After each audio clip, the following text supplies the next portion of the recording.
Chapter 1. Arbuthnot, in his humorous work on political lying, commends the Whigs for occasionally trying the people with great swinging falsehoods. When these are once got down by the populace, anything may follow, without difficulty, excellently, as this practice has worked in politics. Compare the warming pan lie of 1688. In the telling of ghost stories, a different plan has its merits, beginning with the commonplace and familiar, and therefore credible with the thin end of the wedge. In fact, a wise narrator will advance to the rather unusual, the extremely rare, the undeniably startling, and so arrive at statements which, without this discreet and gradual initiation, a hasty reader might justly or unjustly dismiss as great swinging falsehoods. The nature of things and of men has fortunately made this method at once easy, obvious, and scientific, even in the rather fantastic realm of ghosts. The stories fall into regular groups, advancing in difficulty like exercises in music, or in a foreign language. We therefore start from the easiest exercises in belief, or even from those which present no difficulty at all. The defect of the method is that easy stories are dull reading, but the student can skip. We begin with common every-night dreams. Sleeping is as natural as waking. Dreams are nearly as frequent as everyday sensations, thoughts, and emotions, but dreams, being familiar, are credible. It is admitted that people do dream. We reach the less credible as we advance to the less familiar, for if we think for a moment, the alleged events of ghostdom apparitions of all sorts are precisely identical with the every-night phenomena of dreaming, except for the avowed element of sleep in dreams. In dreams, time and space are annihilated, and two severed lovers may be made happy in dreams amidst a grotesque confusion of things remembered and things forgot. We see the events of the past. I have been at Culloden fight, and at the siege of Troy. We are present in places remote. We behold the absent. We converse with the dead, and we may even, let us say, by chance coincidence, forecast the future. All these things, except the last, are familiar to everybody who dreams. It is also certain that similar, but yet more vivid false experiences may be produced at the word of the hypnotizer in persons under the hypnotic sleep. A hypnotized man will take water for wine and get drunk on it. Now the ghostly is nothing but the experience when men are awake, or apparently awake, of the every-night phenomena of dreaming. The vision of the absent seen by a waking or apparently waking man is called a wraith. The waking or apparently waking vision of the dead is called a ghost. Yet, as St. Augustine says, the absent man or the dead man may know no more of the vision, and may have no more to do with causing it than have the absent or the dead, whom we are perfectly accustomed to see in our dreams. Moreover, the comparatively rare cases in which two or more waking people are alleged to have seen the same ghost simultaneously, or in succession, have their parallel in sleep, where two or more persons simultaneously dream the same dream. Of this curious fact, let us give one example. The names only are altered. The dog Fanty. Mrs. Ogilvy of Drumquaig had a poodle named Fanty. Her family, or at least those who lived with her, were her son the laird and three daughters. Of these, the two younger, at a certain recent date, were paying a short visit to a neighboring country house. Mrs. Ogilvy was accustomed to breakfast in her bedroom. Not being in the best of health, one morning, Miss Ogilvy came down to breakfast and said to her brother, "I had an odd dream. I dreamed Fanty went mad." "Well, that is odd," said her brother. "So did Roman one. We had better not tell mother. It might make her nervous." Miss Ogilvy went up after breakfast to see the elder lady, who said, "Do turn out Fanty. I dreamed last night that he went mad and bit." In the afternoon, the two younger sisters came home. "How did you enjoy yourselves?" one of the others asked. "We didn't sleep well. I was dreaming that Fanty went mad when Mary wakened me and said she had dreamed Fanty went mad and turned into a cat, and we threw him into the fire." Thus, as several people may see the same ghost at once, several people may dream the same dream at once. As a matter of fact, Fanty lived sane and harmless all the length of all his years. For now this anecdote is credible, certainly is credible by people who know the dreaming family. It is nothing more than a curiosity of coincidences. And as Fanty remained a sober, peaceful hound in face of 5 dreamers, the absence of fulfillment increases the readiness of belief. But compare the case of the Swithinbanks. Mr. Swithinbank, on 20th May 1883, signed for publication a statement to this effect: During the Peninsular War, his father and his two brothers were quartered at Dover. Their family were at Bradford. The brothers slept in various quarters of Dover camp. One morning, they met after parade. "Oh, William, I have had a queer dream," said Mr. Swithinbank's father. "So have I," replied the brother. When, to the astonishment of both, the other brother John said, "I have had a queer dream as well. I dreamt that mother was dead." "So did I," said each of the other brothers. "And the mother had died on the night of this dreaming." Mrs. Hudson, daughter of one of the brothers, heard the story from all three. 5a. The distribution of the fulfilled is less than that of the unfulfilled dream by 3 to 5. It has the extra coincidence of the death. But as it is very common to dream of deaths, some such dreams must occasionally hit the target. Other examples might be given of shared dreams. 5b. They are only mentioned here to prove that all the waking experiences of things ghostly, such as visions of the absent and of the dead, and of the non-existent, are familiar, and may even be common simultaneously to several persons. In sleep, that men may sleep, without being aware of it, even while walking abroad, that we may drift, while we think ourselves awake, into a semi-somnolent state, for a period of time, perhaps almost imperceptible, is certain enough. Now, the peculiarity of sleep is to expand or contract time as we may choose to put the case. Alfred Maury, the well-known writer on Greek religion, dreamed a long, vivid dream of the reign of terror, of his own trial before a revolutionary tribunal, and of his execution in the moment of time, during which he was awakened by the accidental fall of a rod in the canopy of his bed, which touched him on the neck. Thus even a prolonged interview with a ghost may conceivably be in real time a less than momentary dream, occupying an imperceptible tenth of a second of somnolence, the sleeper not realizing that he has been asleep.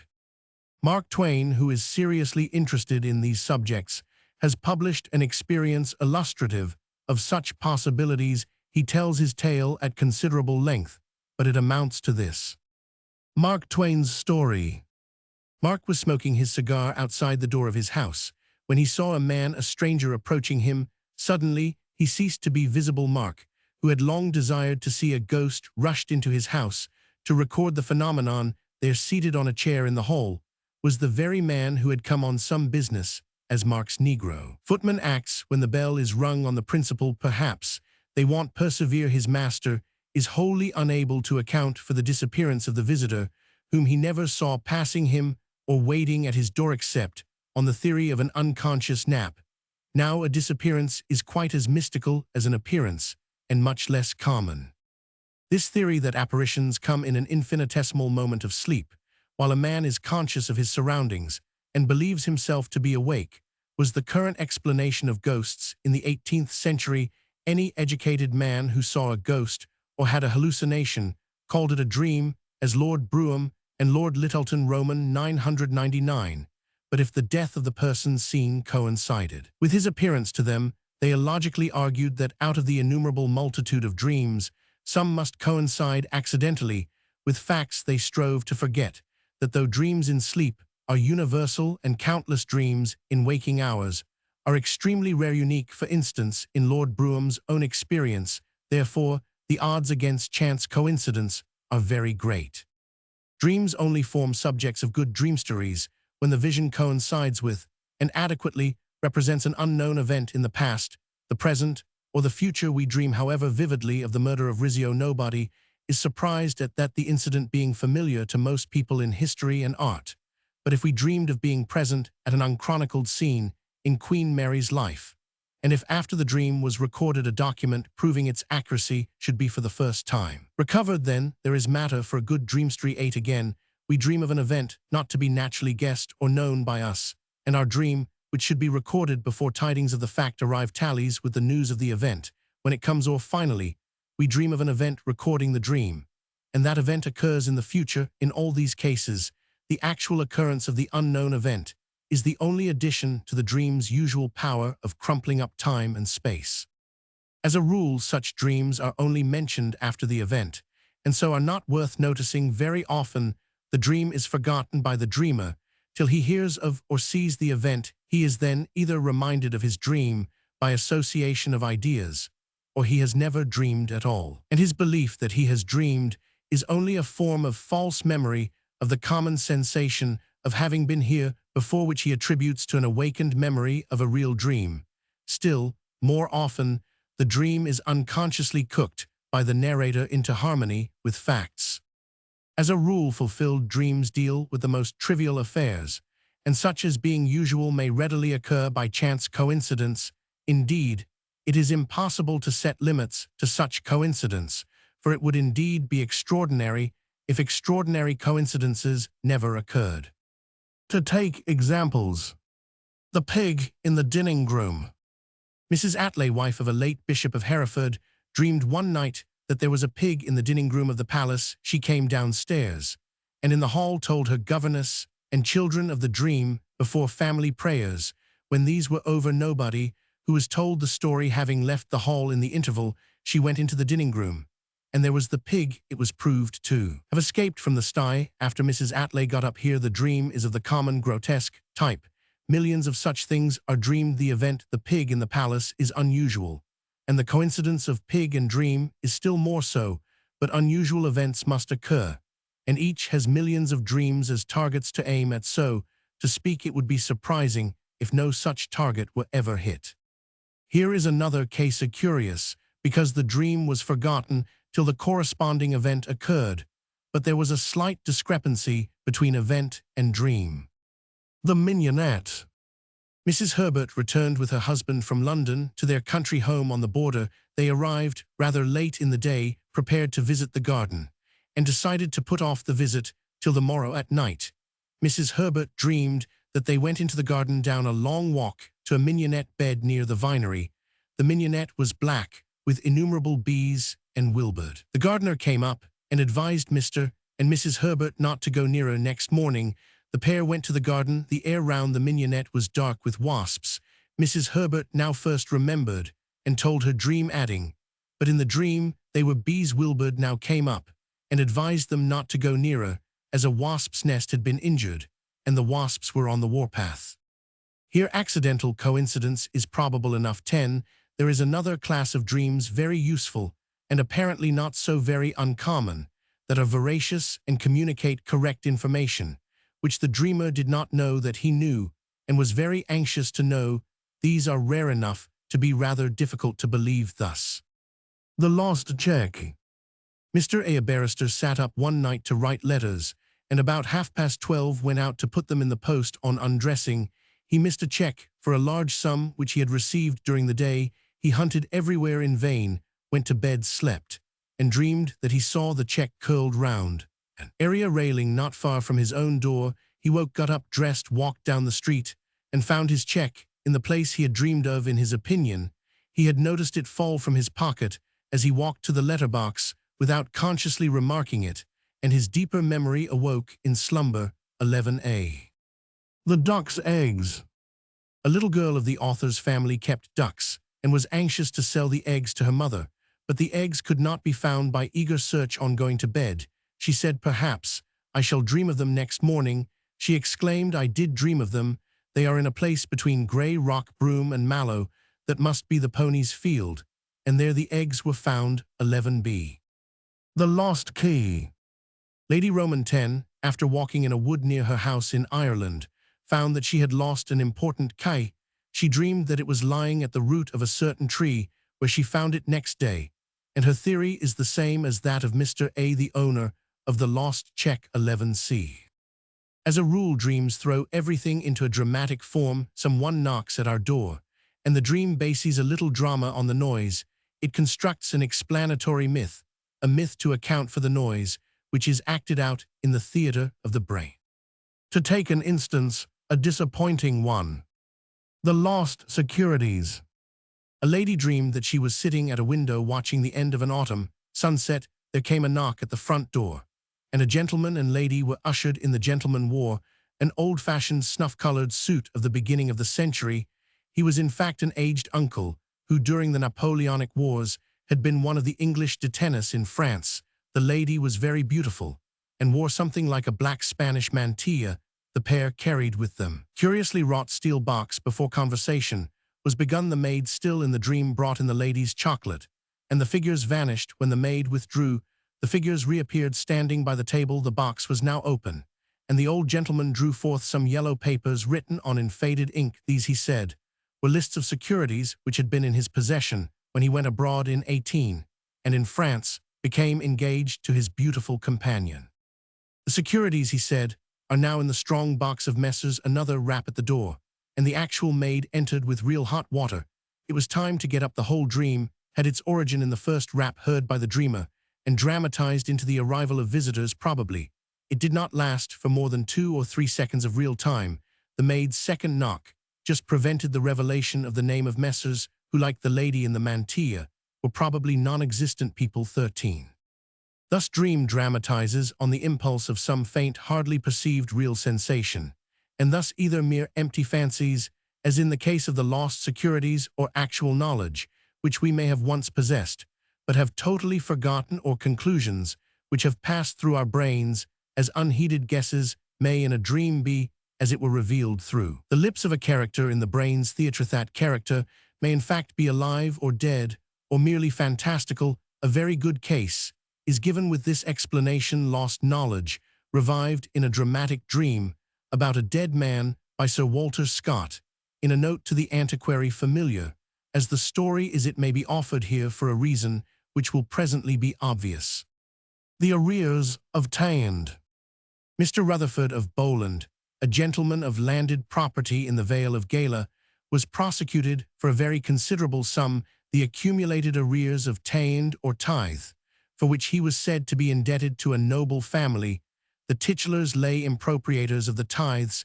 Mr. Rutherford was strongly impressed with the belief that his father had, by a form of process peculiar to the law of Scotland, purchased these taines from the titular, and therefore that the present prosecution was groundless. But after an industrious search among his father's papers, an investigation among the public records, and a careful inquiry among all persons who had transacted law business for his father, no evidence could be recovered to support his defense. The period was now near at hand when he conceived the loss of his lawsuit to be inevitable, and he had formed the determination to ride to Edinburgh next day and make the best bargain he could in the way of compromise. He went to bed with this resolution, and with all the circumstances of the case floating upon his mind, had a dream to the following purpose. His father, who had been many years dead, appeared to him, he thought, and asked him why he was disturbed in his mind in dreams. Men are not surprised at such apparitions. Mr. Rutherford thought that he informed his father of the cause of his distress, adding that the payment of a considerable sum of money was the more unpleasant to him, because he had a strong consciousness that it was not due, though he was unable to recover any evidence in support of his belief. "You are right, my son," replied the paternal shade. "I did acquire right to these taines, for payment of which you are now prosecuted. The papers relating to the transaction are in the hands of Mr. a writer or attorney, who is now retired from professional business and resides at Inveresk near Edinburgh. He was a person whom I employed on that occasion for a particular reason, but who never on any other occasion transacted business on my account.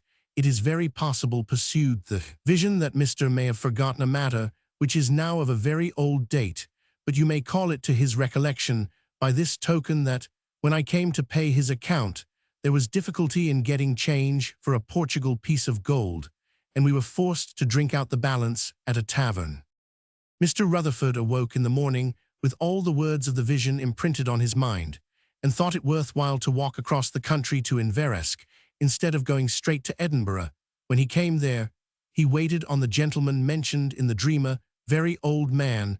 Without saying anything of the vision, he inquired whether he ever remembered having conducted such a matter for his deceased father. The old gentleman could not at first bring the circumstance to his recollection, but on mention of the Portugal piece of gold, the whole returned upon his memory. He made an immediate search for the papers, and recovered them, so that Mr. Rutherford carried to Edinburgh the documents necessary to gain the cause which he was on the verge of losing. The story is reproduced because it is clearly one of the tales which come round in cycles, either because events repeat themselves, or because people will unconsciously localize old legends in new places and assign old occurrences or fables to new persons. Thus everyone has heard how Lord Westbury called a certain man in the herald's office a foolish old fellow who did not even know his own foolish old business. Lord Westbury may very well have said this, but long before his time, the remark was attributed to the famous Lord Chesterfield. Lord Westbury may have quoted it from Chesterfield, or hit on it by accident, or the old story may have been assigned to him, in the same way Mr. Rutherford may have had his dream, or the following tale of St. Augustine's, also cited by Scott, may have been attributed to him, with the picturesque addition about the piece of Portuguese gold. Except for the piece of Portuguese gold, St. Augustine practically tells the anecdote in his De Cura pro mortuis habenda, adding the acute reflection which follows 16. Of a surety, when we were at Milan, we heard tell of a certain person of whom was demanded payment of a debt, with production of his deceased father's acknowledgment, which debt unknown to the son, the father had paid, whereupon the man began to be very sorrowful, and to marvel that his father, while dying, did not tell him what he owed, when he also made his will. Then in this exceeding anxiousness of his said father appeared to him in a dream, and made known to him where was the counter-acknowledgment, by which that acknowledgment was cancelled, which when the young man had found, and showed, he not only rebutted the wrongful claim of a false debt, but also got back his father's note of hand, which the father had not got back when the money was paid. Here then the soul of a man is supposed to have had care for his son, and to have come to him in his sleep, that teaching him what he did not know he might relieve him of a great trouble. But about the very same time as we heard this, it chanced at Carthage, that the rhetorician Eulogius, who had been my disciple in that art, being as he himself, after our return to Africa, told us the story in course of lecturing to his disciples on Cicero's rhetorical books, as he looked over the portion of reading which he was to deliver on the following day, fell upon a certain passage, and not being able to understand it, was scarce able to sleep for the trouble of his mind, in which night, as he dreamed, I expounded to him that which he did not understand, nay, not I, but my likeness, while I was unconscious of the thing, and far away beyond sea, it might be doing, or it might be dreaming some other thing, and not in the least caring for his cares. In what way these things come about, I know not, but in what way soever they come, why do we not believe it comes in the same way for a person, in a dream, to see a dead man, as it comes, that he sees a living man, both no doubt neither knowing, nor caring who dreams of their images, or where, or when.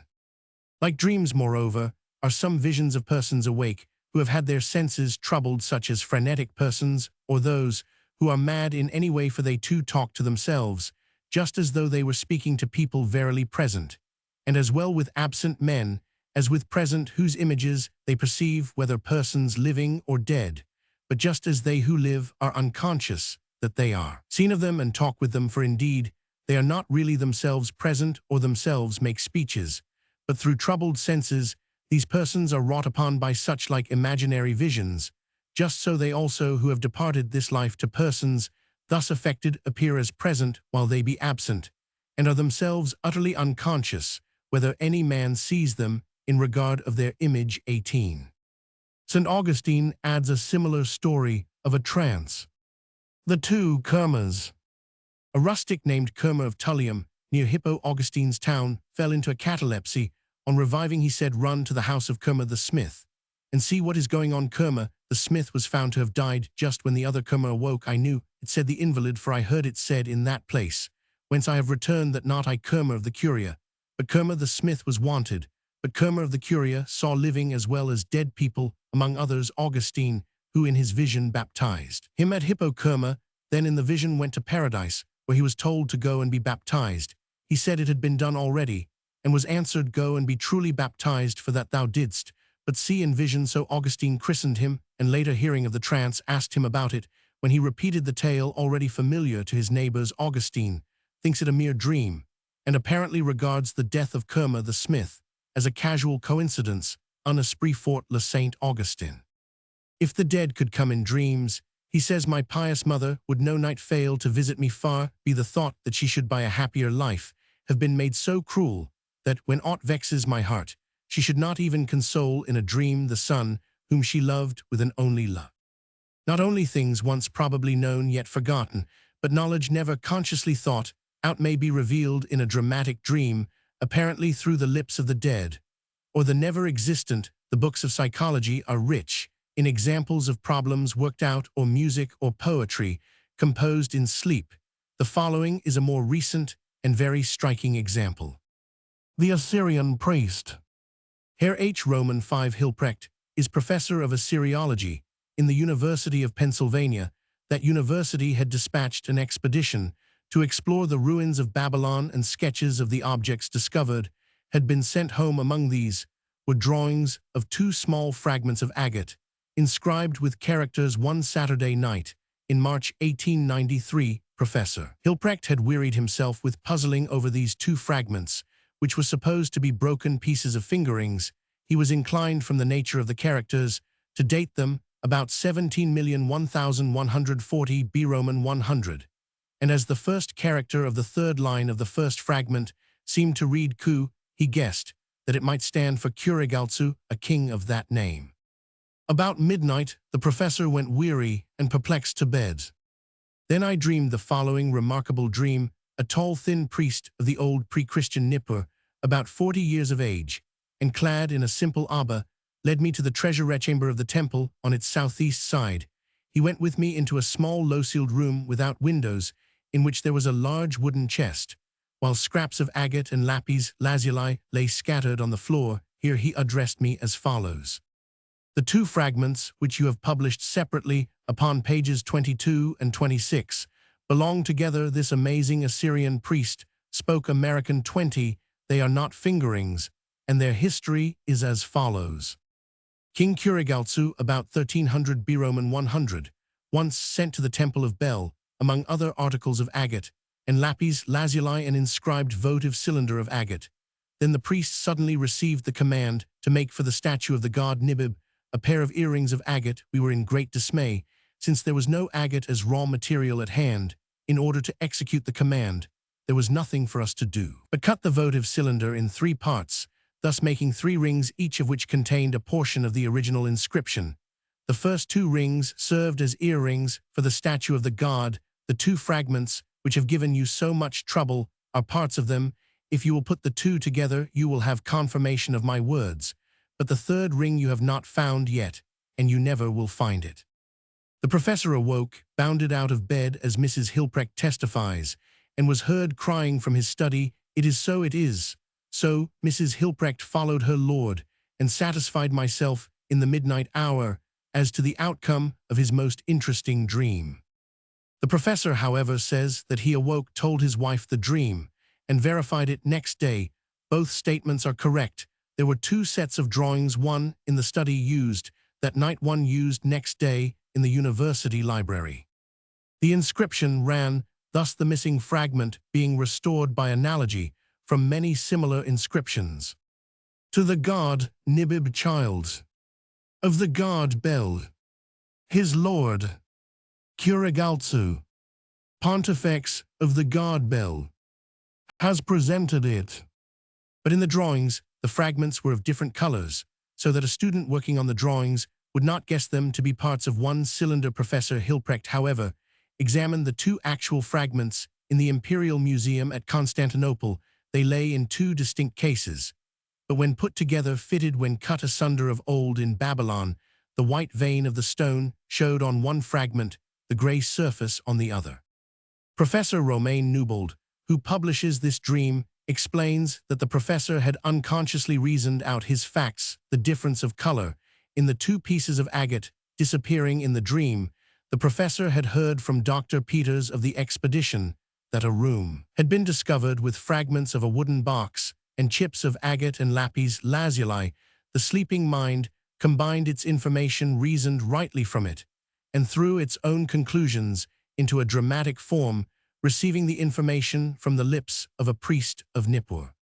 Probably we do a good deal of reasoning in sleep. Professor Hilprecht, in 188,283, was working at a translation of an inscription, wherein came Nabukudarusa, rendered by Professor Delitzsch, Nebo, protect my mortarboard. Professor Hilprecht accepted this, but woke one morning with his mind full of the thought that the words should be rendered Nebo protect my boundary, which sounds a deal likelier, and is now accepted. I myself, when working at the MSS of the exiled Stuarts, was puzzled by the scorched appearance of the paper on which Prince Charlie's and the King's letters were often written, and by the peculiarities of the ink. I woke one morning with a sudden flash of common sense. Sympathetic ink had been used, and the papers had been toasted or treated with acids. This I had probably reasoned out in sleep, and had I dreamed, my mind might have dramatized the idea. Old Mr. Edgar, the King's secretary, might have appeared and given me the explanation. Maury publishes tales in which a forgotten fact was revealed to him in a dream from the lips of a dream character. Le Samel, et les Rêves, pp. 142,143. The curious may also consult on all these things The Philosophy of Mysticism by Carl Duprel, translated by Mr. Massey. The Assyrian Priest is in Proceedings, SBR Vol Roman 12 p. 14. On the same plane as the dreams which we have been examining is the waking sensation of the déjà vu. I have been here before, but when or how, I cannot tell. Most of us know this feeling. All the circumstances in which we find ourselves have already occurred. We have a prophecy of what will happen next on the tip of our tongues, like a half-remembered name.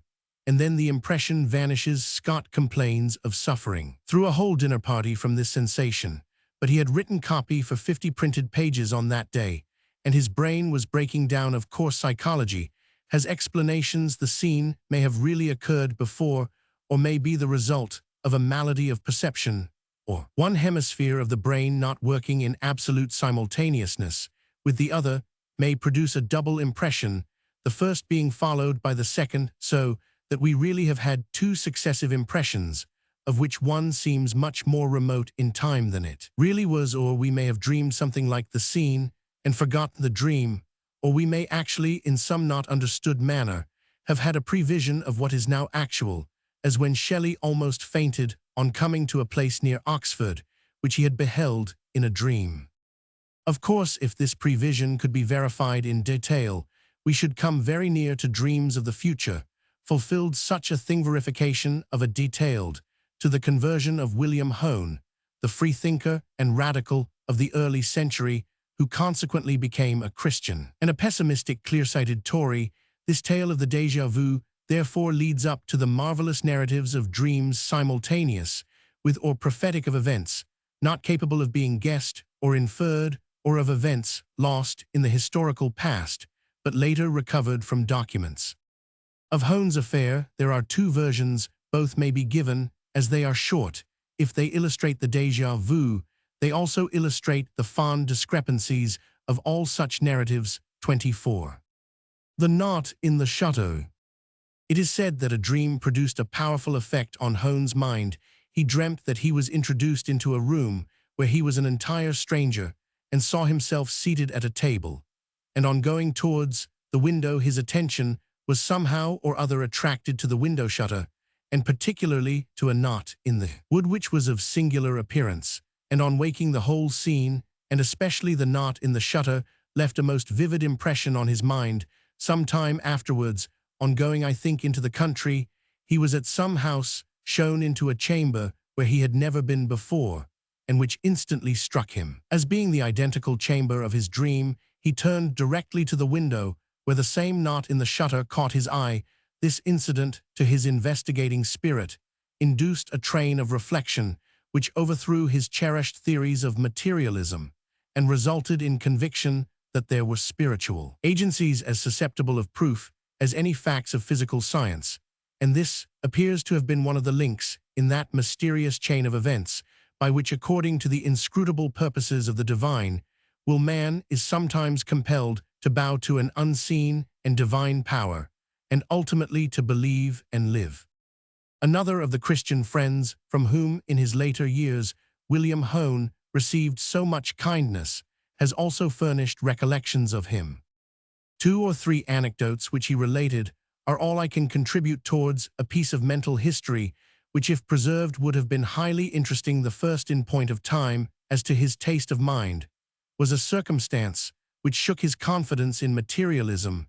though it did not lead to his conversion. It was one of those mental phenomena which he saw to be inexplicable by the doctrines he then held. It was as follows: he was called in the course of business into a part of London quite new to him, and as he walked along the street, he noticed to himself that he had never been there, but on being shown into a room in a house where he had to wait some time, he immediately fancied that it was all familiar, that he had seen it before, and if so, said he to himself, there is a very peculiar knot in this shutter. He opened the shutter, and found the knot. Now, then, thought he, here is something I cannot explain on my principles.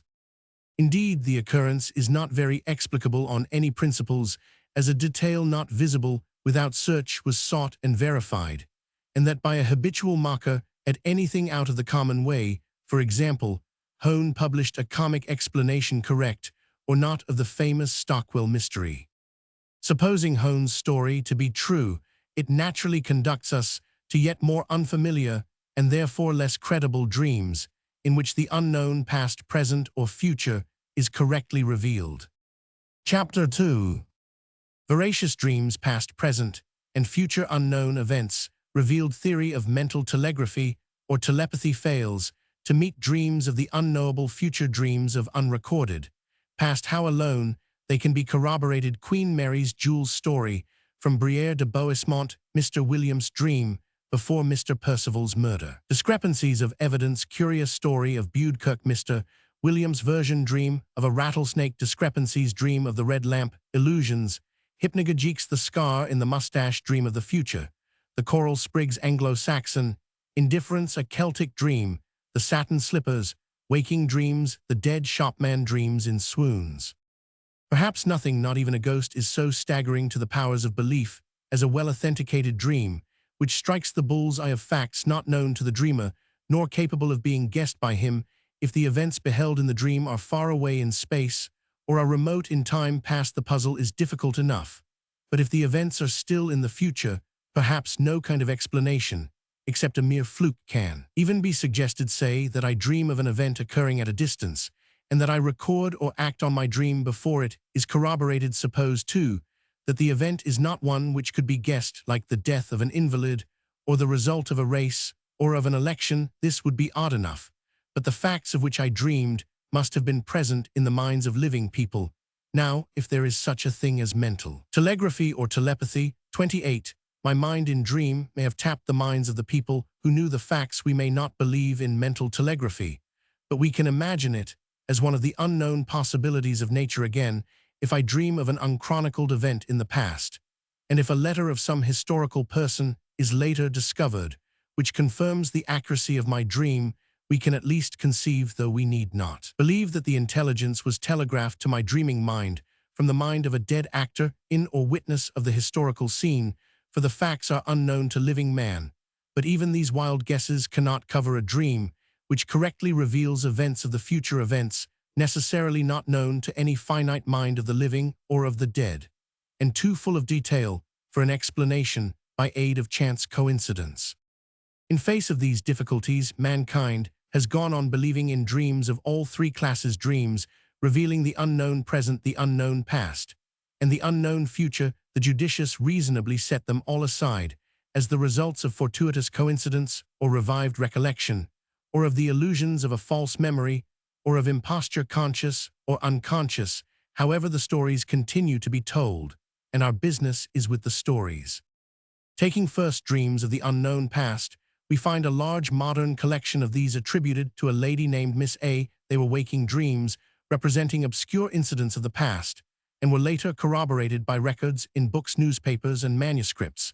But as these books and papers existed and were known to exist before the occurrence of the visions, it is obvious that the matter of the visions have been derived from the books, and so forth, or at least a skeptic will vastly prefer this explanation. What we need is a dream or vision of the unknown past, corroborated by a document not known to exist at the time when the vision took place, and was recorded. Probably there is no such instance, but the following tale, picturesque in itself, has a kind of shadow of the only satisfactory sort of corroboration. The author responsible for this yarn is Dr. Gregory, FRS, Professor of Chemistry in the University of Edinburgh. After studying for many years the real or alleged phenomena of what has been called mesmerism or electrobiology or hypnotism. Dr. Gregory published in 1851 his Letters to a Candid Inquirer on Animal Magnetism. Though a FRS and a professor of chemistry, the doctor had no more idea of what constitutes evidence than a baby. He actually mixed up the Tyrone with the Littleton ghost story. His legend of Queen Mary's jewels is derived from 1. The notebook, or 2. A letter containing, or professing to contain, extracts from the notebook of a Major Buckley, an Anglo-Indian officer. This gentleman used to magnetize or hypnotize people, some of whom became clairvoyant, as if possessed of eyes, acting as double patent million magnifiers permeated by X-rays.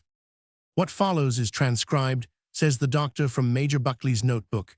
We abridge the narrative. Major Buckley hypnotized a young officer who on November 15, 1845, fell into a deeper state of trance.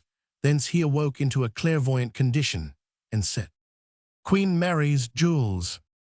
I have had a strange dream about your ring, a medallion of Anthony and Cleopatra. It is very valuable." Major Buckley said it was worth 60 and put the ring into his friend's hand. "It belonged to royalty." "In what country?" "I see Mary, Queen of Scots. It was given to her by a man, a foreigner, with other things. From Italy it came, from Naples. It is not in the old setting. She wore it only once. The person who gave it to her was a musician." The seer then saw the donor's signature, Rizzio, but Rizzio spelled his name Rixio. The seer now copied on paper a writing, which in his trance he saw on vellum. The design here engraved, P32, is only from a rough copy of the seer's original drawing, which was made by Major Buckley. Picture of vellum as described in text. Here, pointing to the middle, I see a diamond cross. The smallest stone was above the size of 1 of 4 carats. The cross was worn out of sight by Mary. The vellum has been shown in the House of Lords, 31. The ring was taken off Mary's finger by a man in anger and jealousy. He threw it into the water when he took it off. She was being carried in a kind of bed, with curtains a litter. Just before Rizzio's murder, Mary was enceinte, and might well be carried in a litter, though she usually rode. The seer then had a view of Sizzle's murder, which he had probably read about. 3 weeks later, in another trance, the seer finished his design of the vellum. The words, "M. de la Part," probably stand for a Marie de la Part de. The thistle heads and leaves in gold at the corners were a usual decoration of the period. Compare the ceiling of the room in Edinburgh Castle, where James Roman VI was born 4 months after Rizzio's murder. They also occur in documents. Dr. Gregory conjectures that so valuable a present as a diamond cross may have been made not by Rizzio, but through Rizzio by the Pope. It did not seem good to the doctor to consult Mary's lists of jewels, nor if he had done so would he have been any the wiser. In 1566, just before the birth of James Roman VI, Mary had an inventory drawn up and added the names of the persons to whom she bequeathed her treasures in case she died in childbed. But this inventory, hidden among a mass of law papers in the Record Office, was not discovered till 1854, 9 years after the vision of 1845 and 3, after its publication by Dr. Gregory in 1851. Not till 1863 was the inventory of 1566 discovered in 1854, published for the Bannatyne Club by Dr. Joseph Robertson. Turning to the inventory, we read of a valuable present made by David Rizzio to Mary, a tortoise of rubies, which she kept till her death, for it appears in a list made after her execution at Fotheringay. The murdered David Rizzio left a brother, Joseph. Him the Queen made her secretary, and in her will of 1566 mentions him thus: "A Joseph Poor, porter a celui qui gili I dit un, emerod email de blanc."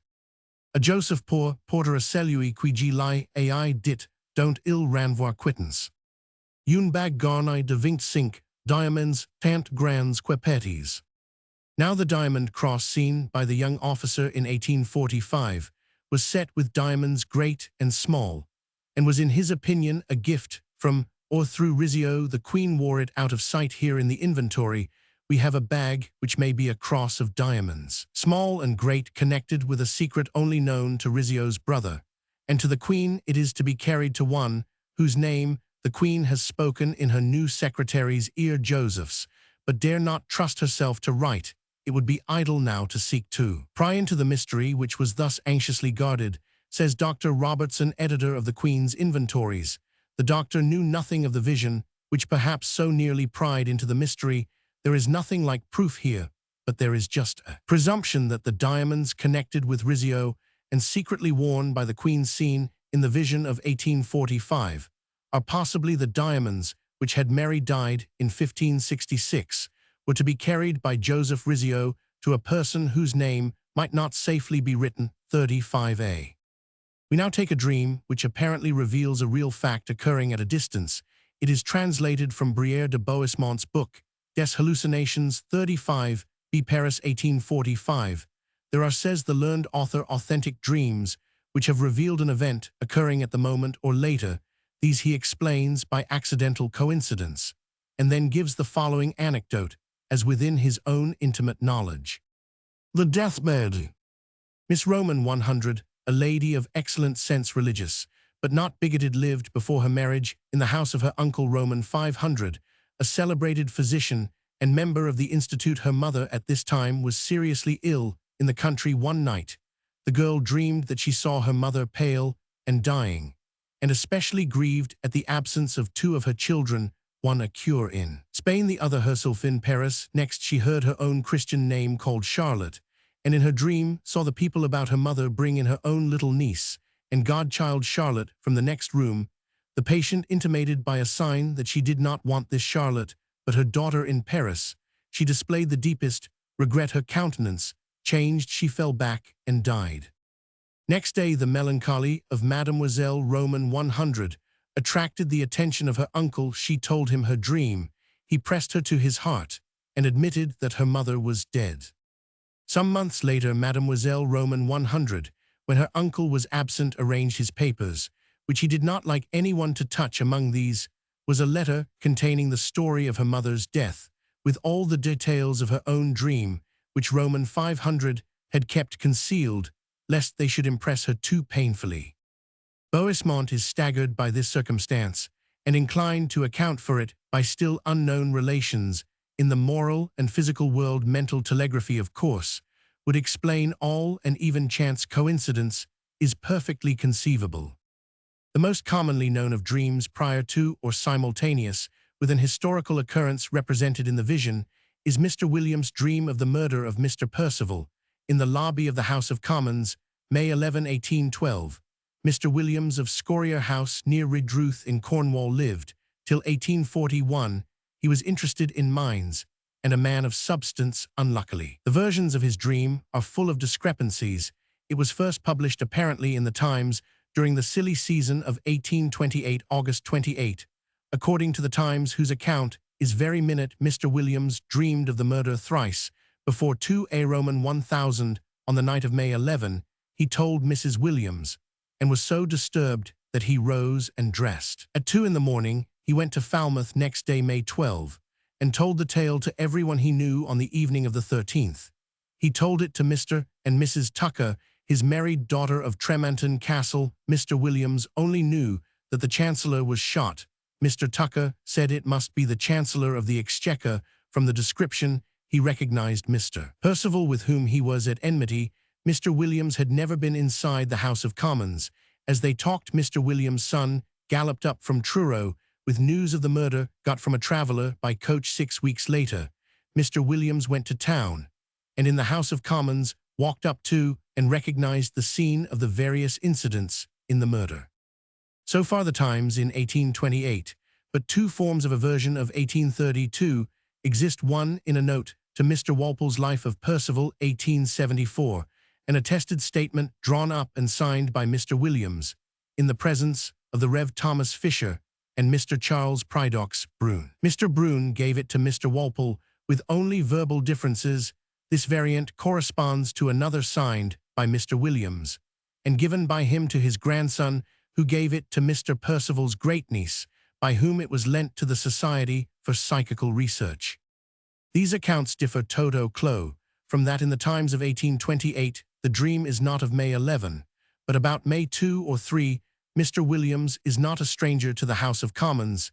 It is a place well known to me. He is not ignorant of the name of the victim, but understood that it was Mr. Percival. He thinks of going to town to give warning.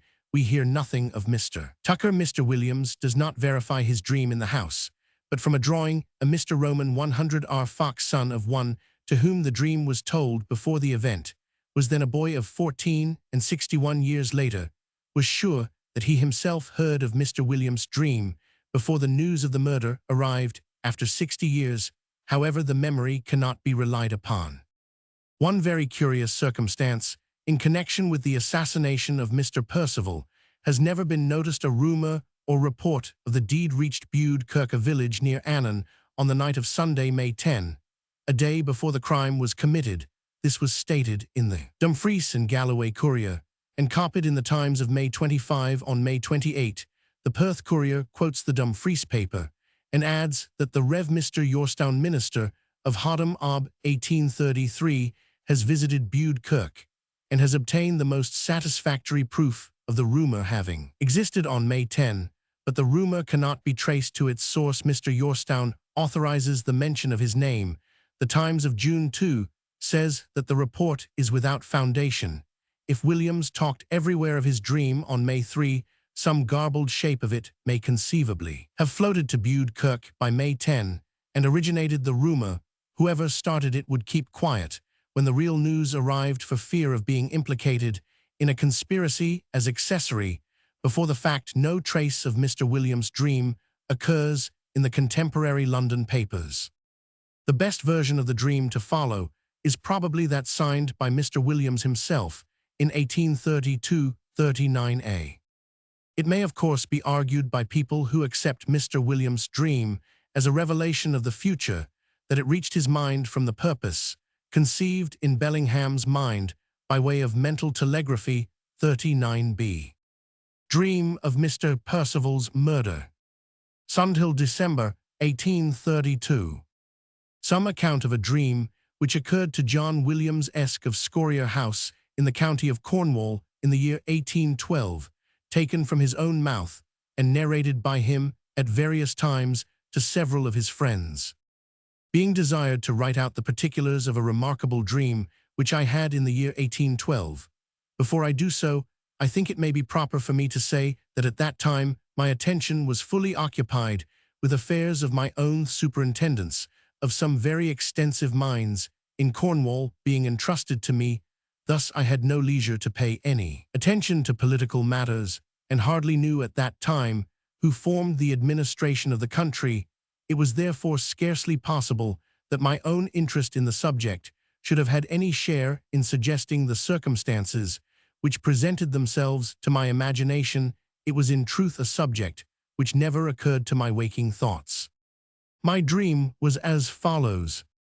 About the 2nd or 3rd day of May 1812, I dreamed that I was in the lobby of the House of Commons, a place well known to me. A small man dressed in a blue coat and a white waistcoat entered, and immediately I saw a person whom I had observed on my first entrance, dressed in a snuff-colored coat with metal buttons, take a pistol from under his coat and present it at the little man.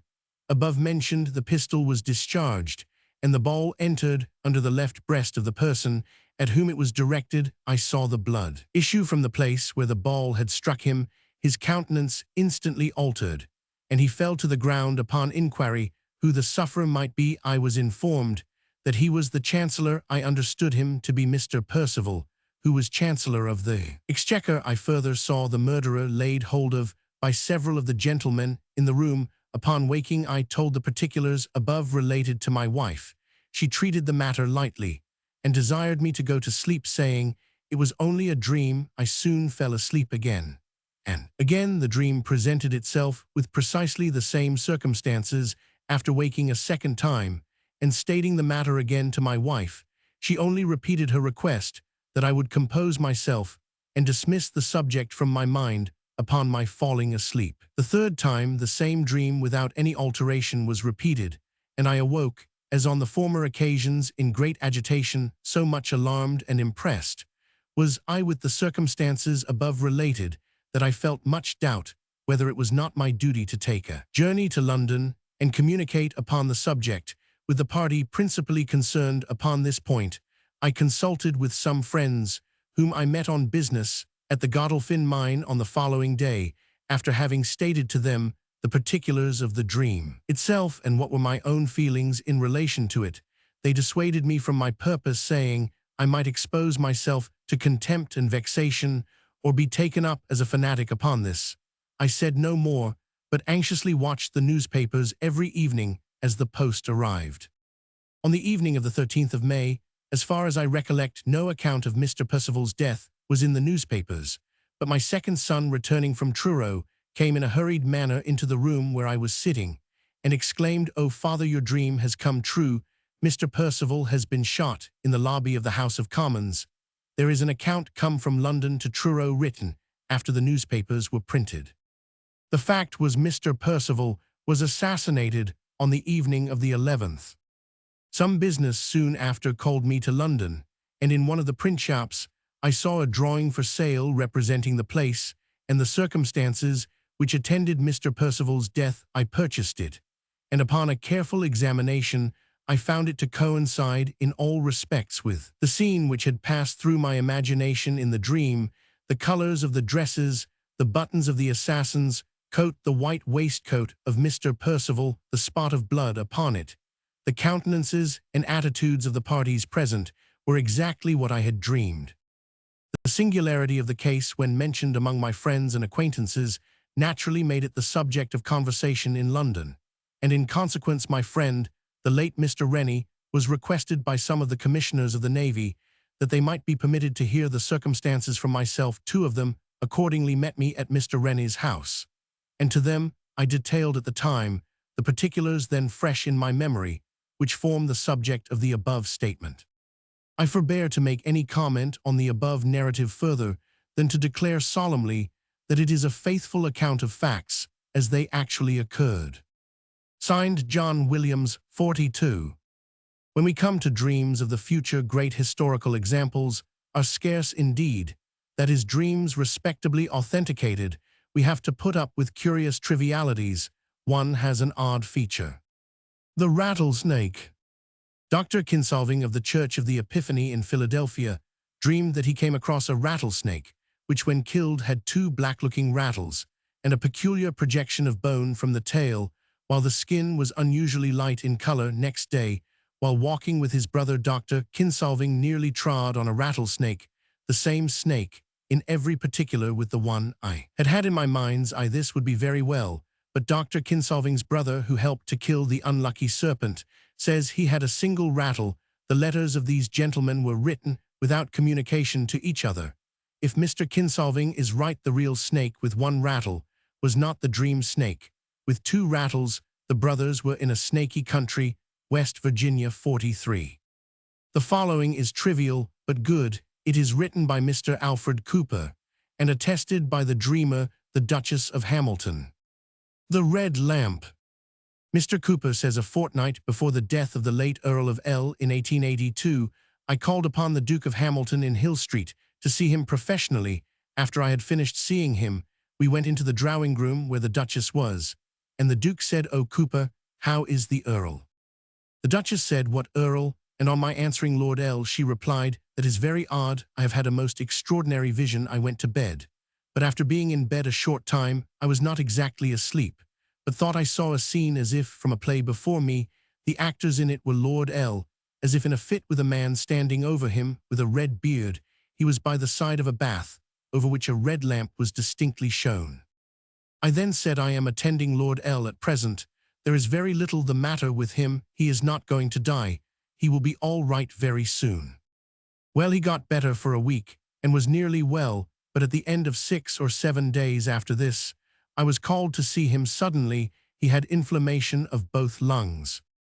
I called in Sir William Jenner, but in 6 days he was a dead man. There were 2 male nurses attending on him. One had been taken Roman 99. But when I saw the other, the dream of the Duchess was exactly represented. He was standing near a bath over the Earl. and strange to say his beard was red. There was the bath with the red lamp over it. It is rather rare to find a bath with a red lamp over it, and this brought the story to my mind. This account, written in 1888, has been revised by the late Duke of Manchester, father of the Duchess of Hamilton, who heard the vision from his daughter on the morning after she had seen it. The Duchess only knew the Earl by sight, and had not heard that he was Roman 99. She knew she was not asleep, for she opened her eyes to get rid of the vision, and shutting them saw the same thing again, 45a. In fact, the vision was an illusion hypnagogique. Probably most readers know the procession of visions, which sometimes crowd on the closed eyes just before sleep. 45b, they commonly represent, with vivid clearness, unknown faces or places, occasionally known faces. The writer has seen his own in this way, and has occasionally opened his eyes to get rid of the appearances. In his opinion, the pictures are unconsciously constructed by the half-sleeping mind out of blurs of light or dark scene. With closed eyes, Mr. Cooper's story would be more complete if he had said whether or not the Earl, when visited by him, was in a chair, as in the vision, but beds are not commonly found in bathrooms. The scar in the mustache. This story was told to the writer by his old headmaster, the Rev. Dr. Hodson, brother of Hodson's horse, a person whom I never heard make any other allusion to such topics.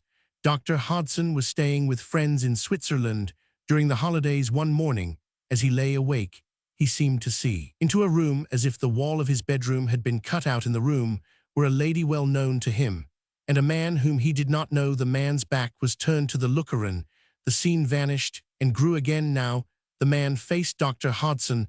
The face was unfamiliar and had a deep white scar seaming the mustache. Dr. Hodson mentioned the circumstance to his friends and thought little of it. He returned home, and one day in Perth Station met the lady at the bookstall. He went up to accost her, and was surprised by the uneasiness of her manner.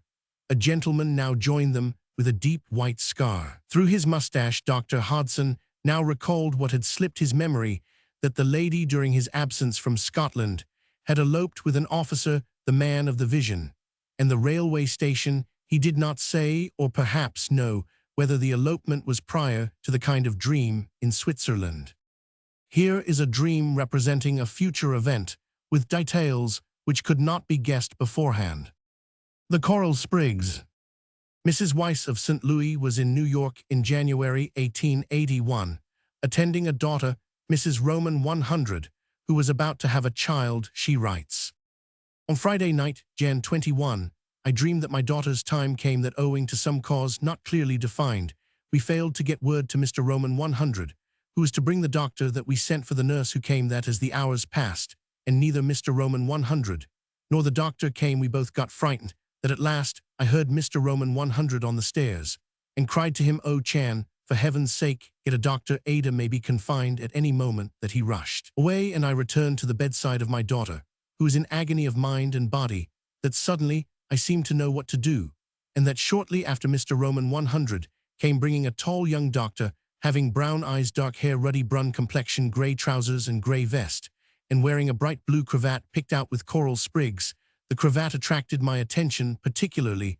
The young doctor pronounced Mrs. Roman 100 properly attended to, and left. Mrs. Weiss at breakfast told the dream to Mr. Roman 100 and her daughter. None of them attached any importance to it, however, as a snowstorm broke the telegraph wires on Saturday, the day after the dream. Mrs. Weiss was uneasy on Tuesday. The state of Mrs. Roman 100 demanded a doctor. Mrs. Weiss sent a telegram for Mr. Roman 100. He came at last, went out to bring a doctor, and was long absent. Then Mrs. Weiss suddenly felt a calm certainty that she, though inexperienced in such cares, could do what was needed. I heard myself say, in a peremptory fashion, 'Ada, don't be afraid, I know just what to do, all will go well.' All did go well. Meanwhile, Mr. Roman 100 ran to 7 doctors' houses, and at last returned with a young man, whom Mrs. Weiss vaguely recognized. Mrs. Roman 100 whispered, 'Look at the doctor's cravat. It was blue and coral sprigged.' And then first did Mrs. Weiss remember her dream of Friday night. Mrs. Weiss' story is corroborated by Mr. Blanchard, who heard the story a few days after the event. Mrs. Roman 100 has read Mrs. Weiss' statement, and in so far as I can remember, it is quite correct. Mr. Roman 100 remembers nothing about it. He declares that he has no recollection of it or of any matters outside his business. And knowing him, as I do, says Mrs. Weiss, I do not doubt the assertion. Mr. Roman 100 must be an interesting companion. The nurse remembers that after the birth of the baby, Mrs. Roman 100 called Mr. Roman 100's attention to the doctor's necktie and heard her say, "Why, I know him by Mama's description, as the doctor she saw in her dreams." 48. The only thing even more extraordinary than the dream is Mr. Roman 100's inability to remember anything whatever outside of his business. Another witness appears to decline to be called, as it would be embarrassing to him in his business. This it is to be Anglo-Saxon. We now turn to a Celtic dream in which knowledge supposed to be only known to a dead man was conveyed to his living daughter. The satin slippers. On 1st February 1891, Michael Conley, a farmer living near Ionia in Chickasaw County, Iowa, went to Dubuque in Iowa to be medically treated. He left at home his son Pat and his daughter Elizabeth, a girl of 28, a Catholic, in good health. On February 3, Michael was found dead in an outhouse near his inn. In his pocket were $9.75, but his clothes, including his shirt, were thought so dirty and worthless that they were thrown away. The body was then dressed in a white shirt, black clothes, and satin slippers of a new pattern. Pat Conley was telegraphed for and arrived at Dubuque on February 4, accompanied by Mr. George Brown, an intelligent and reliable farmer. Pat took the corpse home in a coffin, and on his arrival, Elizabeth fell into a swoon, which lasted for several hours. Her own account of what followed on her recovery may be given in her own words. "When they told me that father was dead, I felt very sick and bad. I did not know anything then. Father came to me. He had on a white shirt. His own was gray, and black clothes and slippers. When I came to, I told Pat I had seen father. I asked Pat if he had brought back father's old clothes. He said no and asked me why I wanted them. I told him father said he had sewed a roll of bills inside of his gray shirt in a pocket made of a piece of my old red dress. I went to sleep, and father came to me again. When I awoke, I told Pat he must go and get the clothes, your father's old clothes." Pat now telephoned to Mr. Hoffman, coroner of Dubuque, who found the old clothes in the backyard of the local morgue. They were wrapped up in a bundle. Receiving this news, Pat went to Dubuque on February 9, where Mr. Hoffman opened the bundle. In Pat's presence, inside the old gray shirt, was found a pocket of red stuff sewn with a man's long, uneven stitches, and in the pocket notes for $35. The girl did not see the body in the coffin, but asked about the old clothes, because the figure of her father in her dream wore clothes, which she did not recognize as his. To dream in a faint is nothing unusual. 50. The dead shopman. Swooning or slight mental mistiness is not very unusual in ghosts. Sears, the brother of a friend of my own, a man of letters and wide erudition, was as a boy employed in a shop in a town, say Wexington. The overseer was a dark, rather hectic-looking man who died some months afterwards. The boy was sent on an errand. He did his business, but like a boy returned by a longer and more interesting route. He stopped as a bookseller's shop to stare at the books and pictures, and while doing so felt a kind of mental vagueness. It was just before his dinner hour, and he may have been hungry. On resuming his way, he looked up and found the dead overseer beside him. He had no sense of surprise and walked for some distance, conversing on ordinary topics. With the appearance, he happened to notice such a minute detail as that the specter's boots were laced in an unusual way at a crossing. Something in the street attracted his attention. He looked away from his companion, and on turning to resume their talk, saw no more of him. He then walked to the shop, where he mentioned the occurrence to a friend. He has never, during a number of years, had any such experience again, or suffered the preceding sensation of vagueness. This, of course, is not a ghost story, but leads up to the old tale of the Wraith of Vallone. In this case, two boys had made a covenant. The first, who died, was to appear to the other. He did appear before news of his death arrived, but after a swoon of his friends, whose health, like that of Elizabeth Conley, suffered in consequence. Note: Percival Murder Times, 25th May 1812. Dumfries paper states that on the night of Sunday, the 10th instant, 24 hours before the fatal deed was perpetrated, a report was brought to Budekirk 2 miles from Annan that Mr. Percival was shot on his way to the House of Commons at the door, or in the lobby of that house. This the whole inhabitants of the village are ready to attest, as the report quickly spread, and became the topic of conversation. A clergyman investigated the rumor with the view of tracing it to its source, but without success. The Times of 2nd June says report without foundation. Perth Courier 28th May, quoting from the Dumfries and Galloway Courier, repeats above almost verbatim the clergyman to whom we have alluded, and who allows me to make use of his name, is Mr. Yorstown, minister of Hoddam. This gentleman went to the spot and carefully investigated the rumor, but has not hitherto been successful, although he has obtained the most satisfactory proof of its having existed at the time we have mentioned. We forbear to make any comments on this wonderful circumstance, but should anything further transpire that may tend to throw light upon it, we shall not fail to give the public earliest information. The Dumfries and Galloway Courier, I cannot find it, is not in the British Museum. Chapter 3. Transition from dreams to waking hallucinations. Popular skepticism about the existence of hallucinations in the sane evidence of Mr. Francis Galton, FRS. Scientific disbelief in ordinary mental imagery. Scientific men who do not see in the mind's eye. Ordinary people who do. Frequency of waking hallucinations among Mr. Gallen's friends, kept private, till asked for by science. Causes of such hallucinations unknown. Story of the diplomatist. Voluntary or induced hallucinations. Crystal gazing. Its universality. Experience of George Sand. Nature of such visions. Examples. Novelists. Crystal visions only ghostly, when veracious. Modern examples. Under the lamp, the cow with the bell. Historical example. Prophetic crystal vision. St. Simon the Regent d'Orleans, the deathbed of Louis Roman XIV. References for other cases of crystal visions. From dreams in sleep or swoon of a character difficult to believe in, we pass by way of hallucinations to ghosts. Everybody is ready to admit that dreams do really occur, because almost everybody has dreamed, but everybody is not so ready to admit that sane and sensible men and women can have hallucinations, just because everybody has not been hallucinated. On this point, Mr. Francis Galton, in his Inquiries into Human Faculty, 1833, is very instructive. Mr. Galton drew up a short catechism, asking people how clearly or how dimly they saw things in their mind's eye. Think of your breakfastable, he said. Is your mental picture of it as clearly illuminated and as complete as your actual view of the scene?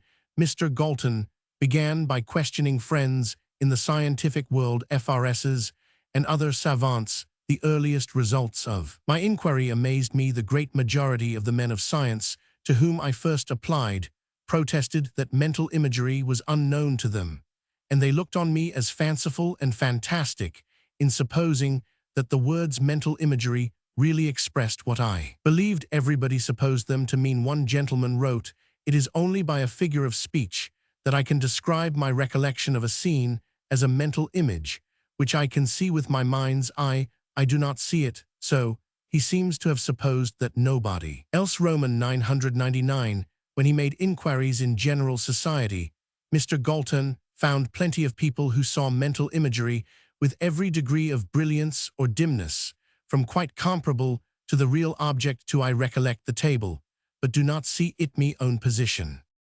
Mr. Galton was next greatly struck by the frequency of the replies in which my correspondents, sane and healthy, described themselves as subject to visions. These varied in degree. Some were so vivid as actually to deceive the judgment. Finally, a notable proportion of sane persons have had not only visions, but actual hallucinations of sight at one or more periods of their life. I have a considerable packet of instances contributed by my personal friends.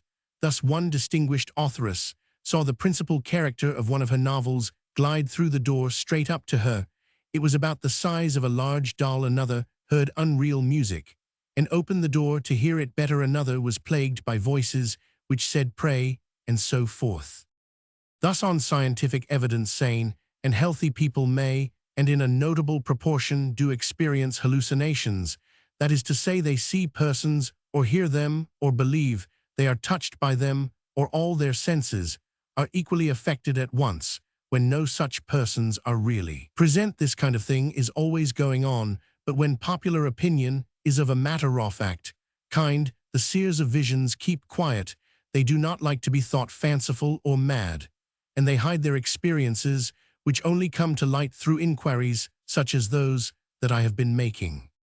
We may now proceed to the waking hallucinations of sane and healthy people, which Mr. Galton declares to be so far from uncommon, into the causes of these hallucinations, which may actually deceive the judgment.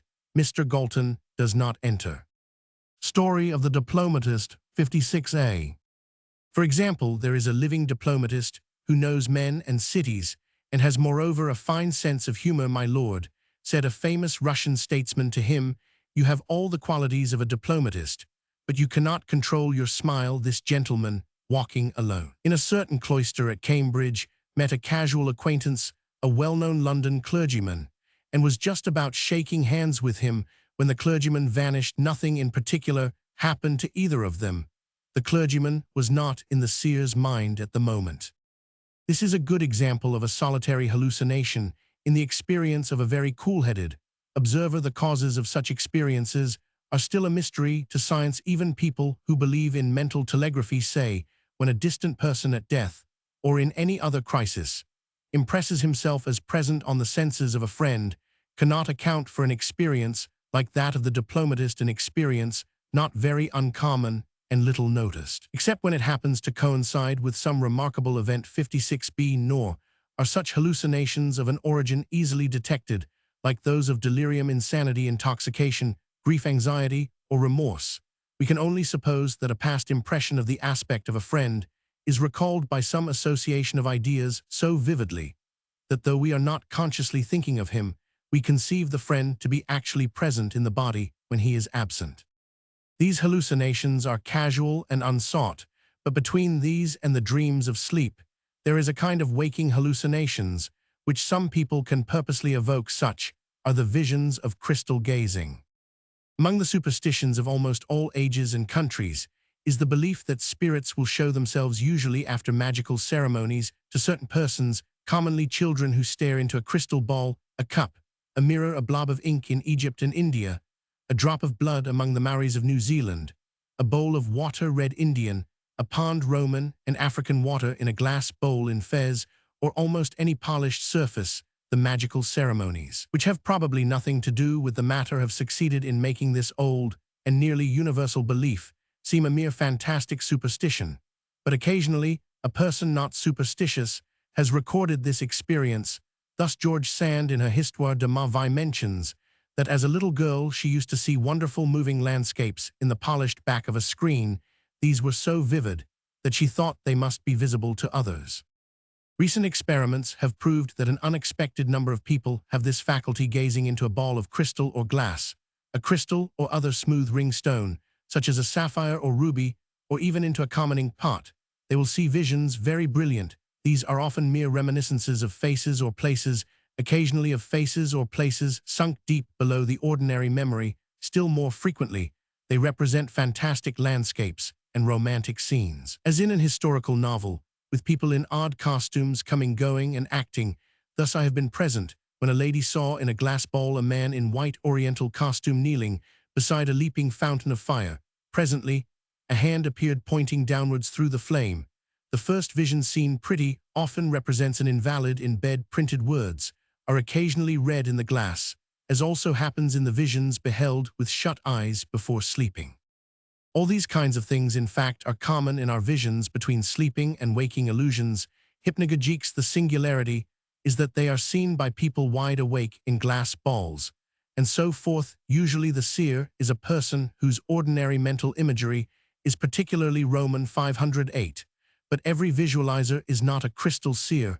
A novelist of my acquaintance can visualize so well that, having forgotten an address and lost the letter on which it was written, he called up a mental picture of the letter, and so discovered the address. But this very popular writer can see no visions in a crystal ball. Another very popular novelist can see them. Little dramas are acted out in the ball for his edification. 58. These things are as unfamiliar to men of science as Mr. Galton found ordinary mental imagery pictures in memory to be psychology, may or may not include them in her province. They may or may not come to be studied, as ordinary dreams are studied, but like dreams. These crystal visions enter the domain of the ghostly only when they are veracious and contribute information previously unknown. As to past, present, or future, there are plenty of stories to this effect, to begin with an easy or comparatively easy exercise in belief. Under the lamp. I had given a glass ball to a young lady who believed that she could play the willing game successfully without touching the person willed, and when the person did not even know that willing was going on this lady, Miss Bailey had scarcely any success with the ball she lent it. To Miss Leslie, who saw a large, square, old-fashioned red sofa covered with muslin, which she found in the next country house, she visited Miss Bailey's brother, a young athlete at short odds for the amateur golf championship, laughed at these experiments, took the ball into the study, and came back looking gash. He admitted that he had seen a vision somebody he knew under a lamp he would discover during the week. Whether he saw right or not, this was at 5 on a Sunday afternoon. On Tuesday, Mr. Bailey was at a dance in a town some 40 miles from his home, and met a Miss Preston on Sunday. He said about 5:30, "You were sitting under a standard lamp, in a dress. I never saw you wear a blue blouse with lace over the shoulders, pouring out tea for a man in blue serge, whose back was towards me so that I only saw the tip of his mustache." "Why, the blinds must have been up," said Miss Preston.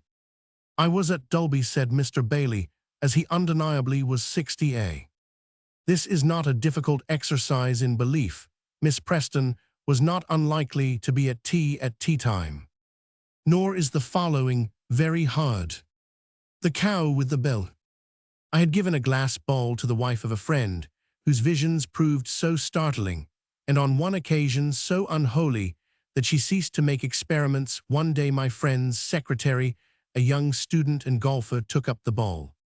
"I see a field I know very well," he said, "but there is a cow in it that I never saw, brown with white markings, and this is odd in Scotland. She has a bell hanging from her neck. I'll go and look at the field." He went and found the cow, as described, bell, and all 60B.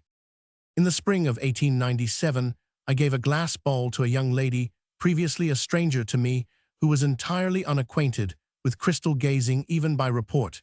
She had, however, not infrequent experience of spontaneous visions, which were fulfilled, including a vision of the Derby Persimmon's year, which enriched her friends.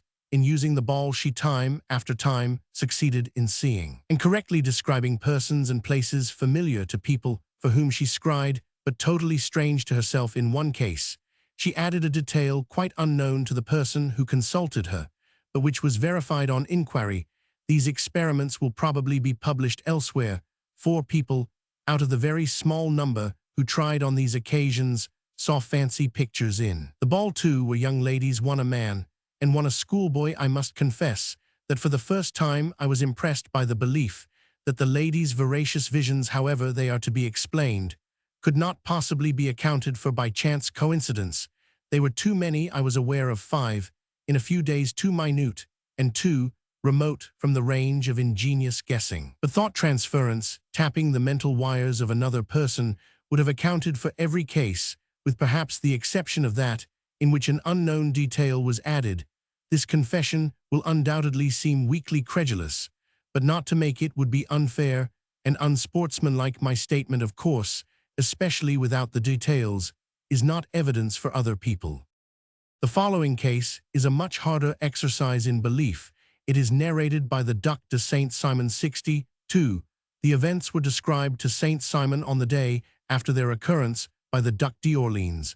Then, starting for Italy in May 1706, Saint Simon was very intimate with the Duke, and they corresponded by private cipher, without secretaries, owing to the death of the king's son and grandson not seen in the vision. Orleans became regent when Louis Roman XIV died in 1714. Saint Simon is a reluctant witness, and therefore all the better. The deathbed of Louis Roman XIV here is a strange story that the Duc d'Orleans told me one day in a tete-a-tete at Marly, he having just run down from Paris before he started for Italy. and it may be observed that all the events predicted came to pass, though none of them could have been foreseen at the time. His interest in every kind of art and science was very great, and in spite of his keen intellect, he was all his life subject to a weakness which had been introduced with other things from Italy by Catherine de' Medici, and had reigned supreme over the courts of her children. He had exercised every known method of inducing the devil to appear to him in person, though, as he has himself told me, without the smallest success. He had spent much time in investigating matters that touched on the supernatural and dealt with the future. Now Lasuri, his mistress, had in her house a little girl of 8 or 9 years of age, who had never resided elsewhere since her birth. She was to all appearance a very ordinary child, and from the way in which she had been brought up, was more than commonly ignorant and simple. One day, during the visit of Roman 1000 D. Orleans, Lasuri produced for his edification one of the charlatans with whom the Duke had long been familiar, who pretended that by means of a glass of water he could see the answer to any question that might be put. For this purpose, it was necessary to have as a go-between someone both young and innocent to gaze into the water, and this little girl was at once sent for. They amused themselves by asking what was happening in certain distant places, and after the man had murmured some words over the water, the child looked in and always managed to see the vision required of her.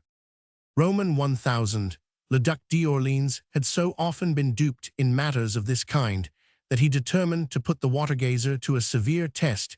He whispered to one of his attendants to go round to Madame de Nenker's, who lived close by, and ascertain who was there, what they were all doing, the position of the room and the way it was furnished, and then, without exchanging a word with anyone, to return and let him know the result. This was done speedily, and without the slightest suspicion on the part of any person, the child remaining in the room all the time. When Roman 1000, Le Duc d'Orleans, had learned all he wanted to know, he bade the child look in the water and tell him who was at Madame de Nenker's, and what they were all doing. She repeated word for word the story that had been told by the Duke's messenger, described minutely the faces, dresses, and positions of the assembled company, those that were playing cards at the various tables, those that were sitting, those that were standing, even the very furniture. But to leave nothing in doubt, the Duke of Orleans dispatched Nenker back to the house to verify a second time the child's account, and like the valet, he found she had been right in every particular. As a rule, he said very little to me about these subjects, as he knew I did not approve of them, and on this occasion I did not fail to scold him, and to point out the folly of being amused by such things, especially at a time when his attention should be occupied with more serious matters. "Oh, but I have only told you half," he replied. "That was just the beginning." And then he went on to say that, encouraged by the exactitude of the little girl's description of Madame de Nenker's room, he resolved to put to her a more important question, namely, as to the scene that would occur. At the death of the king, the child had never seen anyone who was about the court, and had never even heard of Versailles, but she described exactly, and at great length, the king's bedroom at Versailles, and all the furniture which was in fact there at the date of his death. She gave every detail as to the bed, and cried out on recognizing in the arms of Madame de Ventadour a little child decorated with an order, whom she had seen at the house of Mademoiselle Lasuri, and again at the sight of Roman 1000, Le Duc d'Orleans. From her account, Madame de Maintenon, Fagon with his odd face, Madame la Duchesse d'Orleans, Madame la Duchesse, Madame la Princesse de Conti, besides other princes and nobles, and even the valets and servants were all present at the king's deathbed. Then she paused, and Roman 1000, Le Duc d'Orleans, surprised that she had never mentioned Monseigneur Monsieur le Duc de Bourgogne, Madame la Duchesse de Bourgogne, nor Roman 1000, Le Duc de Berry, inquired if she did not see such and such people. Answering to their description, she persisted that she did not, and went over the others for the second time. This astonished Roman 1000, Le Duc d'Orleans deeply, as well as myself, and we were at a loss to explain it, but the event proved that the child was perfectly right. This séance took place in 1706. These 4 members of the royal family were then full of health and strength, and they all died before the king. It was the same thing with Roman 1000, the Prince Roman 1000 Le Duc, and Roman 1000, Le Prince de Conti, whom she likewise did not see. though she beheld the children of the two last, named Roman 1000 du Maine his own Orleans, and Roman 1000 Le Comte de Toulouse. But of course this fact was unknown till 8 years after. Science may conceivably come to study crystal visions, but veracious crystal visions will be treated like veracious dreams, that is to say they will be explained as the results of a chance coincidence between the unknown fact and the vision, or of imposture conscious or unconscious, or of confusion of memory, or the fact of the crystal vision, will be simply denied. Thus a vast number of well-authenticated cases of veracious visions will be required before science could admit that it might be well to investigate hitherto unacknowledged faculties of the human mind. The evidence can never be other than the word of the seer, with whatever value may attach to the testimony of those for whom he sees and describes persons and places unknown to himself. The evidence of individuals as to their own subjective experiences is accepted by psychologists in other departments of the study 66. Chapter 4. Veracious waking hallucinations not recognized by science or explained by coincidence, imposture, false memory. A veracious hallucination, popularly called a wraith or ghost, example of unveracious hallucination. The family coach, ghost's clothes, and other properties and practices. How explained case of veracious hallucination. Riding home from mess, another case, the bright scar, the vision, and the portrait. Such stories, not usually believed cases of touch, the restraining hand of hearing, the Benedictines, voices, the voice in the bathroom, other warnings, the Maoris, the man at the lift, appearances coincident with death, others not coincident with anything. In crystal gazing, anybody can make experiments for himself, and among such friends as he thinks he can trust, they are hallucinations consciously sought for, and as far as possible provoked or induced by taking certain simple measures, unsought spontaneous waking hallucinations, according to the result of Mr. Galton's researches, though not nearly so common as dreams, are as much facts of sane mental experience. Now every ghost or wraith is a hallucination. You see your wife in the dining room, when she really is in the drawing room. You see your late great-great-grandfather anywhere neither person is really present. The first appearance in popular language is a wraith. The second is a ghost in ordinary speech. Both are hallucinations. So far Mr. Galton would go, but mark what follows. Everybody allows the existence of dreams, but comparatively few believe in dream stories of veracious dreams. So every scientific man believes in hallucinations. 68. But few believe in veracious hallucinations. A veracious hallucination is for our purpose one which communicates as veracious. Dreams do information not otherwise known, or at least not known to the knower, to be known. The communication of the knowledge may be done by audible words, with or without an actual apparition, or with an apparition by words or gestures. Again, if a hallucination of Jonah's presence tallies with a great crisis in Jonah's life, or with death, the hallucination is so far veracious in that at least it does not seem meaningless, or if Jonah's appearance has some unwanted feature not known to the seer, but afterwards proved to be correct, in fact that is veracious. Next, if several persons successively in the same place or simultaneously have a similar hallucination not to be accounted for physically, that is, if not a veracious, a curious hallucination. Once more, if a hallucinatory figure is afterwards recognized in a living person previously unknown or a portrait previously unseen, that if the recognition be genuine, is a veracious hallucination. The vulgar call it a wraith of the living or a ghost of the dead. Here follow two cases. The first, the family coach. 69. A gave no verified intelligence and would be styled a subjective hallucination. The second contributed knowledge of facts not previously known to the witness, and so the vulgar would call it a ghost. Both appearances were very rich and full of complicated detail. Indeed, any ghost that wears clothes is a puzzle. Nobody but savages thinks that clothes have ghosts, but Tom Sawyer conjectures that ghosts' clothes are made of ghost stuff. As a rule, not very much is seen of a ghost. He is something of a shadowy being, yet we very seldom hear of a ghost stark naked. That of Sergeant Davies, murdered in 1749, is one of 3 or 4 examples in civilized life. 69. B. Hence arises the old question, how are we to account for the clothes of ghosts? One obvious reply is that there is no ghost at all, only a hallucination. We do not see people naked as a rule in our dreams, and hallucinations, being waking dreams, conform to the same rule.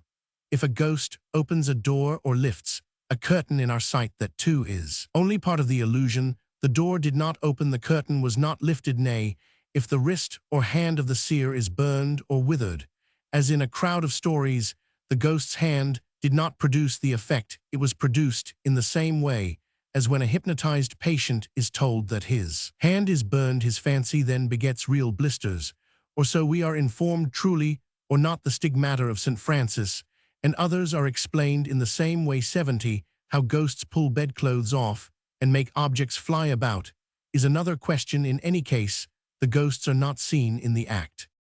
Thus the clothes of ghosts, their properties, and their actions affecting physical objects are not more difficult to explain than a naked ghost would be. They are all the stuff that dreams are made of, but occasionally things are carried to a great pitch, as when a ghost drives off in a ghostly dogcart with a ghostly horse whip and harness of this complicated kind. We give two examples. The first reckons as a subjective, the second as a veracious hallucination. The old family coach, a distinguished and accomplished country gentleman and politician of scientific tastes, was riding in the New Forest some 12 miles from the place where he was residing. In a grassy glade, he discovered that he did not very clearly know his way to a country town which he intended to visit. At this moment, on the other side of some bushes, a carriage drove along and then came into clear view where there was a gap in the bushes. Mr. Hinford saw it perfectly distinctly. It was a slightly antiquated family carriage. The sides were in that imitation of wicker work on green panel which was once so common. The coachman was a respectable family servant.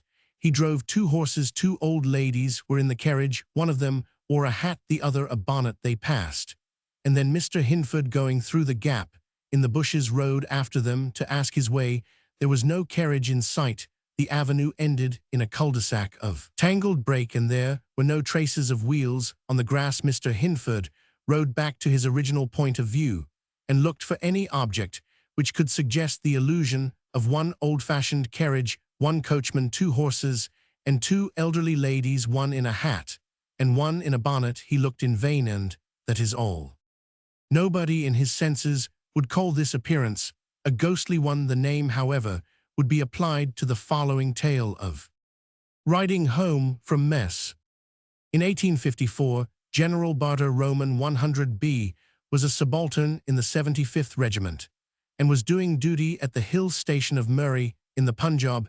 He lived in a house built recently by a Lieutenant B, who died as researches at the War Office prove at Peshawar on 2nd January 1854. The house was on a spur of the hill 300 or 400 yards under the only road with which it communicated by a bridle path never used by horsemen. That path ended in a precipice. A footpath led into the bridle path from Mr. Barter's house. One evening, Mr. Barter had a visit from a Mr. and Mrs. Dean, who stayed till near 11 o'clock. There was a full moon, and Mr. Barter walked to the bridle path with his friends, who climbed it to join the road. He loitered with two dogs smoking a cigar, and just as he turned to go home, he heard a horse's hoofs coming down the bridle path at a bend of the path. A tall hat came into view, then round the corner the wearer of the hat, who rode a pony and was attended by two native grooms. At this time, the two dogs came and, crouching at my side, gave low frightened whimpers. The moon was at the full, a tropical moon, so bright that you could see to read a newspaper by its light, and I saw the party above me advance as plainly as if it were noonday. They were above me some 8 or 10 feet on the bridle road. On the party came, and now I had better describe them. The rider was in full dinner dress with white waistcoat and a tall chimney-pot hat, and he sat on a powerful hill pony, dark brown with black mane and tail, in a listless sort of way, the reins hanging loosely. From both hands grooms led the pony and supported the rider. Mr. Barter, knowing that there was no place they could go to but his own house, cried, "Quan Hai, who is it?" adding in English, "Hullo, what the devil do you want here?" The group halted. The rider gathered up the reins with both hands and, turning, showed Mr. Barter the known features of the late Lieutenant B. He was very pale. The face was a dead man's face. He was stouter than when Mr. Barter knew him, and he wore a dark Newgate fringe. Mr. Barter dashed up the bank. The earth thrown up in making the bridle path crumbled under him. He fell scrambled on reached the bridle path, where the group had stopped and found nobody. Mr. Barter ran up the path for 100 yards, as nobody could go down it, except over a precipice, and neither heard nor saw anything. His dogs did not accompany him. Next day Mr. Barter gently led his friend Dean to talk of Lieutenant B, who said that the lieutenant grew very bloated before his death, and while on the sick list, he allowed the fringe to grow in spite of all we could say to him, and I believe he was buried with it. Mr. Barter then asked where he got the pony, describing it minutely. He bought him at Peshawar and killed him one day riding in his reckless fashion down the hill to treat.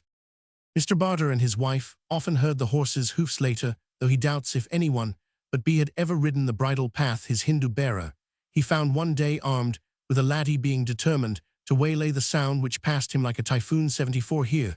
The appearance gave correct information unknown previously to General Barter, namely that Lieutenant B grew stout and wore a beard before his death, also that he had owned a brown pony with black mane and tail. Even granting that the ghosts of the pony and lieutenant were present, both being dead, we are not informed that the grooms were dead.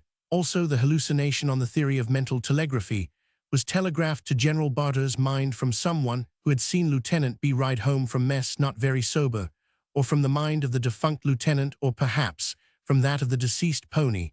The message also reached and alarmed General Barter's dogs. Something of the same kind may or may not explain Mr. Hinford's view of the family coach, which gave no traceable information. The following story, in which an appearance of the dead conveyed information not known to the seer, and so deserving to be called veracious, is a little ghastly. The Bright Skull. In 1867, Miss G, aged 18, died suddenly of cholera in St. Louis. In 1876, a brother F.G., who was much attached to her, had done a good day's business in St. Joseph. He was sending in his orders to his employers. He is a commercial traveler, and was smoking a cigar when he became conscious that someone was sitting on his left, with one arm on the table. It was his dead sister. He sprang up to embrace her, for even on meeting a stranger whom we take for a dead friend, we never realize the impossibility in the half-moment of surprise. But she was gone. Mr. G stood there, the ink wet on his pen, the cigar lighted in his hand, the name of his sister on his lips. He had noted her expression, features, dress, the kindness of her eyes, the glow of the complexion, and what he had never seen before, a bright red scratch on the right side of her face. Mr. G took the next train home to St. Louis and told the story to his parents. His father was inclined to ridicule him, but his mother nearly fainted when she could control herself. She said that, unknown to anyone, she had accidentally scratched the face of the dead, apparently with the pin of her brooch. While arranging something about the corpse, she had obliterated the scratch with powder, and had kept the fact to herself. She told me she knew at least that I had seen my sister a few weeks later. Mrs. G died 75. Here the information existed in one living mind, the mother's, and if there is any mental telegraphy, may thence have been conveyed to Mr. F.G. Another kind of cases, which may be called veracious, occurs when the ghost seer, after seeing the ghost, recognizes it in a portrait not previously beheld. Of course, allowance must be made for fancy, and for conscious or unconscious hoaxing. You see a spook in Castle Dangerous, you then recognize the portrait in the hall or elsewhere. The temptation to recognize the spook rather more clearly than you really do is considerable, just as one is tempted to recognize the features of the Stuarts in the royal family of the parents in a baby, or in any similar case. Nothing is more common in literary ghost stories than for somebody to see a specter and afterwards recognize him or her in a portrait not before seen. There is an early example in Sir Walter Scott's Tapestried Chamber, which was told to him by Miss Anna Seward. Another such tale is by Theophile Gautier in an essay on illusions by Mr. James Sully. A case is given. A lady who corroborated the story to the present author was vexed all night by a spectre in armor. Next morning she saw what she had not previously observed, a portrait of the spectre in the room. Mr. Sully explains that she had seen the portrait unconsciously and dreamed of it. He adds the curious circumstance that other people have had the same experience in the same room, which his explanation does not cover. The following story is published by the Society for Psychical Research, attested by the seer and her husband, whose real names are known, but not published. 76. The Vision and the Portrait.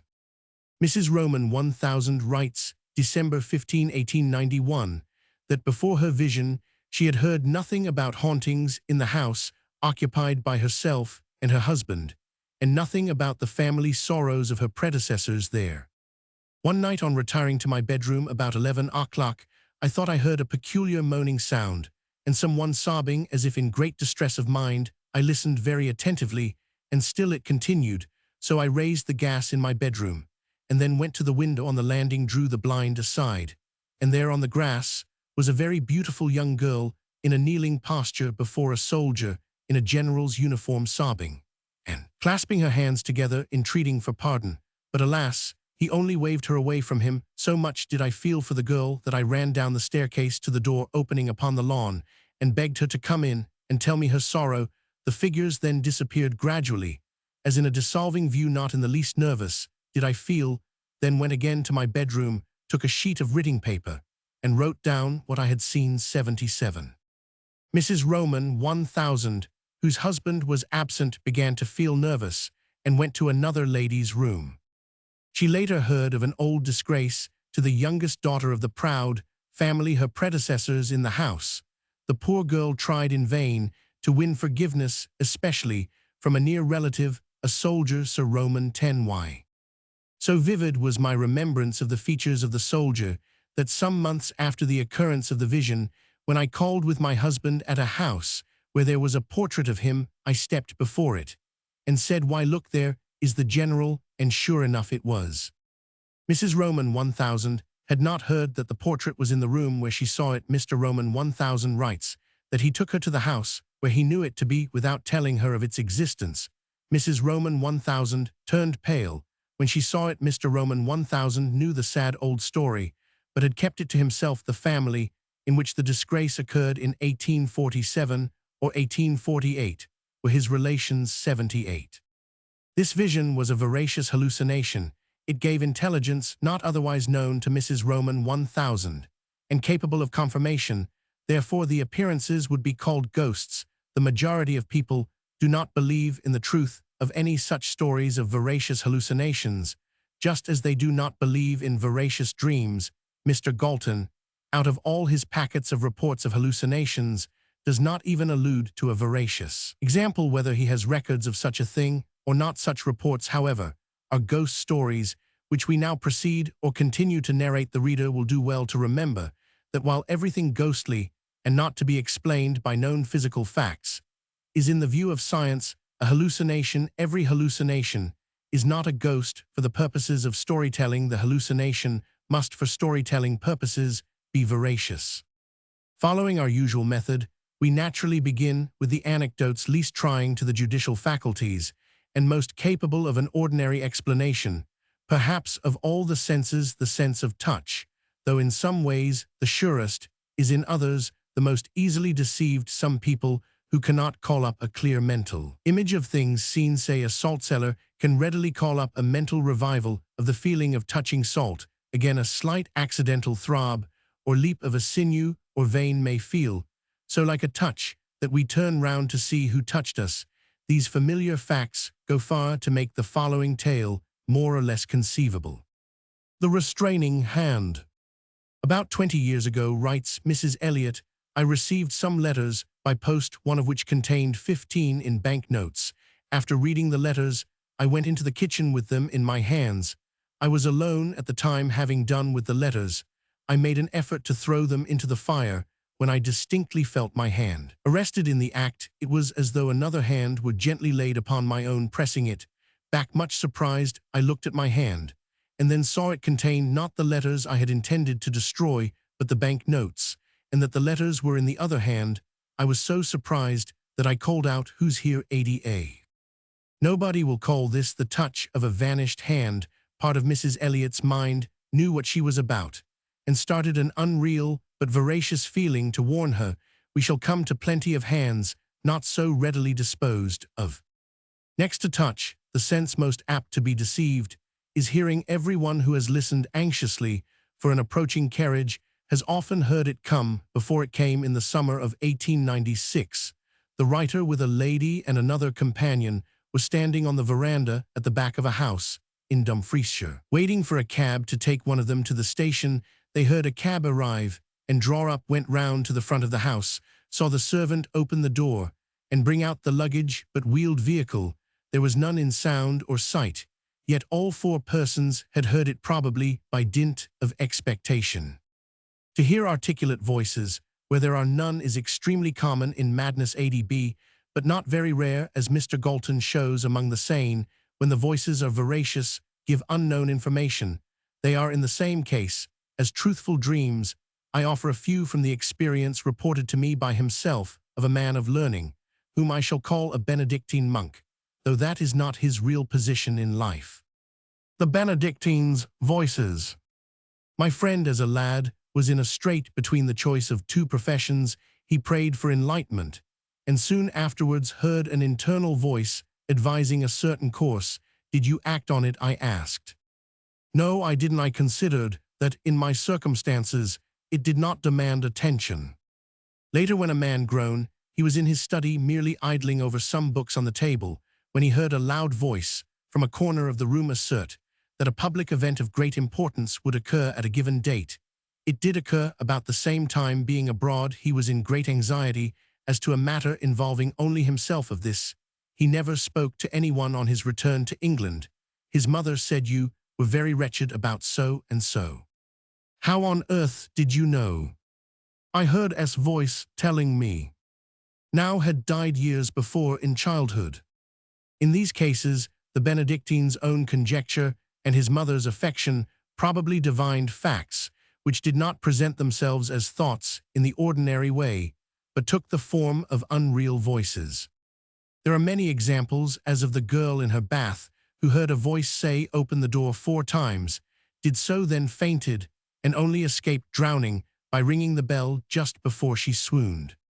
Of course, she might not have swooned if she had not been alarmed by hearing the voices.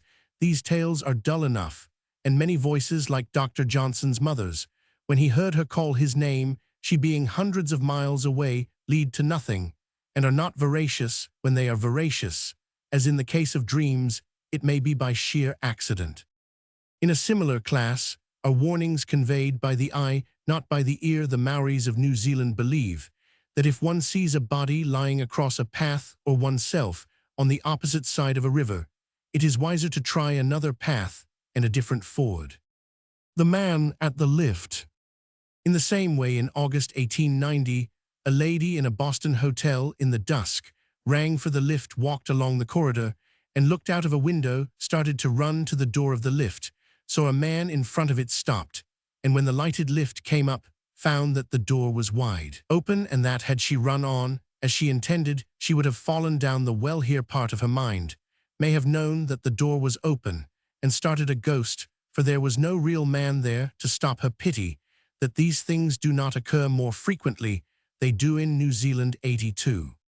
These are a few examples of useful veracious waking dreams, the sort of which we hear most are wraiths. A when awake meets B, who is dead or dying or quite well at a distance. The number of these stories is legion. To these we advance under their Highland title, Spirits of the Living. Chapter 5. Spirits of the Living. Mistakes of identity, followed by arrival of real person. Arrivals. Mark Twain's Phantom Lady, Phantom Dogcart. Influence of expectant attention. Goethe. Shelley.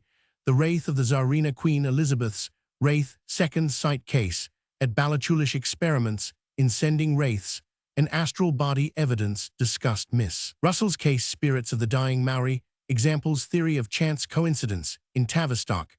Place. The Wynyard Wraith. Lord Brougham's Wraith story. Lord Brougham's logic. The Dying Mother. Comparison with the astral body. The vision of the bride. Animals as affected by the supposed presence of apparitions. Examples. Transition to appearances of the dead. Spirits of the living is the Highland term for the appearances of people who are alive and well, but elsewhere the common Highland belief is that they show themselves to second-sighted persons very frequently before the arrival of a stranger or a visitor, expected or unexpected. Probably many readers have had the experience of meeting an acquaintance in the street. He passes us, and within 100 yards we again meet and talk with our friend.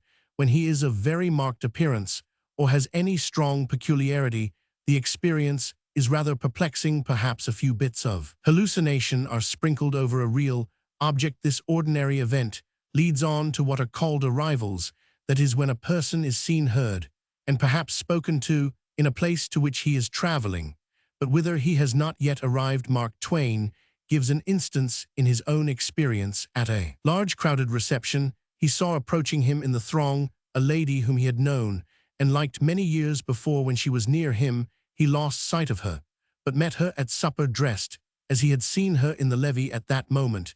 She was traveling by railway to the town in which he was 85A.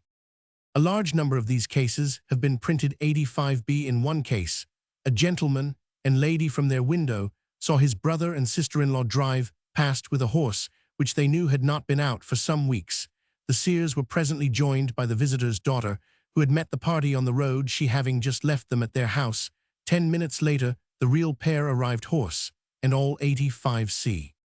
This last affair is one of several tales of phantom coaches, not only heard, but seen. The coach being a coach of the living. In 1893, the author was staying at a Highland castle, when one of the ladies observed to her nephew, "So you and Susan did drive in the dog-cart? I saw you pass my window." "No, we didn't, but we spoke of doing it." The lady then mentioned minute details of the dress and attitudes of her relations as they passed her window, where the drive turned from the hall door through the park. But in fact, no such journey had been made. Dr. Hack Tuke published the story of the arrival of Dr. Bose at his house a quarter of an hour before he came. The people who saw him supposing him to be in Paris. 86. When a person is seen in arrival cases before he arrives, the affair is not so odd. If he is expected, undoubtedly expectation does sometimes conjure up phantasms, and the author once saw, as he supposed, a serious accident occur, which in fact did not take place, though it seemed unavoidable. Curiously enough, this creation of phantasms by expectant attention seems to be rare where ghosts are expected.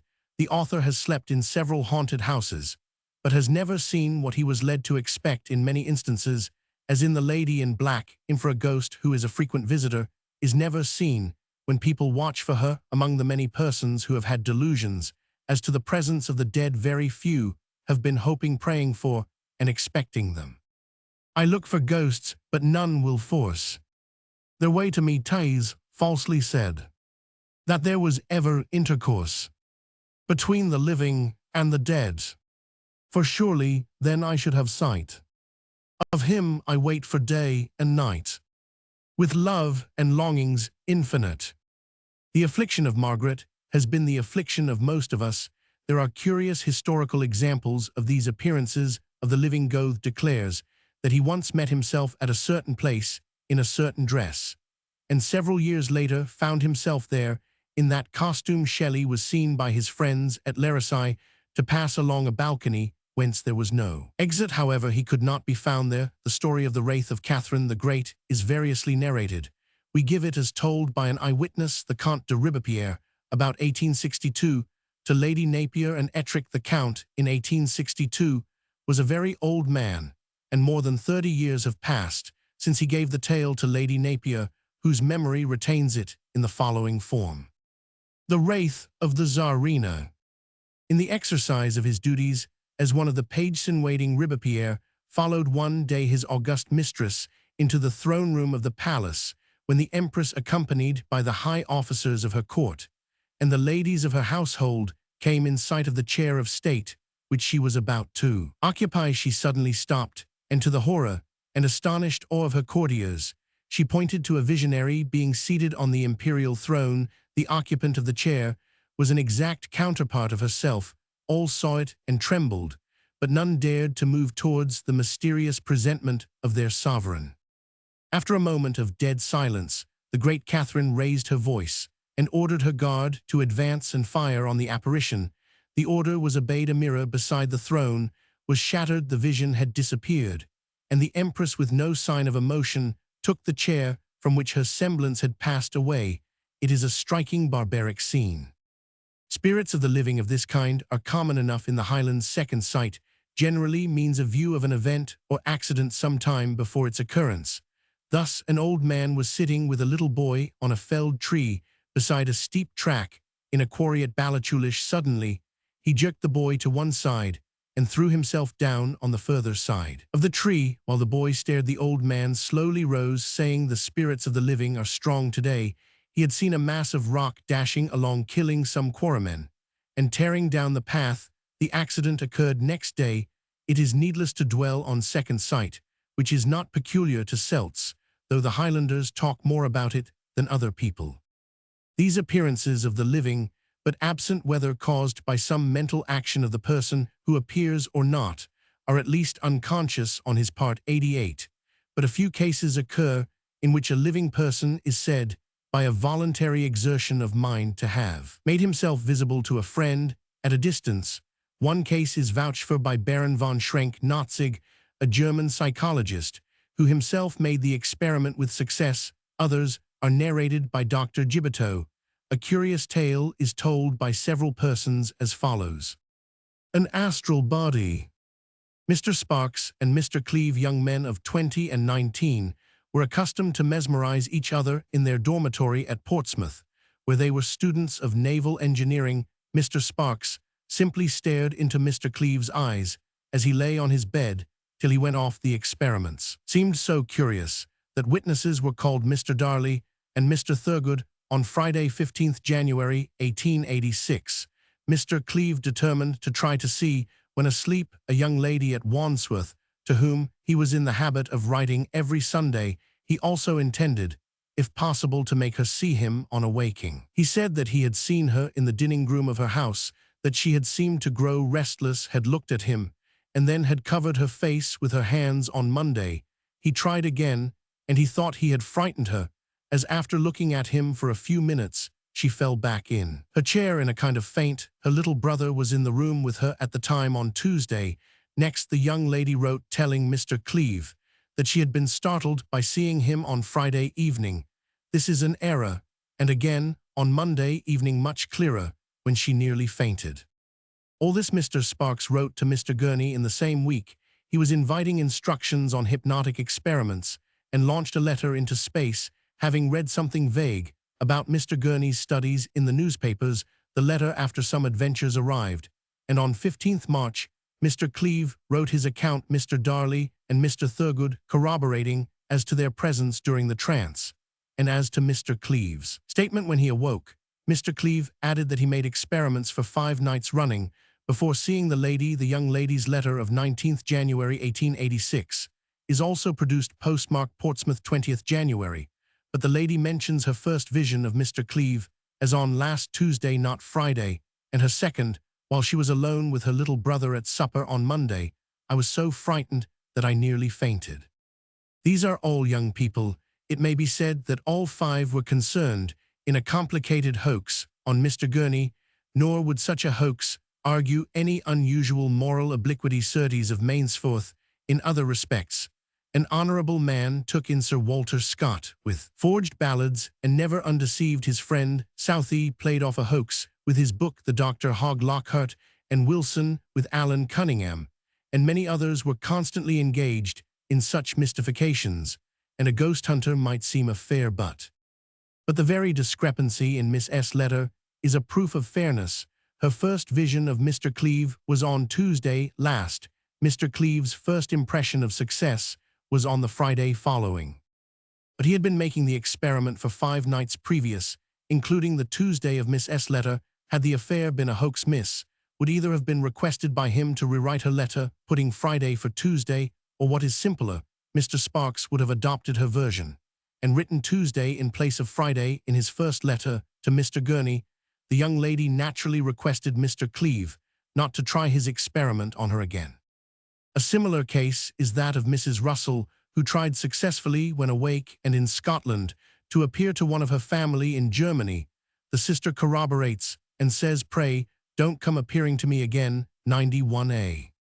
These spirits of the living lead to the subject of spirits of the dying. No kind of tale is so common as that of dying people appearing at a distance. Hundreds have been conscientiously published. 91b. The belief is prevalent among the Maoris of New Zealand, where the apparition is regarded as a proof of death. 91c. Now, there is nothing in savage philosophy to account for this opinion of the Maoris. a man's spirit leaves his body in dreams savages think, and as dreaming is infinitely more common than death, the Maoris should argue that the appearance is that of a man's spirit wandering in his sleep. However, they, like many Europeans, associate a man's apparition with his death not being derived from their philosophy. This habit may be deduced from their experience. As there are undeniably many examples of hallucinatory appearances of persons in perfect health and ordinary circumstances, the question has been asked whether there are more cases of an apparition coinciding with death than, according to the doctrine of chances, there ought to be out of about 18,000 answers to questions on this subject has been deduced the conclusion that the deaths do coincide with the apparitions to an extent beyond mere accident, even if we had an empty hallucination for every case coinciding with death. We could not set the coincidences down to mere chance as well. Might we say that if at the end of an hour's rifle practice at long-distance range, the record shows that for every shot that has hit the bull's-eye another has missed the target, therefore the shots that hit the target did so by accident 92, but as empty hallucinations are more likely to be forgotten than those which coincide with a death, as exaggeration creeps in, as the collectors of evidence are naturally inclined to select and question people whom they know to have a good story to tell the evidence connecting apparitions' voices, and so on with deaths, is not likely to be received with favor. One thing must be remembered as affecting the theory that the coincidence between the wraith and the death is purely an accident. Everybody dreams, and out of the innumerable dreams of mankind, a few must hit the mark by a fluke. But hallucinations are not nearly so common as dreams. Perhaps, roughly speaking, 1 person in 10 has had what he believes to be a waking hallucination, therefore, so to speak, compared with dreams.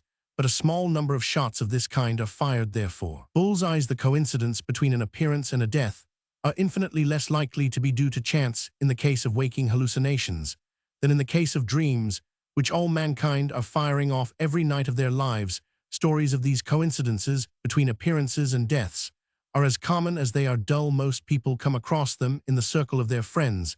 They are all very much alike and make tedious reading. We give a few which have some picturesque features. In Tavistock Place 93. In the latter part of the autumn of 1878, between 3:30 and 4 in the morning, I was leisurely walking home from the house of a sick friend, a middle-aged woman. Apparently a nurse was slowly following, going in the same direction.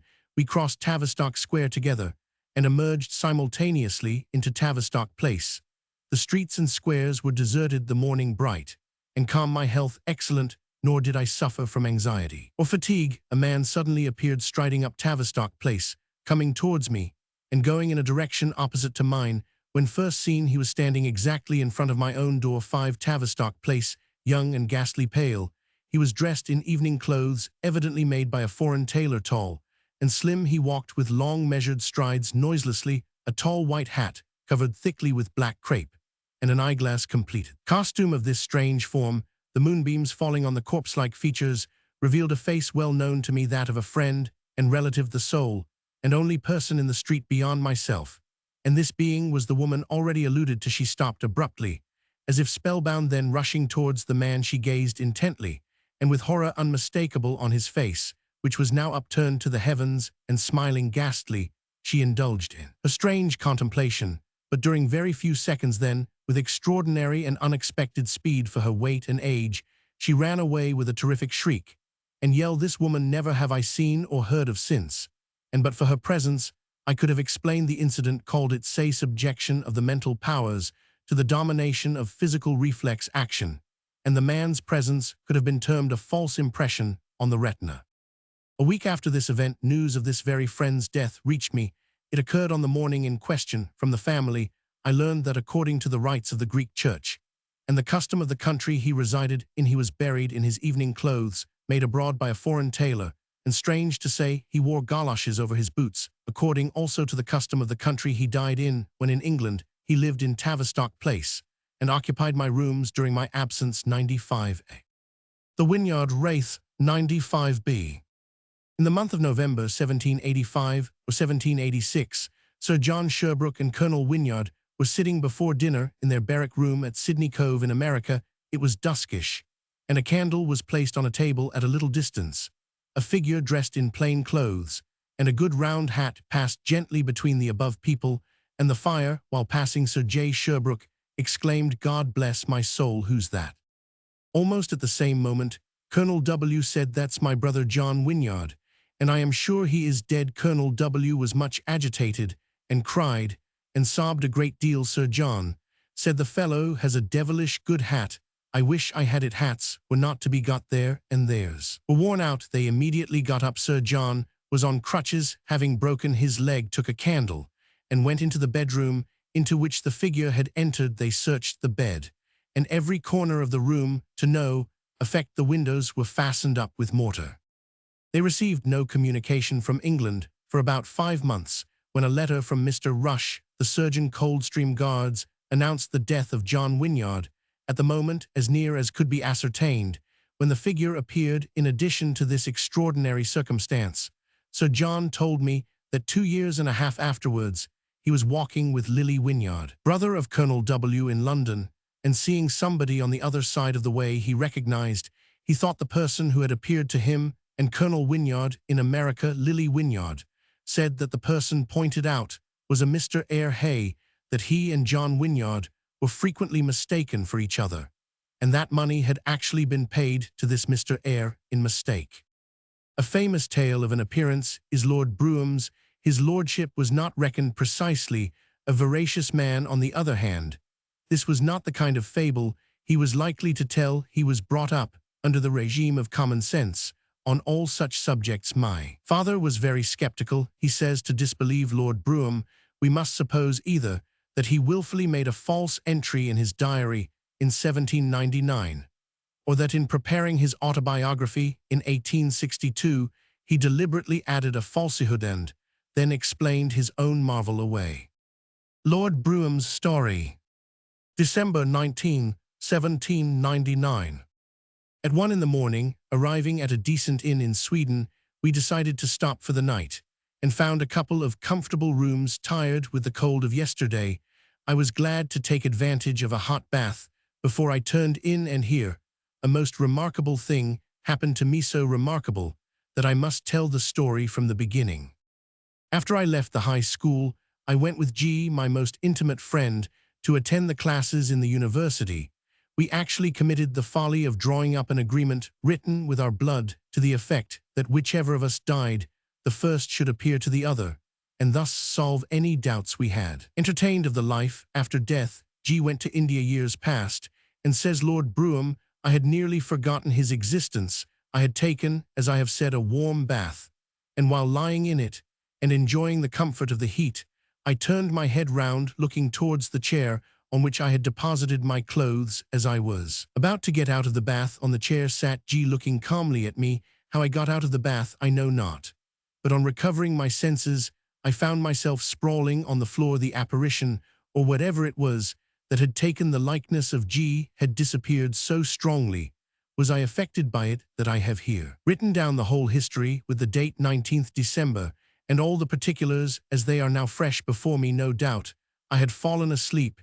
He has just said that he was awake and on the point of leaving the bath, and that the appearance presented so distinctly to my eyes was a dream I cannot for a moment doubt. On 16th October 1862, Lord Brougham copied this extract for his autobiography, and says that on his arrival in Edinburgh, he received a letter from India announcing that G. had died on 19th December. He remarks singular coincidence, and adds that considering the vast number of dreams, the number of coincidences is perhaps fewer than a fair calculation of chances would warrant us to expect. This is a concession to common sense, and argues an ignorance of the fact that sane and apparently waking men may have hallucinations, on the theory that we may have inappreciable moments of sleep. When we think ourselves awake, it is not an ordinary, but an extraordinary coincidence that Brougham should have had that peculiar moment of the dream of G. on the night of G.'s death, while the circumstance that he had made a compact with G. multiplies the odds against accident in a ratio which mathematicians may calculate. Brougham was used to dreams like other people. He was not shocked by them. This dream produced such a shock that I had no inclination to talk about it, even on Brougham's showing then this dream was a thing unique in his experience and not one of the swarm of visions of sleep, thus his including it among these, while his whole language shows that he himself did not really reckon it among these, is an example of the fallacies of common sense. He completes his fallacy by saying it is not much more wonderful than that a person whom we had no reason to expect should appear to us at the very moment we had been thinking or speaking of him, but Lord Brougham had not been speaking or thinking of G. There had been nothing to call him to my recollection. He says to give his logic any value he should constantly, when as far as he knew awake, have had dreams that shocked him, then one coincidence would have had no assignable cause, save ordinary accident. If Lord Brougham fabled in 1799 or in 1862, he did so to make a sensation, and then he tried to undo it by arguing that his experience was a thoroughly commonplace affair. We now give a very old story, The Dying Mother. If the reader will compare it with Mr. Cleeve's case and astral body in this chapter, he will be struck by the resemblance. Mr. Cleeve and Mrs. Goff were both in a trance, both wished to see persons at a distance, both saw and each was seen Mrs. Goff, by her children's nurse Mr. Cleeve, by the person whom he wished to see, but not by a small boy also present. The Dying Mother, 101. Mary, the wife of John Goff of Rochester, being afflicted with a long illness, removed to her father's house at West Mulling, about 9 miles from her own. There she died on 4th June, this present year, 1691. The day before her departure she grew very impatiently desirous to see her 2 children, whom she had left at home to the care of a nurse. She prayed her husband to hire a horse, for she must go home and die with the children. She was too ill to be moved, but a minister who lives in the town was with her at 10 o'clock that night, to whom she expressed good hopes in the mercies of God and a willingness to die. But said she, it is my misery that I cannot see my children. Between 1 and 2 o'clock in the morning, she fell into a trance. One widow Turner, who watched with her that night, says that her eyes were open and fixed, and her jaw fallen. Mrs. Turner put her hand upon her mouth and nostrils, but could perceive no breath. She thought her to be in a fit, and doubted whether she were dead or alive. The next morning, the dying woman told her mother that she had been at home with her children. I was with them last night when I was asleep. The nurse at Rochester, widow Alexander by name, affirms and says she will take her oath on't before a magistrate and receive the sacrament upon it, that a little before 2 o'clock that morning she saw the likeness of the said Mary Goff come out of the next chamber, where the elder child lay in a bed by itself, the door being left open, and stood by her bedside. For about a quarter of an hour the younger child was there lying by her. Her eyes moved and her mouth went, but she said nothing. The nurse moreover says that she was perfectly awake. It was then daylight, being one of the longest days in the year. She sat up in bed and looked steadfastly on the apparition. In that time she heard the bridge clock strike 2, and a while after said, in the name of the Father, Son, and Holy Ghost, what art thou? Thereupon the apparition removed and went away. She slipped on her clothes and followed, but what became on't she cannot tell. Mrs. Alexander then walked out of doors till 6, when she persuaded some neighbors to let her in. She told her adventure. They failed to persuade her that she had dreamed it on the same day. The neighbor's wife, Mrs. Sweet, went to West Mulling, saw Mrs. Goff before her death, and heard from Mrs. Goff's mother the story of the daughter's dream of her children. Mrs. Sweet, not having mentioned the nurse's story of the apparition, that poor Mrs. Goff walked to Rochester and returned undetected, a distance of 18 miles, is difficult to believe. Goethe has an obiter dictum on the possibility of intercommunion without the aid of the ordinary senses between the souls of lovers. Something of the kind is indicated in anecdotes of dreams dreamed in common by husband and wife. But in such cases, it may be urged that the same circumstance or the same noise or other disturbing cause may beget the same dream. In both, a better instance is the vision of the bride. Colonel Meadows Taylor writes in The Story of My Life, Vol. Roman 2, p. 32, the determination to live unmarried was the result of a very curious and strange incident that befell me during one of my marches to Hyderabad. I have never forgotten it, and it returns to this day to my memory with a strangely vivid effect that I can neither repel nor explain. I purposely withhold the date of the year in my very early life. I had been deeply and devotedly attached to one in England, and only relinquished the hope of one day winning her when the terrible order came out that no furlough to Europe would be granted. One evening I was at the village of Duascudia after a very long afternoon and evening march from Muktul, and I lay down very weary, but the barking of village dogs, the baying of jackals, and over-fatigue and heat prevented sleep, and I was wide awake and restless suddenly, for my tent door was wide open. I saw the face and figure so familiar to me, but looking older, and with a sad and troubled expression. The dress was white, and seemed covered with a profusion of lace and glistened in the bright moonlight. The arms were stretched out, and a low plaintive cry of "Do not let me go, do not let me go" reached me. I sprang forward, but the figure receded, growing fainter and fainter, till I could see it no more, but the low plaintive tones still sounded. I had run barefooted across the open space, where my tents were pitched, very much to the astonishment of the sentry on guard, but I returned to my tent, without speaking to him. I wrote to my father. I wished to know whether there were any hope for me. He wrote back to me these words: "Too late, my dear son. On the very day of the vision you described to me, A was married." The colonel did not keep his determination not to marry for his life, is edited by his daughter, who often heard her father mention the incident precisely in the same manner, and exactly as it is in the book 103. If thinking of friends and lovers lost or dead could bring their forms and voices before the eye and ear of flesh, there would be a world of hallucinations around us, but it wants heaven-sent moments for this skill, and few bridal nights send a vision and a voice to the bed of a wakeful lover far away. Stories of this kind, appearances of the living or dying really at a distance, might be multiplied to any extent. They are all capable of explanation, if we admit the theory of telepathy, of a message sent by an unknown process from one living man's mind to another, where more than one person shares the vision. We may suppose that the influence comes directly from A to B, C and D, or comes from A to B, and is by him unconsciously wired on to B and C, or is suggested to them by B's conduct or words. In that case, animals may be equally affected. Thus, if B seems alarmed, that may frighten his dog, or the alarm of a dog, caused by some noise or smell heard or smelt by him, may frighten B, C, and D, and make one or all of them see a ghost.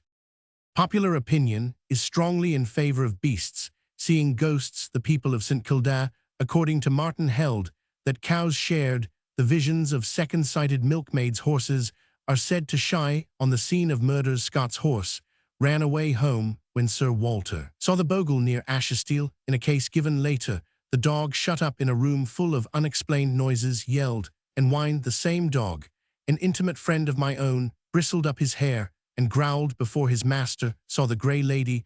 The Rev. J.G. Wood gives case of a cat which nearly went mad when his mistress saw an apparition. Jeremy Taylor tells of a dog which got quite used to a ghost that often appeared to his master and used to follow it. In The Lady in Black, a dog would jump up and fawn on the ghost and then run away in a fright. Mr. Wesley's mastiff was much alarmed by the family ghost. Not to multiply cases, dogs and other animals are easily affected by whatever it is that makes people think a ghost is present, or by the conduct of the human beings on these occasions. Absurd as the subject appears, there are stories of the ghosts of animals. These may be discussed later. Meanwhile, we pass from appearances of the living or dying to stories of appearances of the dead. Chapter 6. Transition to appearances of the dead. Obvious scientific difficulties. Purposeless character of modern ghosts. Theory of dead men's dreams, illustrated by sleepwalking housemaid. Purposeful character of the old ghost stories. Probable causes of the difference between old and new ghost stories. Only the most dramatic were recorded. The tales were embellished or invented. Practical reasons for inventing them. The Demon of Sprayton. Sources of story of Sir George Villiers' ghost. Clarendon, Lily Douche, Wyndham's letter. Sir Henry Wotton, Isaac Walton. Anthony Would a Wotton dream proved legendary. The ghost that appeared to Lord Lyttelton, his lordship's own ghost. Appearances of the dead. We now pass beyond the utmost limits to which a scientific theory of things ghostly can be pushed. Science admits If asked, that it does not know everything, it is not inconceivable that living minds may communicate by some other channel than that of the recognized senses. Science now admits the fact of hypnotic influence, though 60 years ago, Braid was not allowed to read a paper on it before the British Association. Even now the topic is not welcome. But perhaps only one eminent man of science declares that hypnotism is all imposture and malobservation. Thus, it is not wholly beyond the scope of fancy to imagine that someday official science may glance at the evidence for telepathy. But the stories we have been telling deal with living men supposed to be influencing living men. When the dead are alleged to exercise a similar power, we have to suppose that some consciousness survives the grave and manifests itself by causing hallucinations. Among the living instances of this have already been given in The Ghost and the Portrait, The Bright Scar, and Riding Home After Mess. These were adduced as examples of veracity in hallucinations. Each appearance gave information to the seer which he did not previously possess. In the first case, the lady who saw the soldier and the suppliant did not know of their previous existence and melancholy adventure. In the second, the brother did not know that his dead sister's face had been scratched. In the third, the observer did not know that Lieutenant B had grown a beard and acquired a bay pony with black mane and tail. But though the appearances were veracious, they were purposeless, and again, as in each case, the information existed in living minds. It may have been wired on from them. Thus, the doctrine of telepathy puts a ghost of the dead in a great quandary. If he communicates no verifiable information, he may be explained as a mere empty illusion. If he does yield fresh information, and if that is known to any living mind, he and his intelligence may have been wired on from that mind. His only chance is to communicate facts, which are proved to be true facts, which nobody living knew before. Now, it is next to impossible to demonstrate that the facts communicated were absolutely unknown to everybody. Far, however, from conveying unknown intelligence, most ghosts convey none at all and appear to have no purpose whatever. It will be observed that there was no traceable reason why the girl with a scar should appear to Mr. G, or the soldier and suppliant to Mrs. Roman 1000, or Lieutenant B to General Barker. The appearances came in a vague, casual, aimless way, just as the living and healthy clergyman appeared to the diplomatist. On St. Augustine's theory, the dead persons who appeared may have known no more about the matter than did the living clergyman. It is not even necessary to suppose that the dead man was dreaming about the living person to whom or about the place in which he appeared, but on the analogy of the tales in which a dream or thought of the living seems to produce a hallucination of their presence in the minds of other and distant living people. So a dream of the dead may, it is urged, have a similar effect. If in that sleep of death such dreams may come, the idea occurred to Shakespeare. In any case, the ghosts of our stories hitherto have been so aimless and purposeless as to resemble what we might imagine a dead man's dream to be.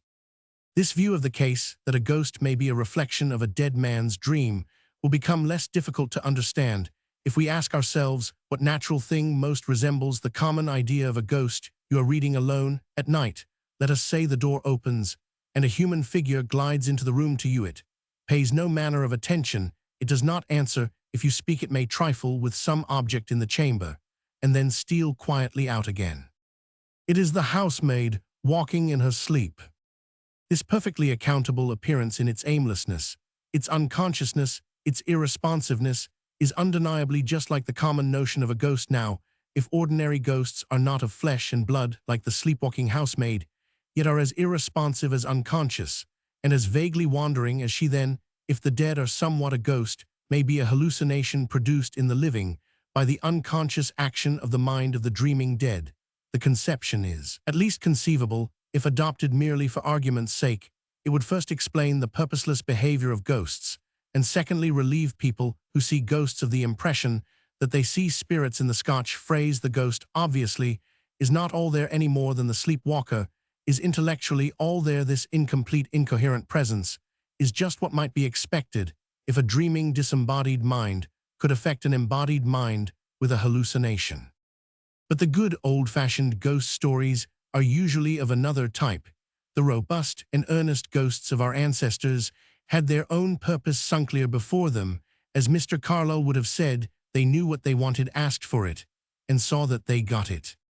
As a rule, their bodies were unburied, and so they demanded sepulture, or they had committed a wrong, and wished to make restitution, or they had left debts, which they were anxious to pay, or they had advice, or warnings, or threats to communicate, or they had been murdered, and were determined to bring their assassins to the gibbet.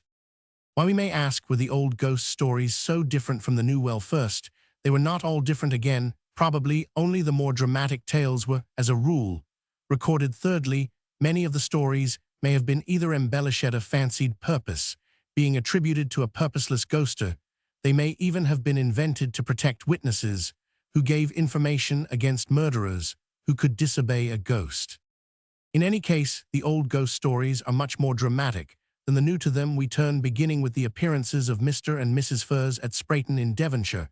In 1682, our author is Mr. Richard Bovet in his Pandemonium, or The Devil's Cloister, opened 1683.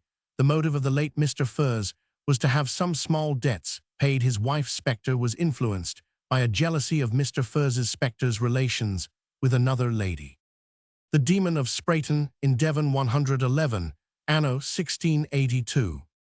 About the month of November in the year 1682, in the parish of Sprayton, in the county of Devon, one Francis Fay, servant to Mr. Philip Furs, being in a field near the dwelling house of his said master, there appeared unto him the resemblance of an aged gentleman like his master's father, with a pole or staff in his hand, resembling that he was wont to carry, when living, to kill the moles. With all the spectrum approached near the young man, whom you may imagine not a little surprised at the appearance of one that he knew to be dead. But the spectrum bid him not be afraid of him, but tell his master, who was his son, that several legacies, which by his testament he had bequeathed, were unpaid, naming 10 shillings to one and 10 shillings to another, both which persons he named to the young man, who replied that the party he last named was dead, and so it could not be paid to him. The ghost answered he knew that, but it must be paid to the next relation, whom he also named. The spectrum likewise ordered him to carry 20 shillings to a gentlewoman's sister to the deceased, living near Totnes in the said county, and promised, if these things were performed, to trouble him no further.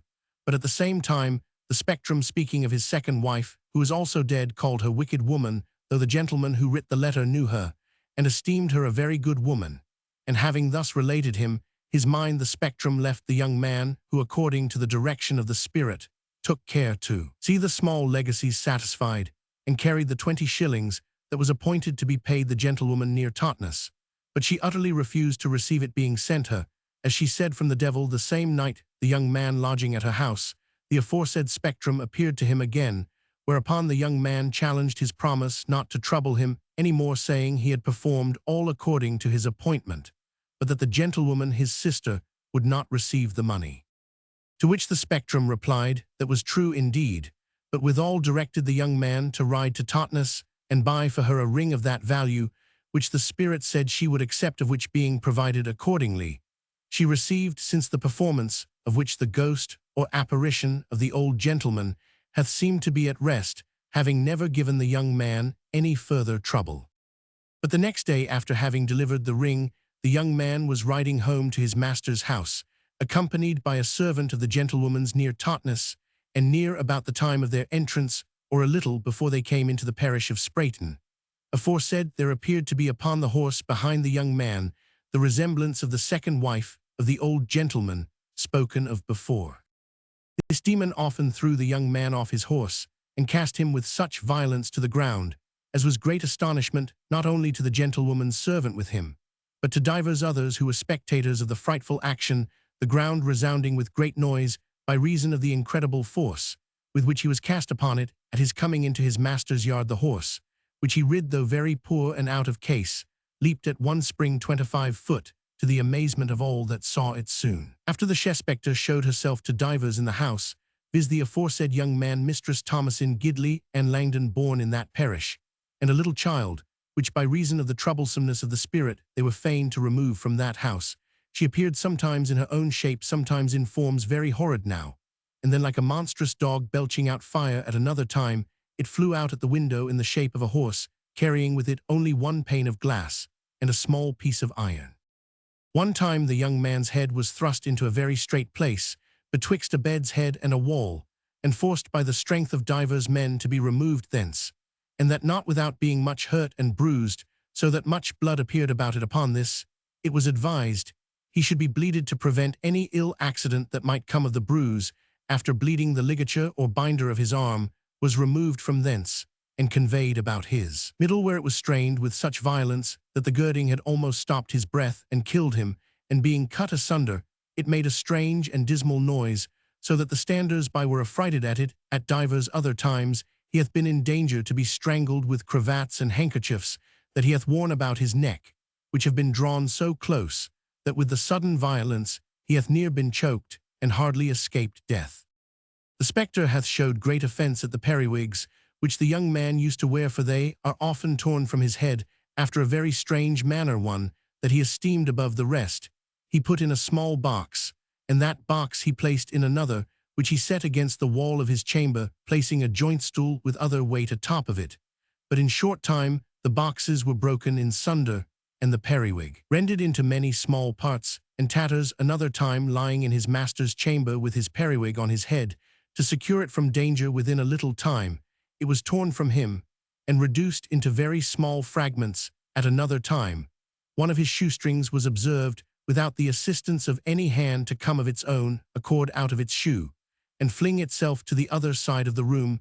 The other was crawling after it, but a maid, espying that with her hand, drew it out, and it strangely clasped and curled about her hand like a living eel or serpent. This is testified by a lady of considerable quality, too great for exception, who was an eyewitness. The same lady showed Mr. Roman 101 of the young man's gloves, which was torn in his pocket, while she was by which is so dexterously tattered, and so artificially torn, that it is conceived a cutler could not have contrived an instrument to have laid it abroad so accurately, and all this was done in the pocket, in the compass of 1 minute.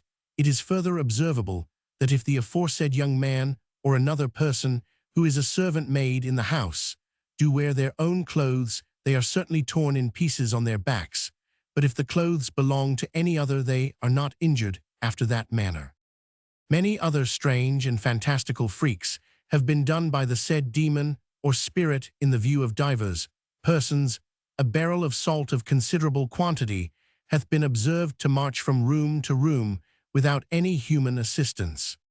An handiron hath seemed to lay itself cross over thwart a pan of milk that hath been scalding over the fire, and 2 flitches of bacon have of their own accord descended from the chimney where they were hung, and placed themselves upon the handiron.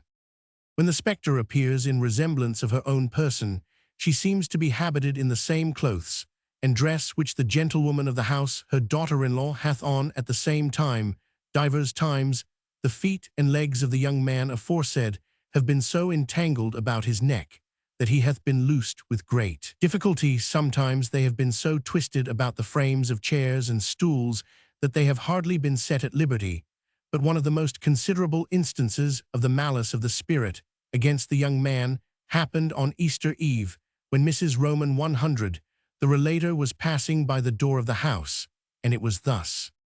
When the young man was returning from his labor, he was taken up by the skirt of his doublet by this female demon, and carried a height into the air. He was soon missed by his master and some other servants that had been at labor with him, and after diligent inquiry no news could be heard of him, until at length, near half an hour after, he was heard singing and whistling in a bog or quagmire, where they found him in a kind of trance or ecstatic fit, to which he hath sometimes been accustomed, but whether before the affliction he met with from this spirit I am not certain. He was affected much after such sort as at the time of those fits, so that the people did not give that attention and regard to what he said as at other times.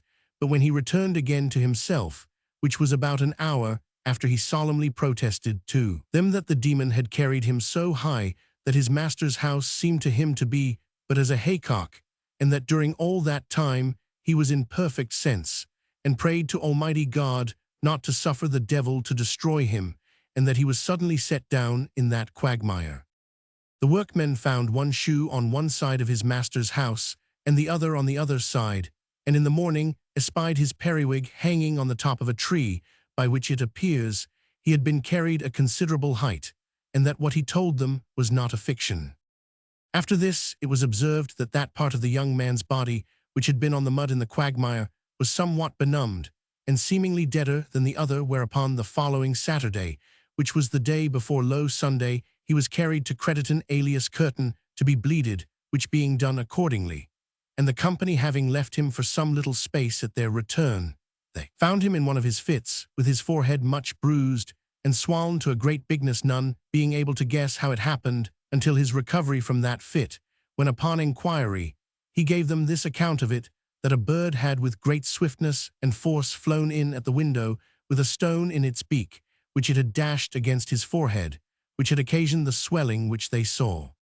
The people, much wondering at the strangeness of the accident, diligently sought the stone, and under the place where he sat they found not such a stone as they expected, but a weight of brass or copper, which it seems the demon had made use of on that occasion to give the poor young man that hurt in his forehead. The persons present were at the trouble to break it to pieces, every one taking a part, and preserving it in memory of so strange an accident. After this, the spirit continued to molest the young man in a very severe and rugged manner, often handling him with great extremity, and whether it hath yet left its violences to him, or whether the young man be yet alive, I can have no certain account. I leave the reader to consider of the extraordinary strangeness of the relation. The reader, considering the exceeding strangeness of the relation, will observe that we have now reached great swinging falsehoods, even if that opinion had not hitherto occurred to his mind. But if he thinks that such stories are no longer told, and even sworn to on Bible oath, he greatly deceives himself. In the chapter on haunted houses, he will find statements just as hard narrated of the years 1870 and 1882. In these, however, the ghosts had no purpose, but mischief. 118. We take another ghost with a purpose. Sir George Villiers' ghost. The variations in the narratives of Sir George Villiers' appearance to an old servant of his or old protégé, and the warning communicated by this man to Villiers' son, the famous Duke of Buckingham, are curious and instructive. The tale is first told in print by William Lilly, the astrologer, in the second part of a large tract called Monarchy or No Monarchy in England, London, 1651, 23 years after Buckingham's murder. While prior in publication, Lilly's story was probably written after, though independent of Lord Clarendon's, in the first book of his History of the Rebellion, begun on 18th March 1646, that is within 18 years of the events. Clarendon, of course, was in a position to know what was talked of at the time. Next, we have a letter of Mr. Douche to Glanville, undated, but written after the Restoration, and finally, an original manuscript of 1652. Douche makes the warning arrive some few days before the murder of Buckingham, and says that the ghost of Sir George in his morning gown bade one Parker tell Buckingham to abandon the expedition to La Rochelle, or expect to be murdered. On the third time of appearing, the vision pulled a long knife from under his gown as a sign of the death awaiting Buckingham. He also communicated a private token to Parker, the percipient Sir George's old servant. On each occasion of the appearance, Parker was reading at midnight. Parker, after the murder, told one Seeley, who told it to a clergyman, who told Douche, who told Glanville. In Lilly's version, the ghost had a habit of walking in Parker's room, and finally bade him tell Buckingham to abstain from certain company, or else he will come to destruction, and that suddenly Parker, thinking he had dreamed, did nothing. The ghost reappeared and communicated a secret, which he, Buckingham, knows that none in the world ever knew but myself and he. The Duke, on hearing the story from Parker backed by the secret, was amazed, but did not alter his conduct. On the third time, the spectre produced the knife, but at this information, the Duke only laughed. 6 weeks later, he was stabbed. Douche makes the whole affair pass immediately before the assassination, and Mr. Parker died soon after, as the ghost had foretold to him.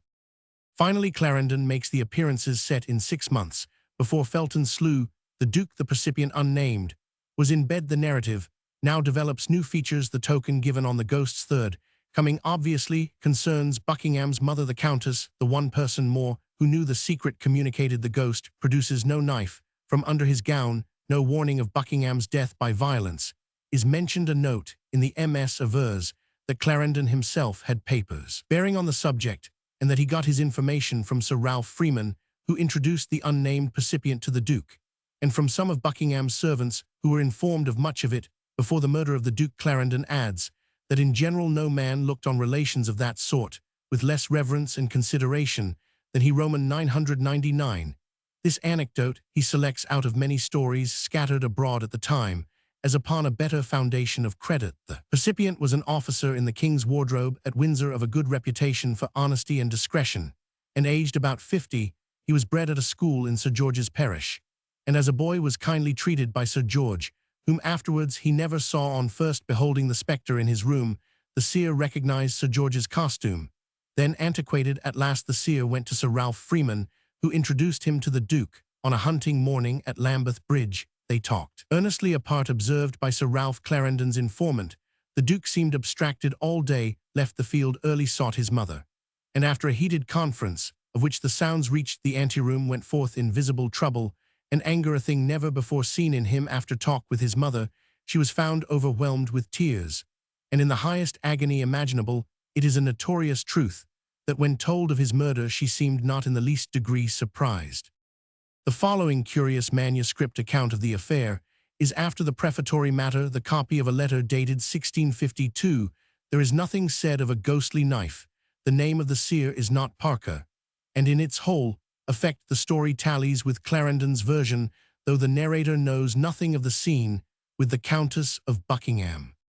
Cavalier version 121. 1627, since William Lilly, the rebels juggler and mountebank, in his malicious and blasphemous discourse concerning our late martyred sovereignty of ever-blessed memory, amongst other lies and falsehoods, imprinted a relation concerning an apparition which foretold several events which should happen to the Duke of Buckingham, wherein he falsifies both the person to whom it appeared and ye circumstances. I thought it not amiss to enter here, that it may be preserved the true account of that apparition, as I have received it from the hand, and under the hand of Mr. Edmund Wyndham of Kelleford, in the county of Somerset.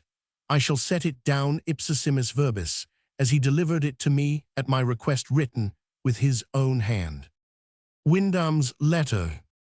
Sr. According to your desire, and my promise, I have written down what I remember, divers things being slipped out of my memory of the relation made me by Mr. Nicholas Toes, concerning the apparition. W.C.H. visited him about year 1627, 122. I and my wife, upon an occasion being in London, lay at my brother Pine's house, without Bishopsgate. W.C.H. was ye next house unto Mr. Nicholas Toes's, who was my kinsman and familiar acquaintance. In consideration of whose society and friendship he took a house in that place, he said, Toes being a very fine musician and very good company, and for aught I ever saw or heard a virtuous, religious, and well-disposed gentleman about that time, he said, Mr. Toes told me that one night being in bed and perfectly waking, and a candle burning by him, as he usually had, there came into his chamber, and stood by his bedside an oldie gentleman in such an habit as was in fashion in Queen Elizabeth's time, at whose first appearance Mr. Toes was very much troubled, but after a little time recollecting himself, he demanded of him in ye name of God, what he was, whether he were a man, and ye apparition replied, No. Then he asked him if he were a divil, and ye answer was no. Then Mr. Toes said, in ye name of God, what art thou then? And as I remember, Mr. Toes told me that the apparition answered him, that he was ye ghost of Sir George Villiers, father to ye then Duke of Buckingham, whom he might very well remember, since he went to school at such a place in Leicestershire, naming ye place which I have forgotten. And Mr. Toes told me that ye apparition had perfectly ye resemblance of ye said Sr. George Villiers in all respects, and in ye same habit that he had often seen him wear in his lifetime. The said apparition then told Mr. Toes that he could not but remember ye much kindness that he said Sr. George Villiers had expressed to him whilst he was a scholar in Leicestershire as aforesaid, and that as out of that consideration he believed that he loved him, and that therefore he made choice of him, he said Mr. Toes to deliver a message to his son ye Duke of Buckingham, thereby to prevent such mischief as would otherwise befall ye said Duke, whereby he would be inevitably ruined. And then, as I remember, Mr. Toes told me that ye apparition instructed him what message he should deliver unto ye Duke. VNTO WCH Mr. Toes replied that he should be very unwilling to go to ye Duke of Buckingham upon such an errand, whereby he should gain nothing but reproach and contempt, and to be esteemed a madman, and therefore desired to be excused from ye employment. But ye apparition pressed him WTH much earnestness to undertake it, telling him that ye circumstances and secret discoveries, which he should be able to make to ye Duke of such passages in ye course of his life, which were known to none, but himself would make it appear that ye message was not ye fancy of a distempered brain, but a reality, and so ye apparition took his leave of him for that night, and telling him that he would give him leave to consider till the next night, and then he would come to receive his answer, whether he would undertake to deliver his message or no. Mr. Toes passed that day WTH much trouble and perplexity debating and reasoning WTH himself, whether he should deliver his message or not to ye Duke. But in ye conclusion he resolved to do it, and ye next night, when ye apparition came, he gave his answer accordingly, and then received his full instruction, after which Mr. Toes went and found out Sr. Thomas Bludder and Sr. Ralph Freeman, by whom he was brought to ye Duke of Buckingham, and had several private and lone audiences of him. I myself, by ye favour of a friend, Sr. Edward Savage, was once admitted to see him in private conference with ye Duke, where although I heard not their discourses, I observed much earnestness in their actions and gestures. After WCH conference, Mr. Toes told me that ye Duke would not follow ye advice that was given him, which was, as I remember, that he intimated ye casting of, and ye rejecting of some men who had great interest in him, which was, and as I take it, he named B.P. Laud, and that ye Duke was to do some popular acts in ye ensuing Parliament, of which Parliament ye Duke would have had Mr. Toes to have been a burgess. But he refused it, alleging that, unless ye Duke followed his directions, he must do him hurt if he were of ye Parliament. Mr. Toes then told her that ye Duke of Buckingham confessed that he had told him those things WCH no creature knew but himself, and that none but God or ye Divil could reveal to him. Ye Duke offered Mr. Toes to have ye King knight him, and to have given him preferment as he told me, but that he refused it, saying that unless he would follow his advice, he would receive nothing from him. Mr. Toes, when he made me this relation, he told me that ye Duke would inevitably be destroyed before such a time WCH. He then named, and accordingly ye Duke's death happened before that time. He likewise told that he had written down all ye several discourses that he had had WTH ye apparition, and that at last his coming was so familiar that he was as little troubled with it as if it had been a friend or acquaintance that had come to visit him. Mr. Toes told me further that ye Archbishop of Canterbury, then Bishop of London, Dr. Laud, should by his counsels be ye author of very great troubles to ye kingdom, by which it should be reduced to ye extremity of disorder and confusion, and that it should seem to be past all hope of recovery without a miracle. But when all people were in despair of seeing happy days, again ye kingdom should suddenly be reduced and resettled again in a most happy condition. At this time my father Pine was in trouble and commented to ye Gatehouse by ye lords of ye council about a quarrel between him and ye Lord Powlett, upon which one night I said to my cousin Toes by way of jest, I pray ask your apparition what shall become of my father Pine's business, which he promised to do. And ye next day he told me that my father Pine's enemies were ashamed of their malicious prosecution, and that he would be at liberty within a week or some few days, which happened according. Mr. Toes, his wife, since his death, told me that her husband and she living at Windsor Castle, where he had an office, that sooner that ye Duke of Buckingham was killed, told her that very day that the Duke was set upon by ye mutinous mariners at Portsmouth, saying then that ye next attempt against him would be his death, which accordingly happened, and at ye instant ye Duke was killed, as she understood by ye relation afterwards. Mr. Toes was sitting in his chair, out of which he suddenly started VP, and said, wife, ye Duke of Buckingham is slain. Mr. Toes lived not long after that himself, but told his wife ye time of his death. Before it happened, I never saw him, after I had seen some effects of his discourse, which before I valued not, and therefore was not curious to inquire after more than he voluntarily told me, which I then entertained not WTH these serious thoughts, which I have since reflected on in his discourse. This is as much as I can remember on this business, which according to your desire is written by Sr. your Roman 100. Edmund Wyndham. Boulogne, 5th August 1652. This version has over all others the merit of being written by an acquaintance of the seer who was with him while the appearances were going on. The narrator was also present at an interview between the seer and Buckingham. His mention of Sir Ralph Freeman tallies with Clarendon's, who had the story from Freeman the ghost predicts the restoration, and this is recorded before that happy event. Of course, Mr. Toes may have been interested in Buckingham's career, and may have invented the ghost after discovering the secret token 127 as an excuse for warning him.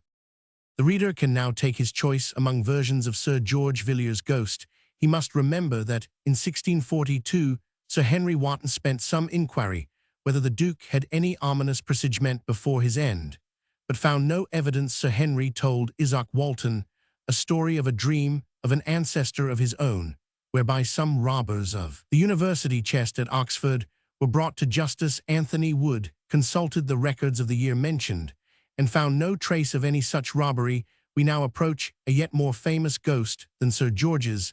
This is Lord Lyttelton's. The ghost had a purpose to warn that bad man of his death, but nobody knows whose ghost she was. Lord Lyttelton's ghost.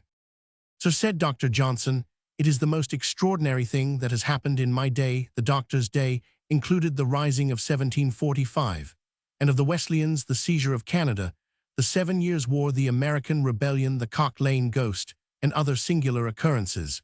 But the most extraordinary thing was Lord Lyttelton's ghost, famous as is that spectre. Nobody knows what it was, nor even whether there was any spectre at all. Thomas Lord Lyttelton was born in 1744. In 1768, he entered the House of Commons. In 1769, he was unseated for bribery. He then vanishes from public view. Probably he was playing the prodigal at home and abroad till February 1772, when he returned to his father's house and married. He then went abroad with a barmaid till 1773, when his father died in January 1774. He took his seat in the House of Lords. In November 1779, Lyttelton went into opposition. On Thursday, 25th November, he denounced government in a magnificent speech. As to a sinecure which he held, he said, "Perhaps I shall not keep it long." Something had happened. On the night before his speech, that of Wednesday, 24th November, Lyttelton had seen the ghost and had been told that he would die in 3 days. He mentioned this to Rowan Hamilton on the Friday 129A. On the same day, or on Friday, he mentioned it to Captain Ascough, who told a lady who told Mrs. Thrale 129B. On Friday he went to Epsom with friends and mentioned the ghost to them, among others, to Mr. Fortescue 129C. About midnight on 28th November, Lord Lyttelton died suddenly in bed, his valet having left him for a moment to fetch a spoon for stirring his medicine. The cause of death was not stated. There was no inquest. This literally is all that is known about Lord Lyttelton's ghost. It is variously described as one a young woman, and a Robin Horace Walpole 2, a spirit Captain Ascough 3, a bird in a dream, which changed into a woman in white. Lord Westcoat's narrative of 13th February 1780, collected from Lord Lyttelton's guests and servants, 4, a bird turning into a woman, Mrs. Delany, 9th December 1779, 5, a dream of a bird followed by a woman, Mrs. Amphlett, in White Pit Place Archives, after 1789, 6, a fluttering noise as of a bird followed by the apparition of a woman who had committed suicide after being seduced by Lyttelton, Lady Lyttelton, 1828, 7, a bird which vanished when a female spirit in white raiment presented herself. Scott's Magazine, November-December 1717. Out of 7 versions, a bird or a fluttering noise as of a bird, a common feature in ghost stories. 130A, with a woman following or accompanying, occurs in 6. The phenomena are almost equally ascribed to dreaming and to waking hallucination, but the common sense of the 18th century called all ghosts dreams in the Westcoat Narrative, 1780. Lyttelton explains the dream by his having lately been in a room with a lady, Mrs. Dawson, when a robin flew in. Yet in the same narrative, Lyttelton says on Saturday morning that he was very well and believed he should bilk the ghost. He was certainly in bed at the time of the experience, and probably could not be sure whether he was awake or asleep. 130B. Considering the remoteness of time, the story is very well recorded. It is chronicled by Mrs. Thrale before the news of Lyttelton's death reached her, and by Lady Mary Coke 2 days later, by Walpole on the day after the peer's decease, of which he had heard Lord Lyttelton's health had for some time been bad. He had made his will a few weeks before, and his nights were horror-haunted. A little boy, his nephew, to whom he was kind, used to find the wicked lord sitting by his bed at night, because he dared not be alone, so Lockhart writes to his daughter Mrs. Hope Scott, 130, when he had strange dreams of being in hell with the cruel murderous Mrs. Brownrigg, who whipped 3 female prentices to death, and hid them in the coal-hole. Such a man might have strange fancies, and a belief in approaching death might bring its own fulfillment. The hypothesis of a premeditated suicide, with the story of the ghost as a last practical joke, has no corroboration. It occurred to Horace Walpole at once, but he laid no stress on it. Such is a plain, dry, statistical account of the most extraordinary event that happened in Dr. Johnson's day.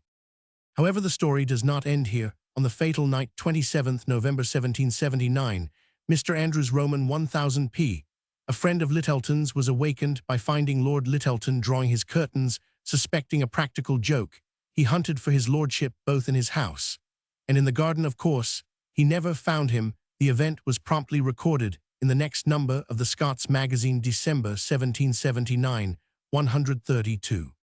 Chapter 7. More Ghosts with a Purpose. The slaying of Sergeant Davies in 1749, the trial Scots theory, curious recent corroboration of Sir Walter's hypothesis, other trials involving ghostly evidence, their want of authenticity. Fisher's ghost criticized the Aylesbury murder, the dog O'Maw's, the ghosts of dogs. Peter's ghost, much later in time than the ghost of Sir George Villiers, is the ghost of Sergeant Davies of Guise's regiment. His purpose was first to get his body buried, next to bring his murderers to justice. In this latter desire, he totally failed. The slaying of Sergeant Davies. We now examine a ghost with a purpose. He wanted to have his bones buried. The Highlands, in spite of Culloden, were not entirely pacified. In the year 1749, broken men, robbers, fellows with wrongs unspeakable to revenge, were out in the heather. The hills that seemed so lonely were not bare of human life. A man was seldom so solitary but that eyes might be on him from cave, corrie, wood, or den. The disarming act had been obeyed in the usual style. Old useless weapons were given up to the military, but the spirit of the clans was not wholly broken. Even the old wife of Donald Ban, when he was sair hadden down by a Bodach ghost, asked the spirit to answer one question: will the prince come again? The song expressed the feelings of the people. The wind has left me bare indeed, and blown my bonnet off my hide, but something's hid in Hieland Brae. The winds no blawn my sword away. Traffickers came and went from Prince Charles to Cluny, from Charles in the convent of St. Joseph to Cluny, lurking on Ben Alder, Kilt and Tartan, were worn at the risk of life or liberty. In short, the embers of the rising were not yet extinct. At this time in the summer of 1749, Sergeant Arthur Davies of Guise's regiment marched with 8 privates from Aberdeen to Dubrac in Bremer, while a corporal's guard occupied the Spittal of Glenshie, some 8 miles away, a more waste tract of mountain and bog rocks and ravines, without habitations of any kind. Till you reach Glenclune is scarce to be met with in Scotland, says Sir Walter. The sergeant's business was the general surveillance of the countryside. He was a kindly, prosperous man, liked in the country, fond of children newly married, and his wife bore witness that he and she lived together in as great amity and love as any couple could do, and that he never was in use to stay away a night from her. The sergeant had saved 15 guineas and a half. He carried the gold in a green silk purse, and was not averse to displaying it. He wore a silver watch, and 2 gold rings, one with a peculiar knob on the bezel. He had silver buckles to his brogues, silver knee-buckles, 2 dozen silver buttons on a striped lutestring waistcoat, and he carried a gun, a present from an officer in his regiment. His dress on the fatal 28th of September was a blue surtout coat with a striped silk vest, and taken breeches and brown stockings. His hair, of a dark mouse color, was worn in a silk ribbon. His hat was silver-laced, and bore his initials cut in the felt. Thus attired, a pretty man, Sergeant Davies said goodbye to his wife, who never saw him again, and left his lodgings at Michael Farquharson's. Early on 28th September, he took 4 men with him and went to meet the patrol from Glenshie. On the way he met John Grower in Glenclune, who spoke with him about a tartan coat, which the sergeant had observed him to drop, and after strictly enjoining him not to use it again, dismissed him instead of making him prisoner. This encounter was after Davies left his men, before meeting the patrol, it being his intention to cross the hill and try for a shot at a stag. The sergeant never rejoined his men or met the patrol. He vanished, as if the fairies had taken him. His captain searched the hill with a band of men 4 days after the disappearance, but to no avail. Various rumors ran about the country, among others, a clatter that Davies had been killed by Duncan Clerk and Alexander Bain MacDonald, but the body was undiscovered. In June 1, Alexander Macpherson came to Donald Farquharson, son of the man with whom Davies had been used to lodge. Macpherson, who was living in a shaling or summer hut of shepherds on the hills, said that he was greatly troubled by the ghost of Sergeant Davies, who insisted that he should bury his bones, and that he, having declined to bury them, the ghost insisted that he should apply to Donald Farquharson. Farquharson could not believe this, till Macpherson invited him to come and see the bones. Then Farquharson went with the other, as he thought it might possibly be true, and if it was, he did not know, but the apparition might trouble himself. The bones were found in a peat moss about half a mile from the road, taken by the patrols. There too lay the poor sergeant's mouse-colored hair, with rags of his blue cloth, and his brogues without the silver buckles, and there did Farquharson and Macpherson bury them all. Alexander Macpherson, in his evidence at the trial, declared that late in May 1750, when he was in bed, a vision appeared to him, as of a man clothed in blue, who said, "I am Sergeant Davies." At first Macpherson thought the figure was a real living man, a brother of Donald Farquharson's. He therefore rose and followed his visitor to the door, where the ghost indicated the position of his bones, and said that Donald Farquharson would help to inter them. Macpherson next day found the bones, and spoke to Grower, the man of the tartan coat, as Grower admitted at the trial. Grower said if Macpherson did not hold his tongue, he himself would inform Shaw of Daldony. Macpherson therefore went straight to Daldony, who advised him to bury the bones, privily not to give the country a bad name for a rebel district. While Macpherson was in doubt and had not yet spoken to Farquharson, the ghost revisited him at night and repeated his command. He also denounced his murderer's Clerk and MacDonald, which he had declined to do on his first appearance. He spoke in Gaelic, which it seems was a language not known by the sergeant. Isabel Machardy, in whose service Macpherson was deponed that one night in summer June 1750, while she lay at one end of the shaling, a hill hut for shepherds or neathers, and Macpherson lay at the other, she saw something naked come in at the door, which frighted her so much that she drew the clothes over her head, that when it appeared it came in a bowing posture, and that next morning she asked Macpherson what it was that had troubled them in the night before, to which he answered that she might be easy, for it would not trouble them any more. All this was in 1750, but Clerk and MacDonald were not arrested till September 1753. They were then detained in the Tolbooth of Edinburgh on various charges, as of wearing the kilt, till June 1754, when they were tried. Grant of Preston Grange prosecuting, aided by Haldane, Home and Dundas, while Lockhart and Mackintosh defended. It was proved that Clerk's wife wore Davis' ring, that Clerk after the murder had suddenly become relatively rich and taken a farm, and that the two men armed were on the hill near the scene of the murder on 28 September 1749. Moreover, Angus Cameron swore that he saw the murder committed. His account of his position was curious. He and another Cameron, since dead, were skulking near sunset in a little hollow on the hill of Galcharn. There he had skulked all day waiting for Donald Cameron, who was afterwards hanged, together with some of the said Donald's companions from Lochaber. No doubt they were all honest men who had been out, and they may well have been on Cluny's business of conveying gold from the Loch Arkaig hoard to Major Kennedy for the Prince. On seeing Clerk and MacDonald strike and shoot the man in the silver-laced hat, Cameron and his companion ran away, nor did Cameron mention the matter till 9 months later, and then only to Donald, not he who was hanged. Donald advised him to hold his tongue. This Donald corroborated at the trial.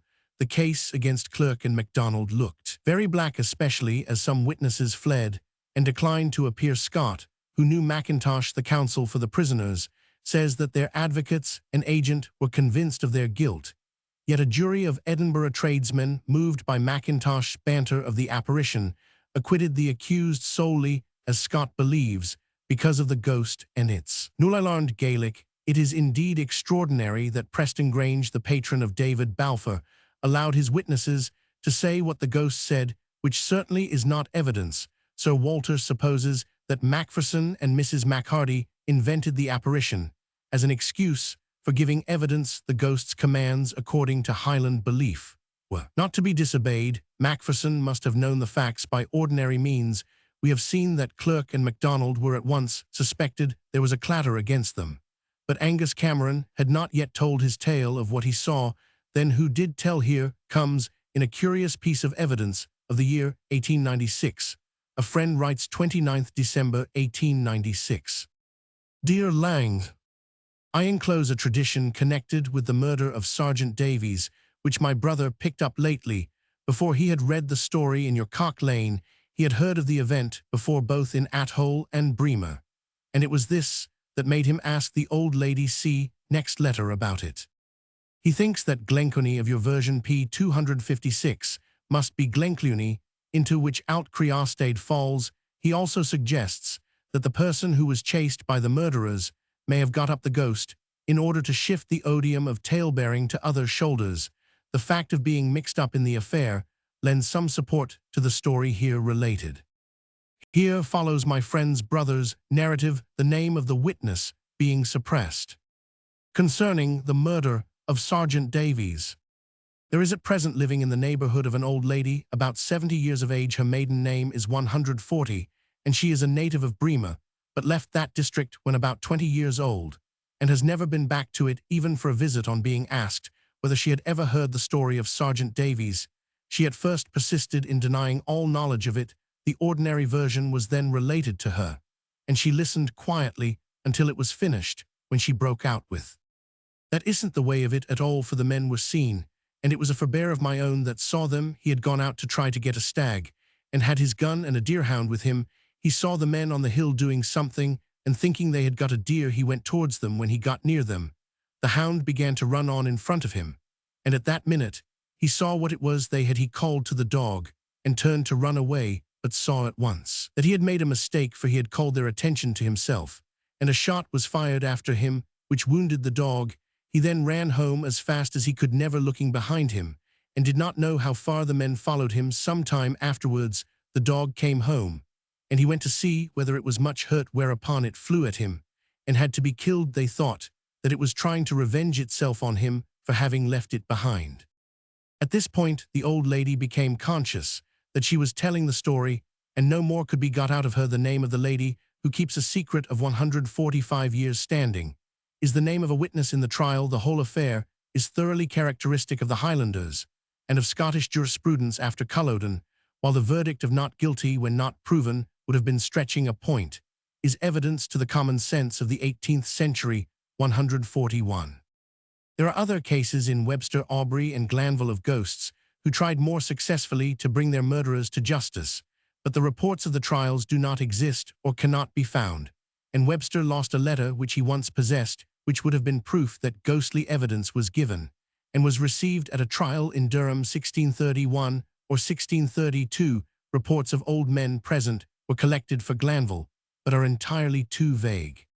The case of Fisher's ghost, which led to evidence being given as to a murder in New South Wales, cannot be wholly omitted. Fisher was a convict settler, a man of some wealth. He disappeared from his station, and his manager, also a convict, declared that he had returned to England. Later, a man returning from market saw Fisher sitting on a rail at his approach. Fisher vanished. Black trackers were laid on, found human blood on the rail, and finally discovered Fisher's body. The manager was tried, was condemned, acknowledged his guilt, and was hanged. The story is told in Household Words, where Sir Frederick Forbes is said to have acted as judge. No date is given in Botany Bay 142. The legend is narrated by Mr. John Lang, who was in Sydney in 1842. He gives no date of the occurrence, and clearly embellishes the tale in 1835. However, the story is told by Mr. Montgomery Martin in Volume Roman 4 of his History of the British Colonies. He gives the story as a proof of the acuteness of black trackers, beyond saying that he himself was in the colony when the events and the trial occurred. He gives no date. I have conscientiously investigated the facts by aid of the Sydney newspapers, and the notes of the judge Sir Frederick Forbes Fisher disappeared at the end of June 1826 from Campbelltown. Suspicion fell on his manager Worrell. A reward was offered late in September. Late in October, the constable's attention was drawn to bloodstains on a rail starting. Thence the black trackers found Fisher's body. Worrell was condemned and hanged after confession in February 1827. Not a word is said about why the constable went to and examined the rail, but Mr. Ruston, author of A History of Australia, knew the medical attendant Roman 500 Farley, who saw Fisher's ghost and pointed out the bloody rail, and often discussed it with Farley. Mr. Souter, in a work on colonial traditions, proves the point that Farley told his ghost story before the body of Fisher was found. But for fear of prejudicing the jury, the ghost was kept out of the trial, exactly as in the following case. The gardener's ghost. Perhaps the latest ghost in a court of justice, except in cases about the letting of haunted houses, appeared at the Aylesbury Petty Session on 22nd August 1829. On 25th October 1828, William Eden, a market gardener, was found dead, with his ribs broken in the road between Aylesbury and Thame. One Sewell in August 1829 accused a man named Tyler, and both were examined at the Aylesbury Petty Sessions.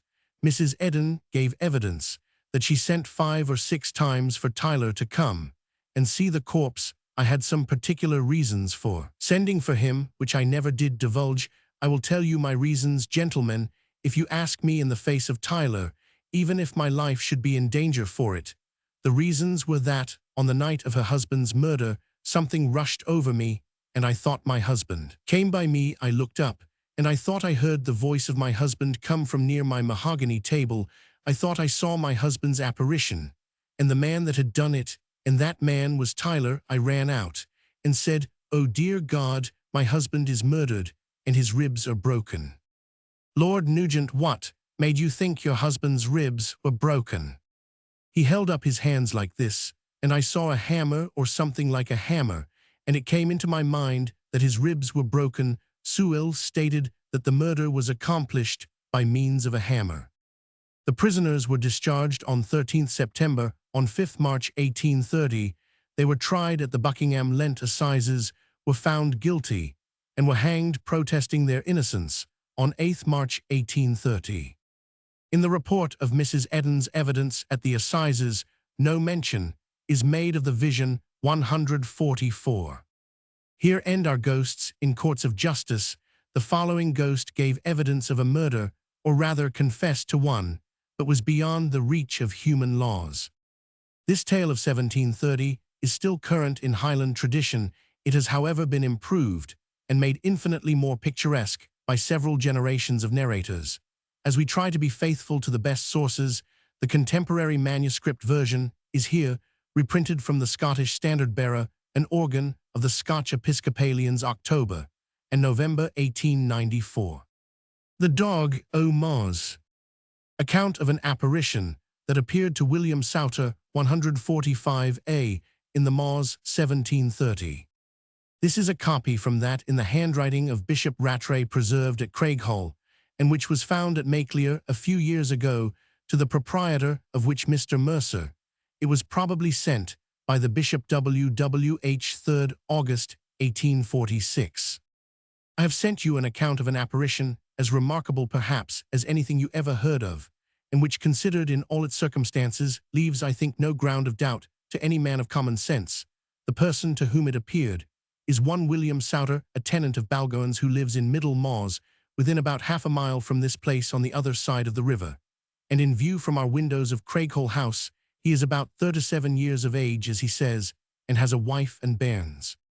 The following is an account from his own mouth, and because there are some circumstances fit to be taken in as you go along, I have given them with reference at the end, 145b, that I may not interrupt the sense of the account, or add anything to it. Therefore it begins. In the month of December, in the year 1728, About sky-sitting, I and my servant, with several others living in the town farmsteading, heard a scratching, screeching, crying, and I followed the noise with my servant a little way from the town farmsteading throughout. We both thought we saw what had the appearance to be a fox, and hounded the dogs at it, but they would not pursue it. 146a. About a month after, as I was coming from Blair 146b alone, about the same time of the night, a big dog appeared to me of a dark greyish colour, between the Hilltown and Knockhead 146c of Moss, on a lee rig a little below the road, and in passing by it touched me sensibly firmly on the thigh at my haunchbane hip bone, upon which I pulled my staff from under my arm and let a stroke at it, and I had a notion at the time that I hit it, and my haunch was painful all that night. However, I had no great thought of its being anything particular or extraordinary, but that it might be a mad dog wandering about. A year after that, to the best of my memory, in December month, about the same time of the night, and in the same place when I was alone, it appeared to me again as before and passed by me at some distance, and then I began to think it might be something more than ordinary.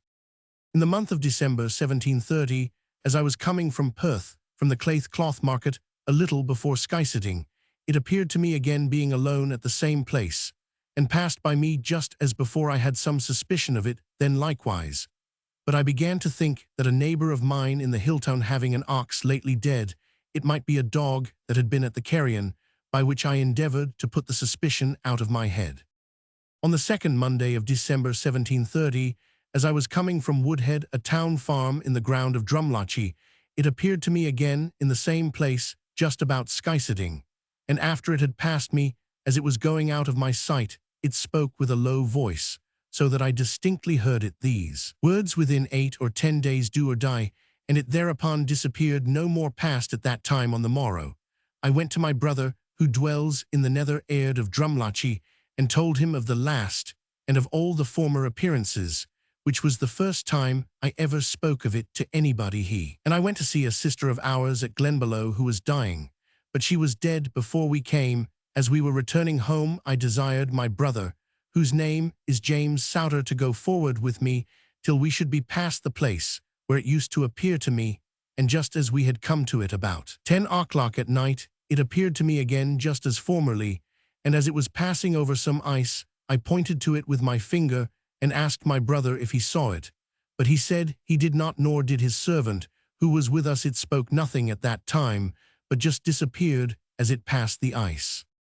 On the Saturday after, as I was at my own sheepcots putting in my sheep, it appeared to me again just after daylight, betwixt day and skylight, and upon saying these words, "Come to the spot of ground," within half an hour, it just disappeared, whereupon I came home to my own house and took up a staff and also a sword off the head of the bed, and went straight to the place where it used formerly to appear to me, and after I had been there some minutes, and had drawn a circle about me with my staff, it appeared to me, and I spoke to it, saying, "In the name of God and Jesus Christ, what are you that troubles me?" And it answered me, "I am David Souter, George Souter's brother, 148a.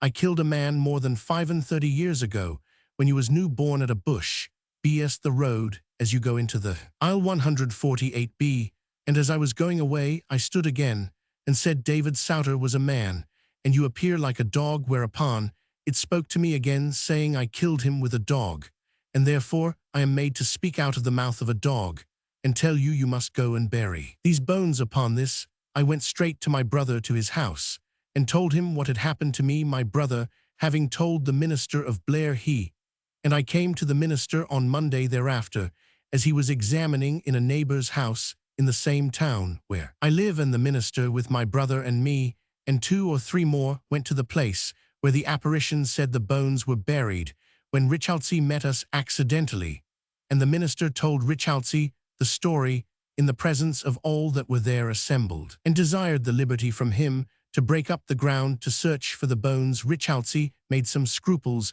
to allow us to break up the ground, but said he would go along with us to Glascloon 149a, and if he advised, he would allow search to be made accordingly. He went straight along with my brother and me and James Chalmers, a neighbour who lives in the Hillton of Moss, to Glascloon, and told Glascloon the story as above narrated, and he advised Richaltsey to allow the search to be made, whereupon he gave his consent to it.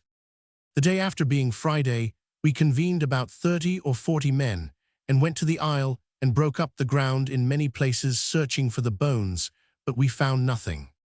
On Wednesday, the 23rd December, about 12 o'clock, when I was in my bed, I heard a voice, but saw nothing. The voice said, "Come away 149b. Upon this, I rose out of my bed, cast on my coat, and went to the door, but did not see it. And I said, In the name of God, what do you demand of me now? It answered, Go take up these bones. I said, How shall I get these bones? It answered again, At the side of a withered bush 150.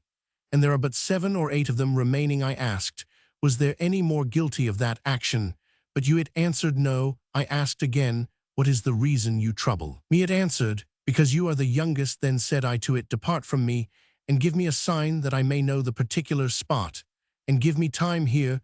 There is written on the margin in a different hand, You will find the bones at the side of a withered bush. There are but 8 of them, and for a sign you will find the print of a cross impressed on the ground. On the morrow, being Thursday, I went alone to the isle to see if I could find any sign, and immediately I saw both the bush, which was a small bush, the greatest stick in it, being about the thickness of a staff, and it was withered about halfway down, and also the sign, which was about a foot from the bush. The sign was an exact cross.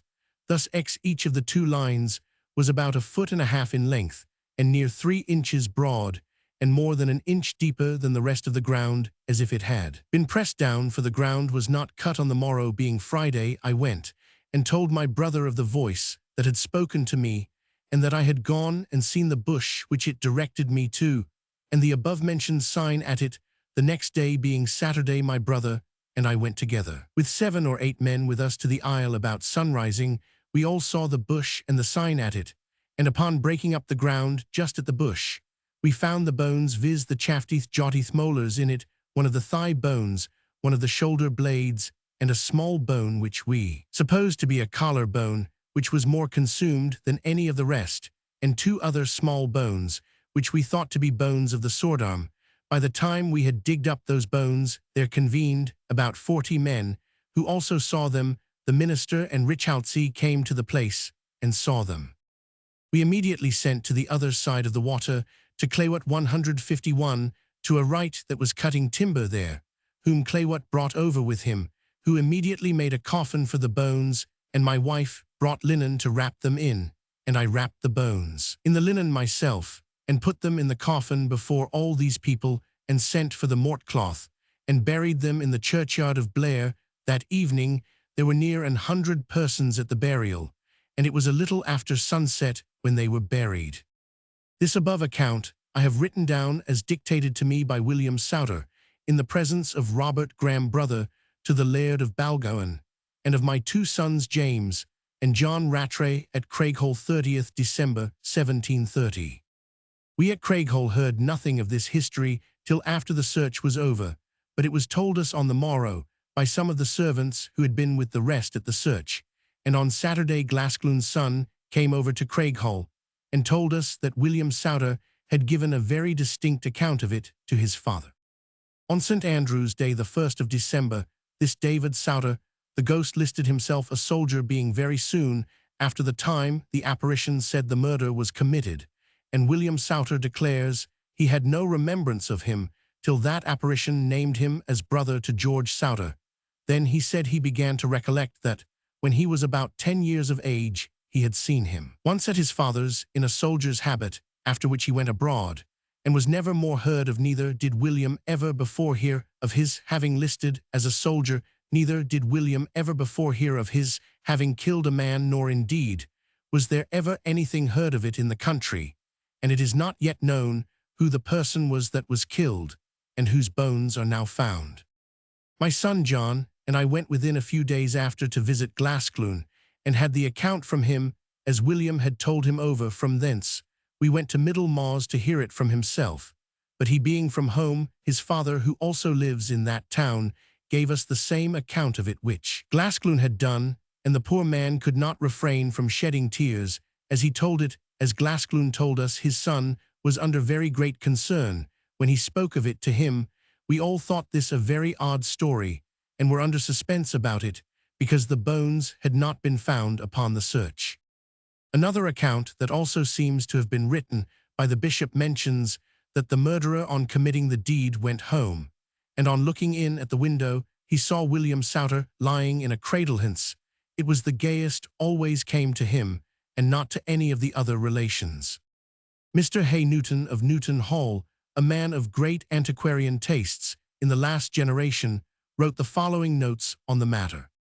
Widow M. Laren, aged 79, a native of Bremer, but who has resided on the Craighall estate for 60 years, says that the tradition is that the man was murdered for his money, that he was a Highland drover on his return journey from the south, that he arrived late at night at the Mains of Mars, and wished to get to Richoutsea, that he stayed at the Mains of Mars all night, but left it early next morning when David Souter with his dog accompanied him to show him the road, but that with the assistance of the dog he murdered the drover, and took his money at the place mentioned, that there was a tailor at work in his father's house that morning, when he returned after committing the murder, according to the custom at that date, by which tailors went out to make up customers' own cloth at their own houses, and that his mother, being surprised at his strange appearance, asked him what he had been about, to which inquiry he made no reply, that he did not remain long in the country afterwards, but went to England, and never returned. The last time he was seen, he went down by the brae of Cockridge. A man of the name of Irons, a fisherman in Blairgowrie, says that his father, who died a very old man some years ago, was present at the getting of the bones. Mr. Small Finzihan, when bringing his daughter home from school in Edinburgh, saw a coffin at the door of a public house near Richoutsea, where he generally stopped. But he did not go in as usual, thinking that there was a death in the family. The innkeeper came out and asked him why he was passing the door, and told him the coffin contained the bones of the murdered man, which had been collected, upon which he went into the house. The Souters disliked much to be questioned on the subject of the dog of Mars. Thomas Souter, who was tenant in Easter Mars, formerly named Nohead of Mars, and died last year upwards of 80 years of age, said that the Souters came originally from Annandale, and that their name was Johnston, that there were 3 brothers who fled from that part of the country on account of their having killed a man, that they came by Souter's Hill, and having asked the name of the hill, were told Souter, upon which they said, Souter be it then, and took that name. One of the brothers went south, and the others came north. 155a. The appearance of human ghosts in the form of beasts is common enough in Shropshire. They usually come as bulls. See Miss Burns' Shropshire Folklore. They do not usually speak, like the dog o' Mars. Roman 1000d. Assir, a French Darwinian, explains that ghosts revert atavistically to lower forms of animal life. 155b. We now, in accordance with a promise already made, give an example of the ghosts of beasts. Here an explanation by the theory that the consciousness of the beast survives death and affects with a hallucination the minds of living men and animals will hardly pass current. But if such cases were as common and told on evidence as respectable as that which vouches for appearances of the dead, believers in these would either have to shift their ground or to grant that admitted to that equal sky our faithful dog may bear us company. We omit such things as the dripping death wraith of a drowned cat who appeared to a lady, or the illused monkey who died in a Chinese house, after which he haunted it by rapping secreting objects. And in short, in the usual way, 155c, we adduce Peter's ghost. A naval officer visited a friend in the country. Several men were sitting round the smoking room fire when he arrived, and a fox terrier was with them. Presently, the heavy shambling footsteps of an old dog and the metallic shaking sound of his collar were heard coming upstairs. "Here's old Peter," said his visitor. "Peter's dead," whispered his owner. The sounds passed through the closed door, heard by all. They pattered into the room. The fox terrier bristled up, growled, and pursued a viewless object across the carpet. From the hearthrug sounded a shake, a jingle of a collar, and the settling weight of a body collapsing into repose. 156.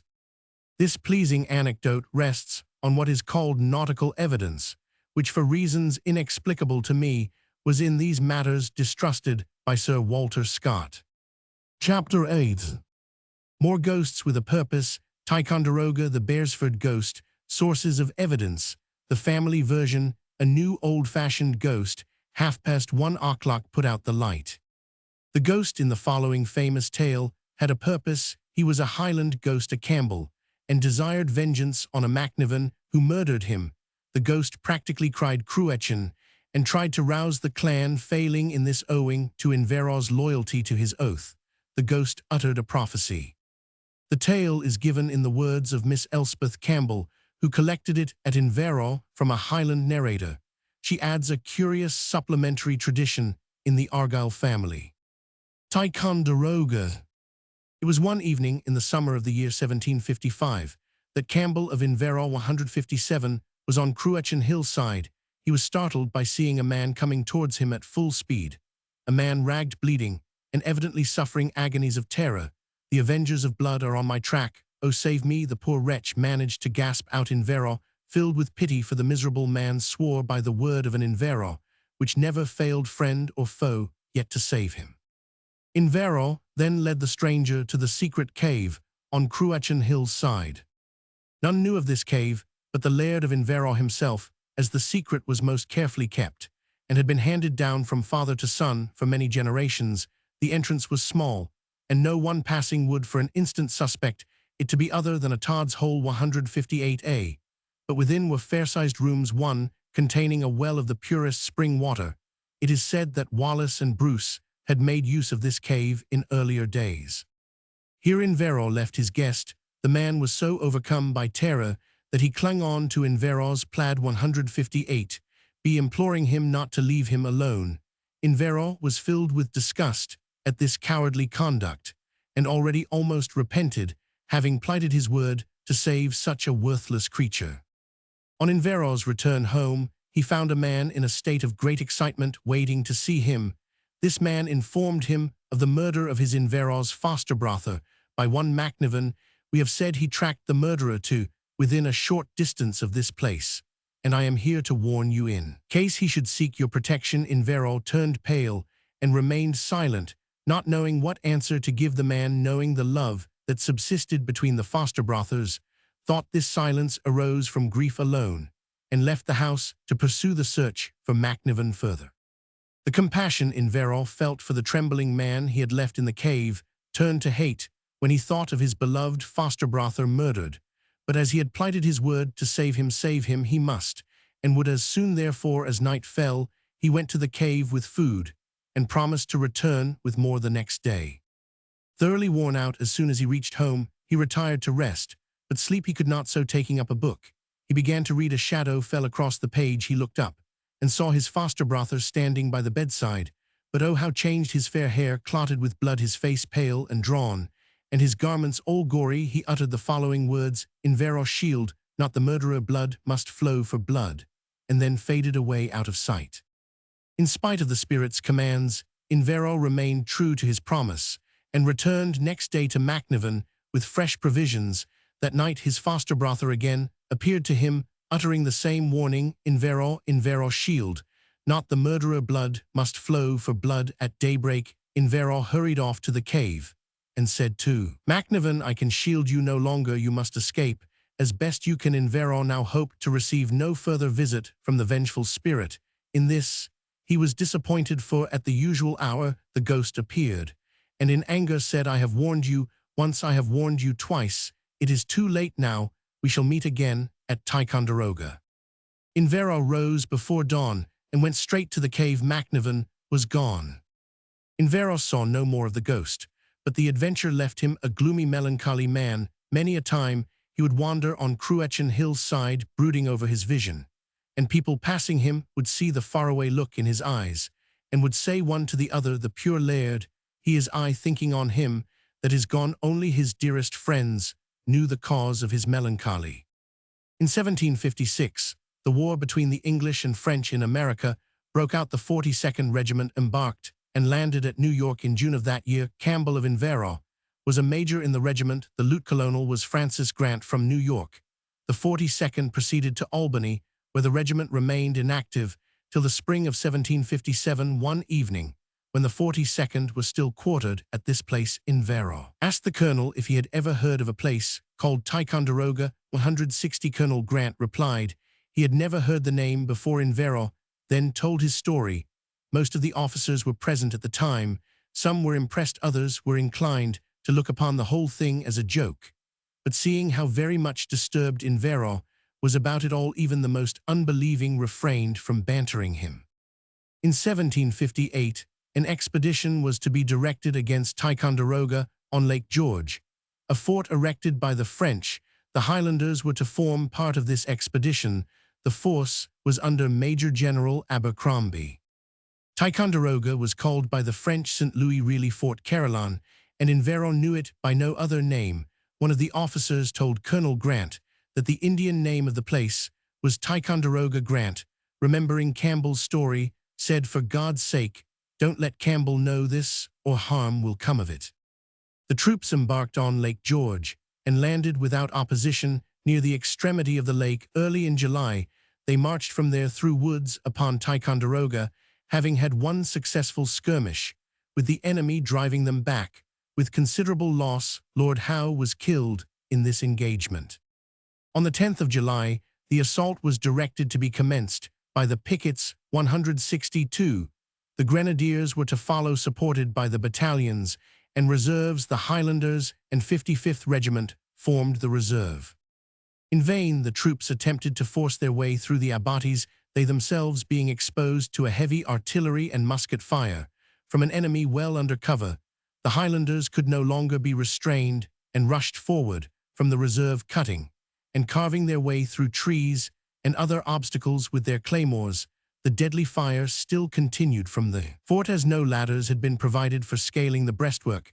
The soldiers climbed onto one another's shoulders and made holes for their feet in the face of the work with their swords and bayonets.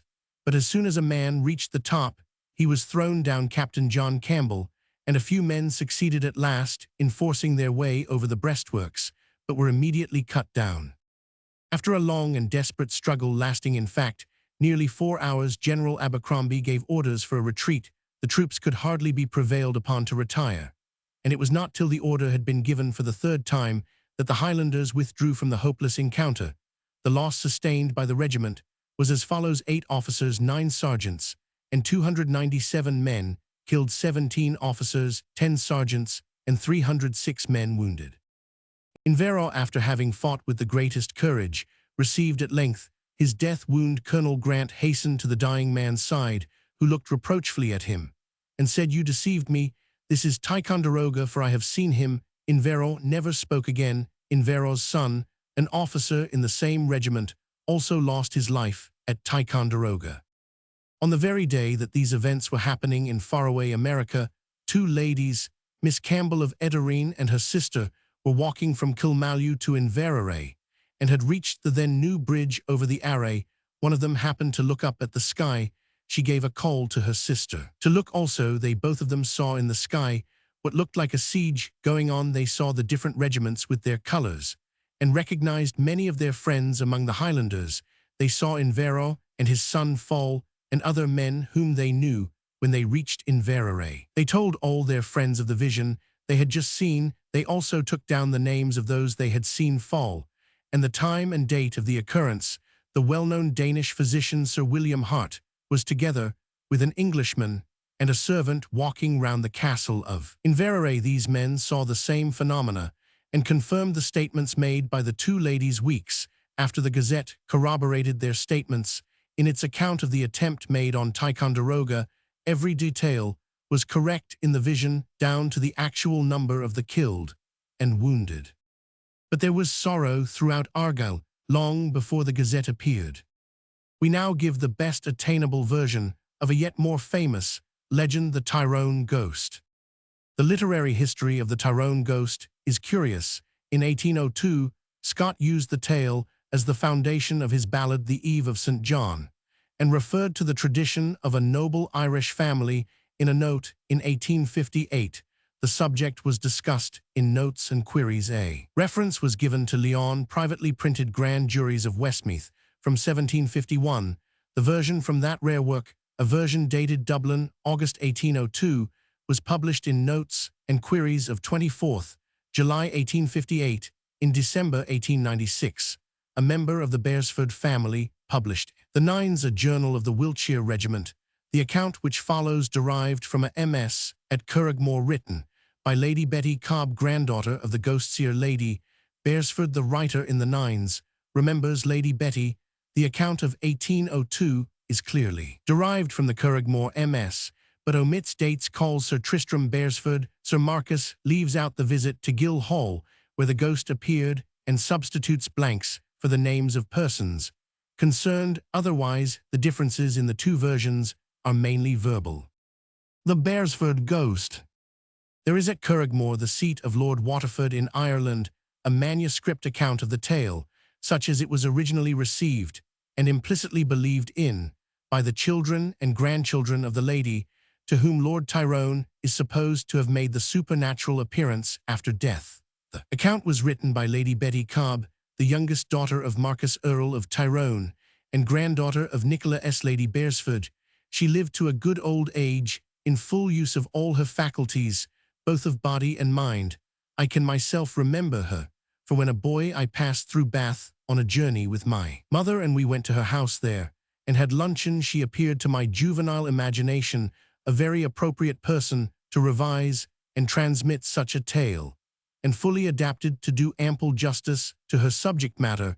It never has been doubted in the family that she received the full particulars in early life, and that she heard the circumstances such as they were believed to have occurred from the nearest relatives of the two persons, the supposed actors in this mysterious interview, viz. From her own father Lord Tyrone, who died in 1763, and from her aunt Lady Riverston, who died in 1763 also.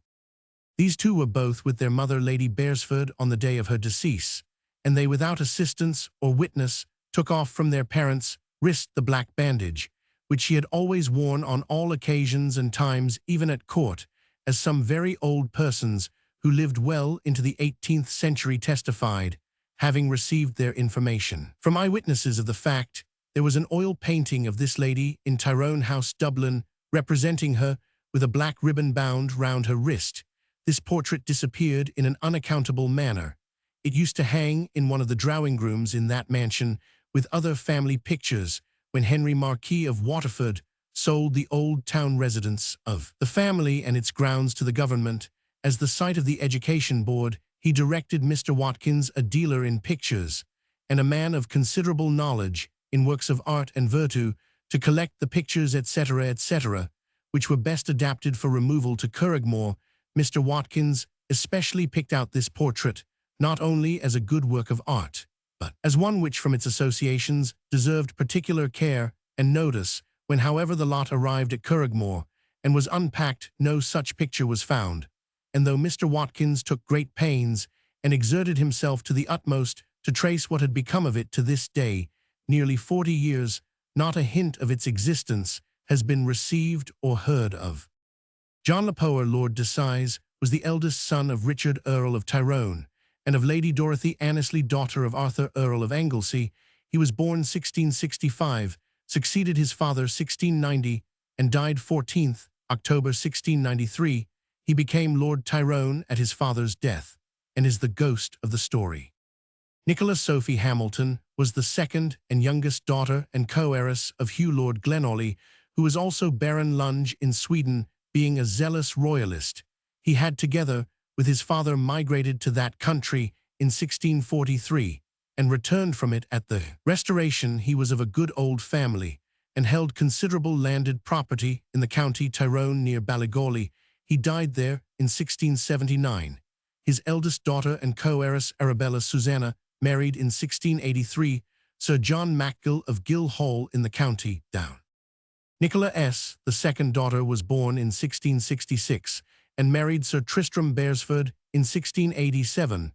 Between that and 1693, 2 daughters were born, but no son to inherit the ample landed estates of his father, who most anxiously wished and hoped for an heir. It was under these circumstances, and at this period, that the manuscripts state that Lord Tyrone made his appearance after death, and all the versions of the story, without variation, attribute the same cause and reason. Is a solemn promise mutually interchanged in early life between John Lepoer, then Lord Decize, afterwards Lord Tyrone, and Nicola S. Hamilton, that whichever of the two died the first should, if permitted, appear to the survivor for the object of declaring the approval or rejection by the deity of the revealed religion, as generally acknowledged, of which the departed one must be fully cognizant, but of which they both had in their youth entertained unfortunate doubts. In the month of October 1693, Sir Tristram and Lady Beresford went on a visit to her sister Lady Macgill at Gill Hall, now the seat of Lord Clanwilliam, whose grandmother was eventually the heiress of Sir J. Macgill's property. One morning, Sir Tristram rose early, leaving Lady Beresford asleep, and went out for a walk before breakfast, when his wife joined the table very late. Her appearance, and the embarrassment of her manner, attracted general attention, especially that of her husband. He made anxious inquiries as to her health, and asked her apart what had occurred to her wrist, which was tied up with black ribbon tightly bound round it. She earnestly entreated him not to inquire more then or thereafter as to the cause of her wearing or continuing afterwards to wear that ribbon, for she added, "You will never see me without it." He replied, "Since you urge it so vehemently, I promise you not to inquire more about it." After completing her hurried breakfast, she made anxious inquiries as to whether the post had yet arrived. It had not yet come in, and Sir Tristram asked, "Why are you so particularly eager about letters today?" "Because I expect to hear of Lord Tyrone's death, which took place on Tuesday." "Well," remarked Sir Tristram, "I never should have put you down for a superstitious person, but I suppose that some idle dream has disturbed you." Shortly after the servant brought in the letters. One was sealed with black wax. "It is as I expected," she cries, "he is dead." The letter was from Lord Tyrone's steward to inform them that his master had died in Dublin on Tuesday 14th October at 4 p. Roman 1000. Sir Tristram endeavoured to console her and begged her to restrain her grief. When she assured him that she felt relieved and easier now that she knew the actual fact, she added, "I can now give you a most satisfactory piece of intelligence, viz., that I am with child, and that it will be a boy. A son was born in the following July." Sir Tristram survived its birth little more than 6 years. After his death, Lady Beresford continued to reside with her young family at his place in the county of Derry, and seldom went from home. She hardly mingled with any neighbours or friends, excepting with Mr. and Mrs. Jackson of Coleraine. He was the principal personage in that town, and was by his mother a near relative of Sir Tristram. His wife was the daughter of Robert Gorges, Roman 100 Roman 500 a gentleman of good old English family, and possessed of a considerable estate in the county Meath, by Jane Loftus, daughter of Sir Adam Loftus of Rathfarnham and sister of Lord Lisburn. They had an only son, Richard Gorges, who was in the army, and became a general officer very early in life. With the Jacksons, Lady Beresford maintained a constant communication, and lived on the most intimate terms, while she seemed determined to eschew all other society, and to remain in her chosen retirement. At the conclusion of 3 years thus passed one luckless day, young Gorges most vehemently professed his passion for her, and solicited her hand, urging his suit in a most passionate appeal, which was evidently not displeasing to the fair widow, and which unfortunately for her was successful. They were married in 1704. One son and 2 daughters were born to them, when his abandoned and dissolute conduct forced her to seek and to obtain a separation. After this had continued for 4 years, General Gorges pretended extreme penitence for his past misdeeds, and with the most solemn promises of amendment induced his wife to live with him again, and she became the mother of a second son. The day month after her confinement happened to be her birthday, and having recovered and feeling herself equal to some exertion, she sent for her son Sir Marcus Beresford, then 20 years old, and her married daughter Lady Riverston. She also invited Dr. King, the Archbishop of Dublin, who was an intimate friend and an old clergyman who had christened her, and who had always kept up a most kindly intercourse with her during her whole life, to make up a small party to celebrate the day.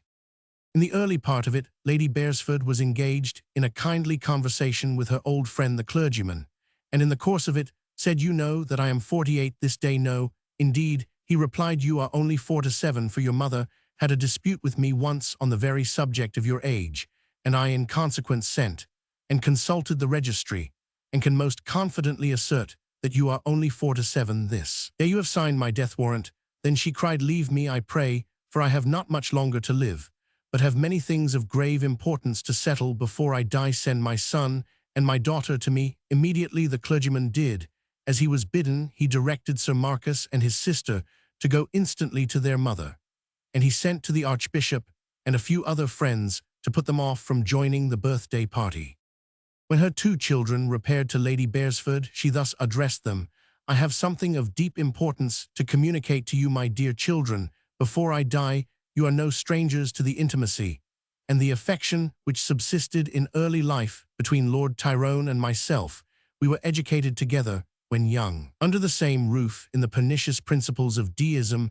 Our real friends afterwards took every opportunity to convince us of our error, but their arguments were insufficient to overpower and uproot our infidelity, though they had the effect of shaking our confidence in it, and thus leaving us wavering between the two opinions. In this perplexing state of doubt, we made a solemn promise one to the other, that whichever died first should, if permitted, appear to the other, for the purpose of declaring what religion was the one acceptable to the Almighty. One night, years after this interchange of promises, I was sleeping with your father at Guildhall when I suddenly awoke and discovered Lord Tyrone sitting visibly by the side of the bed.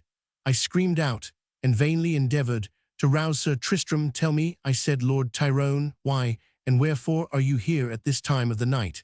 Have you then forgotten our promise to each other pledged in early life?" I died on Tuesday at 4 o'clock. I have been permitted thus to appear in order to assure you that the revealed religion is the true and only one by which we can be saved. I am also suffered to inform you that you are with child, and will produce a son who will marry my heiress, that Sir Tristram will not live long when you will marry again, and you will die from the effects of childbirth in your 47th year. I begged from him some convincing sign or proof, so that when the morning came, I might rely upon it and feel satisfied that his appearance had been real, and that it was not the phantom of my imagination. He caused the hangings of the bed to be drawn in an unusual way and impossible manner through an iron hook. I still was not satisfied when he wrote his signature in my pocket-book. I wanted, however, more substantial proof of his visit, when he laid his hand, which was cold as marble, on my wrist. The sinews shrunk up, the nerves withered at the touch. "Now," he said, "let no mortal eye while you live ever see that wrist," and vanished. While I was conversing with him, my thoughts were calm, but as soon as he disappeared, I felt chilled with horror and dismay. A cold sweat came over me, and I again endeavored, but vainly, to awaken Sir Tristram. A flood of tears came to my relief, and I fell asleep. In the morning your father got up without disturbing me. He had not noticed anything extraordinary about me or the bed hangings. When I did arise, I found a long broom in the gallery outside the bedroom door, and with great difficulty I unhooded the curtain, fearing that the position of it might excite surprise and cause inquiry. I bound up my wrist with black ribbon before I went down to breakfast, where the agitation of my mind was too visible not to attract attention. Sir Tristram made many anxious inquiries as to my health, especially as to my sprained wrist, as he conceived mine to be. I begged him to drop all questions as to the bandage, even if I continued to adopt it for any length of time. He kindly promised me not to speak of it any more, and he kept his promise faithfully. You, my son, came into the world as predicted, and your father died 6 years after. I then determined to abandon society and its pleasures and not mingle again with the world, hoping to avoid the dreadful predictions as to my second marriage. But alas, in the one family with which I held constant and friendly intercourse, I met the man whom I did not regard with perfect indifference, though I struggled to conquer by every means the passion. I at length yielded to his solicitations, and in a fatal moment for my own peace, I became his wife. In a few years, his conduct fully justified my demand for a separation, and I fondly hoped to escape the fatal prophecy under the delusion that I had passed my 47th birthday. I was prevailed upon to believe in his amendment, and to pardon him. I have, however, heard from undoubted authority that I am only 47 this day, and I know that I am about to die. I die, however, without the dread of death, fortified as I am by the sacred precepts of Christianity, and upheld by its promises. When I am gone, I wish that you, my children, should unbind this black ribbon and alone behold my wrist before I am consigned to the grave." She then requested to be left, that she might lie down and compose herself, and her children quitted the apartment, having desired her attendant to watch her, and if any change came on, to summon them to her bedside. In an hour the bell rang, and they hastened to the call, but all was over. The two children, having ordered every one to retire, knelt down by the side of the bed, when Lady Riverston unbound the black ribbon, and found the wrist exactly as Lady Beresford had described. Every nerve withered, every sinew shrunk. Her friend, the Archbishop, had had her buried in the Cathedral of St. Patrick in Dublin, in the Earl of Cork's tomb, where she now lies. The writer now professes his disbelief in any spiritual presence, and explains his theory that Lady Beresford's anxiety about Lord Tyrone deluded her by a vivid dream during which she hurt her wrist. Of all ghost stories, the Tyrone or Beresford ghost has most variants. Following Monsieur Horro in the Journal des Savants, I have tracked the tale The Death Compact, and the wound inflicted by the ghost on the hand or wrist or brow of the seer through Henry Moore and Melanchthon, and a medieval sermon by Eudes de Scherton to William of Malmesbury, a range of 700 years. Mrs. Grant of Lagan has a rather recent case, and I have heard of another in the last 10 years. Comet has a case in 1625, The Spectre Leaves the sable score of fingers 4 on a board of wood. Now for a modern instance of a gang of ghosts with a purpose. When I narrated the story which follows to an eminent moral philosopher, he remarked at a given point, "Oh, the ghost spoke, did she?" and displayed skepticism. The evidence, however, left him, as it leaves me, at a standstill, not convinced, but agreeably perplexed. The ghosts here are truly old-fashioned. My story is, and must probably remain, entirely devoid of proof. As far as any kind of ghostly influence is concerned, we find ghosts appearing and imposing a certain course of action on a living witness for definite purposes of their own. The course of action prescribed was undeniably pursued, and apparently the purpose of the ghosts was fulfilled. But what that purpose was their agent declines to state, and conjecture is hopelessly baffled.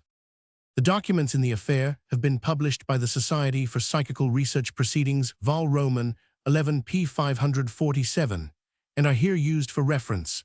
But I think the matter will be more intelligible if I narrate it exactly as it came under my own observation. The names of persons and places are all fictitious, and are the same as those used in the documents published by the SBR. Half-past 1 o'clock.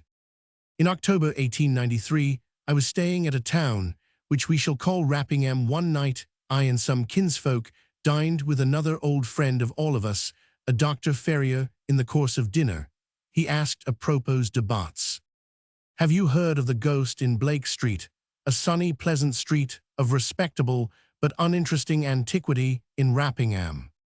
We had none of us heard of the ghost, and begged the doctor to enlighten our ignorance. His story ran thus. I have it in his own writing as far as its essence goes.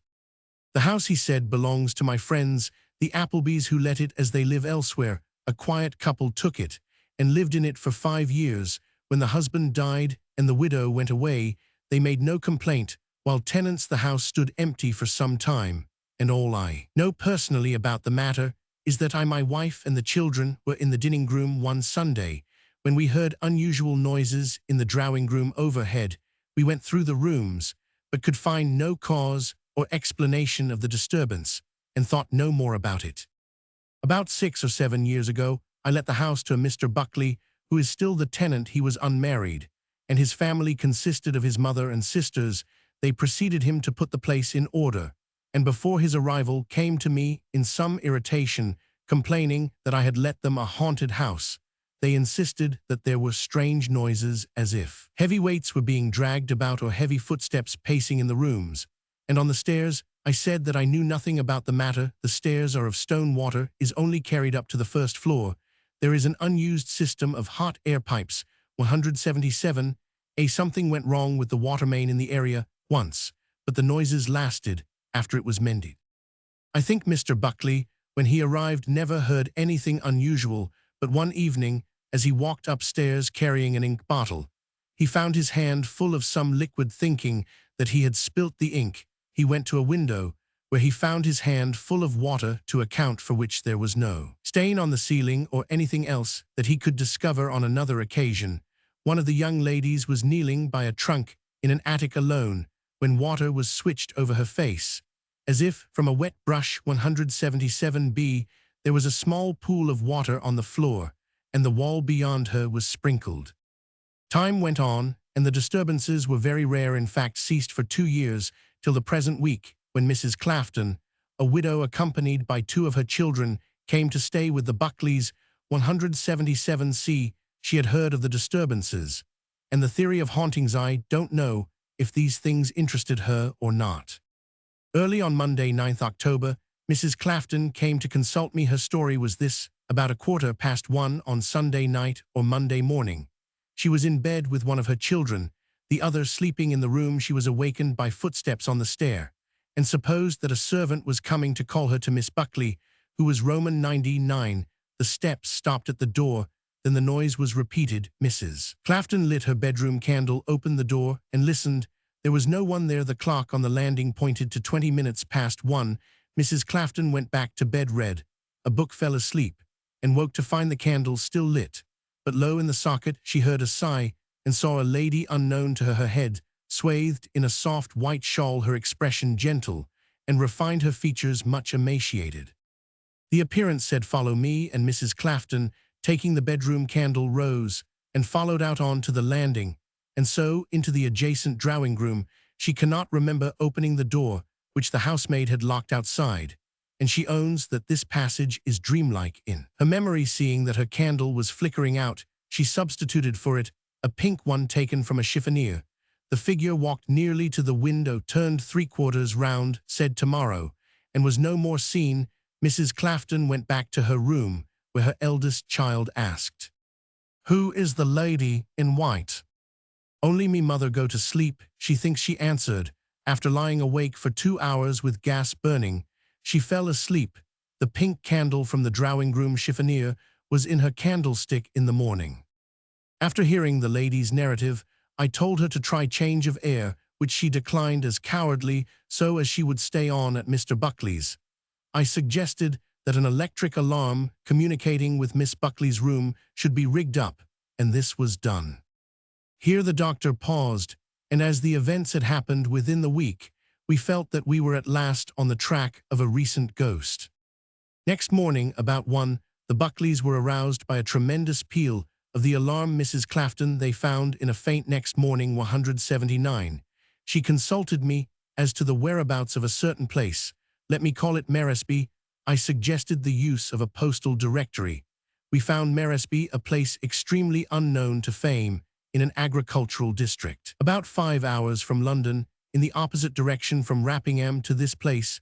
Mrs. Clafton said she must go in the interest, and by the order of certain ghosts, whom she saw on Monday night, and whose injunctions she had taken down in a notebook, she has left Rappingham for London, and there, said the doctor, my story ends for the present.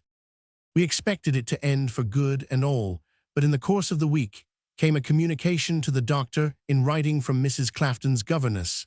This lady, on Mrs. Clafton's arrival at her London house, Friday 13th October, passed a night perturbed by sounds of weeping, loud moans, and a very odd noise overhead, like some electric battery gone wrong, in fact much like the warning of a jack running down, which old Geoffrey used to give at the Wesleys' house in Epworth. There were also heavy footsteps and thuds, as of moving weighty bodies. So far the governess. This curious communication I read at Rappingham on Saturday 14th October or Sunday 15th October. On Monday, I went to town in the course of the week.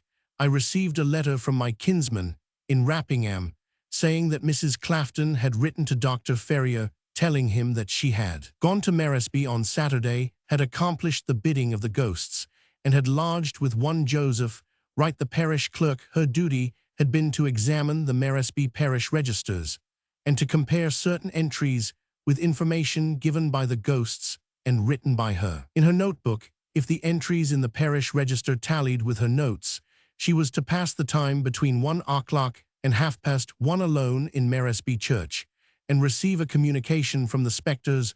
All this she said that she had done, and in evidence of her journey enclosed her half-ticket to Meresby, which a dream had warned her would not be taken on her arrival. She also sent a white rose from a grave to Dr. Ferrier, a gentleman in no sympathy with the Jacobite cause, which indeed has no connection whatever with the matter in hand. On hearing of this letter from Mrs. Clafton, I confess that not knowing the lady, I remained purely skeptical. The railway company, however, vouched for the ticket. The rector of Meresby being appealed to knew nothing of the matter. He therefore sent for his curate and parish clerk. Did a lady pass part of Sunday night in the church? The clerk and the curate admitted that this unusual event had occurred. A lady had arrived from London on Saturday evening, had lodged with Wright. The parish clerk had asked for the parish registers, had compared them with her notebook after morning service on Sunday, and had begged leave to pass part of the night in the church. The curate, in vain, tried to dissuade her, and finally, washing his hands of it, had left her to write the clerk to him. She described a Mr. George Howard, deceased, one of the ghosts. He recognized the description, and he accompanied her to the church on a dark night starting at 1 o'clock. She stayed alone without a light in the locked-up church from 1 to 1 when he let her out.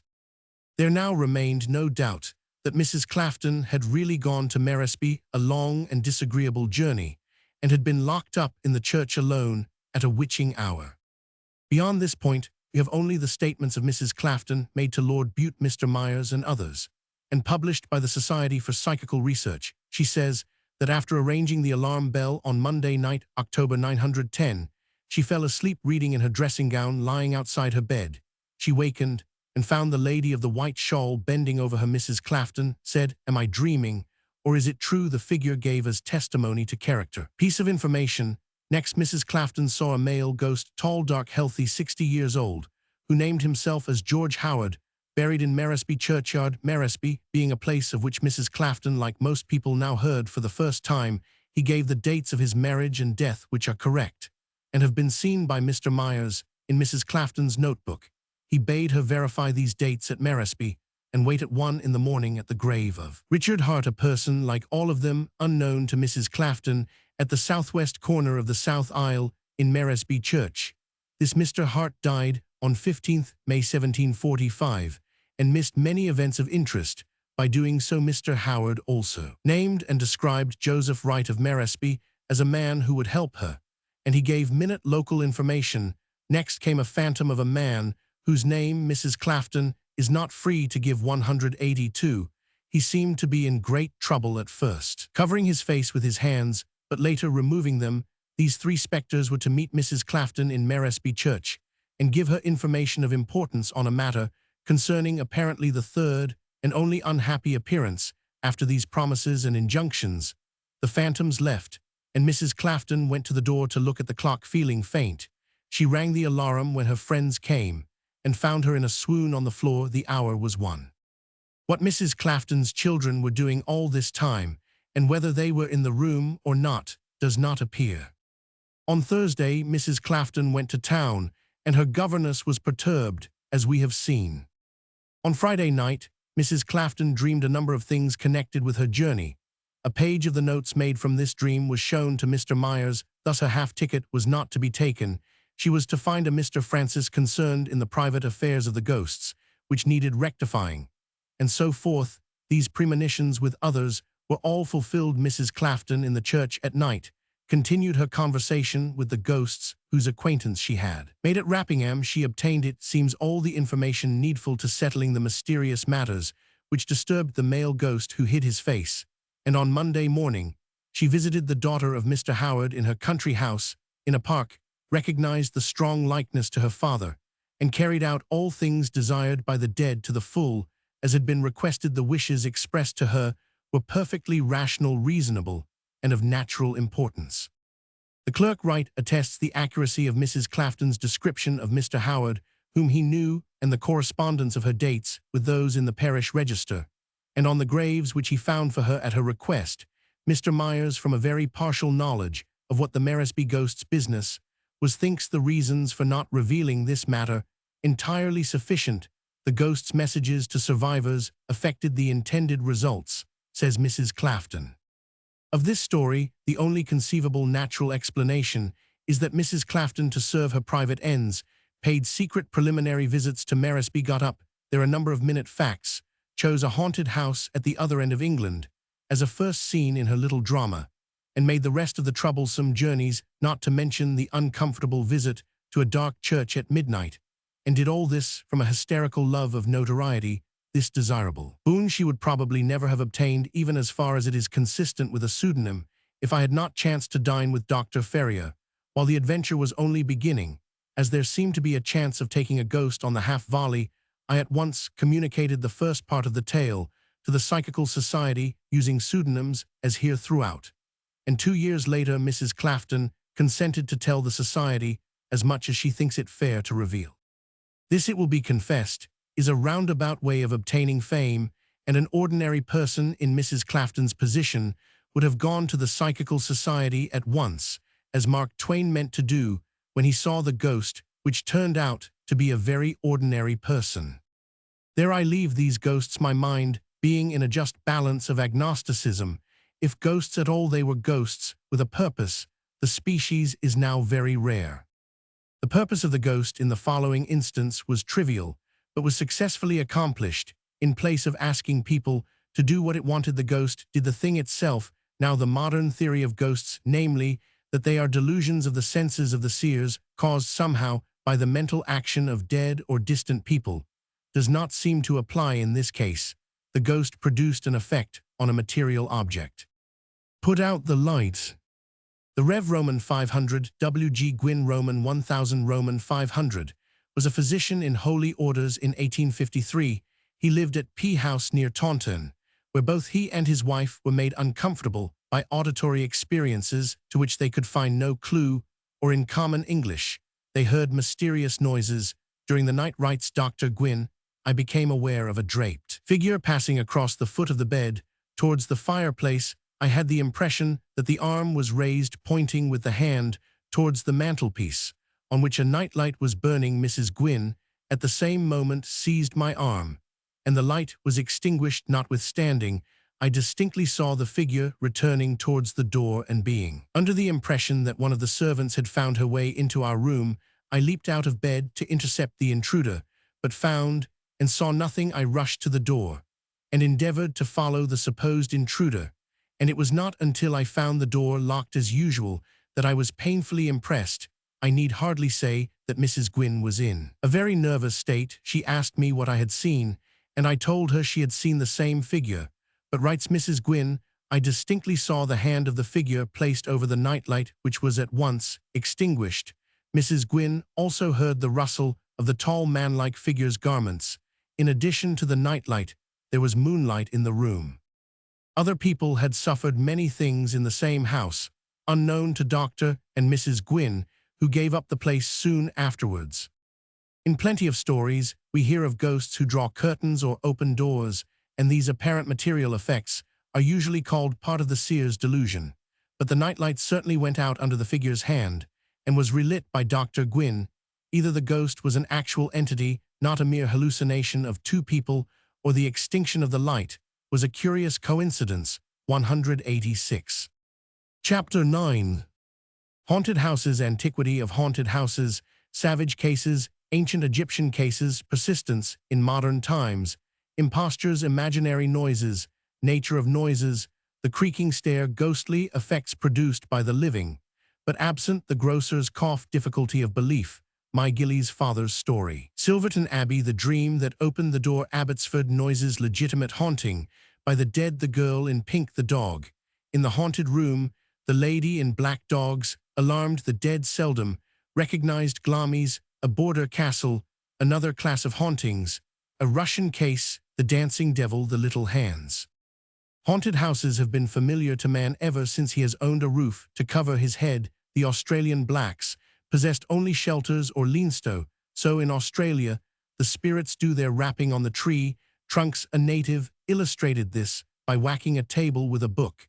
The perched-up houses of the Dyaks are haunted by noisy routing agencies. We find them in monasteries, palaces, and crofters, cottages all through the Middle Ages.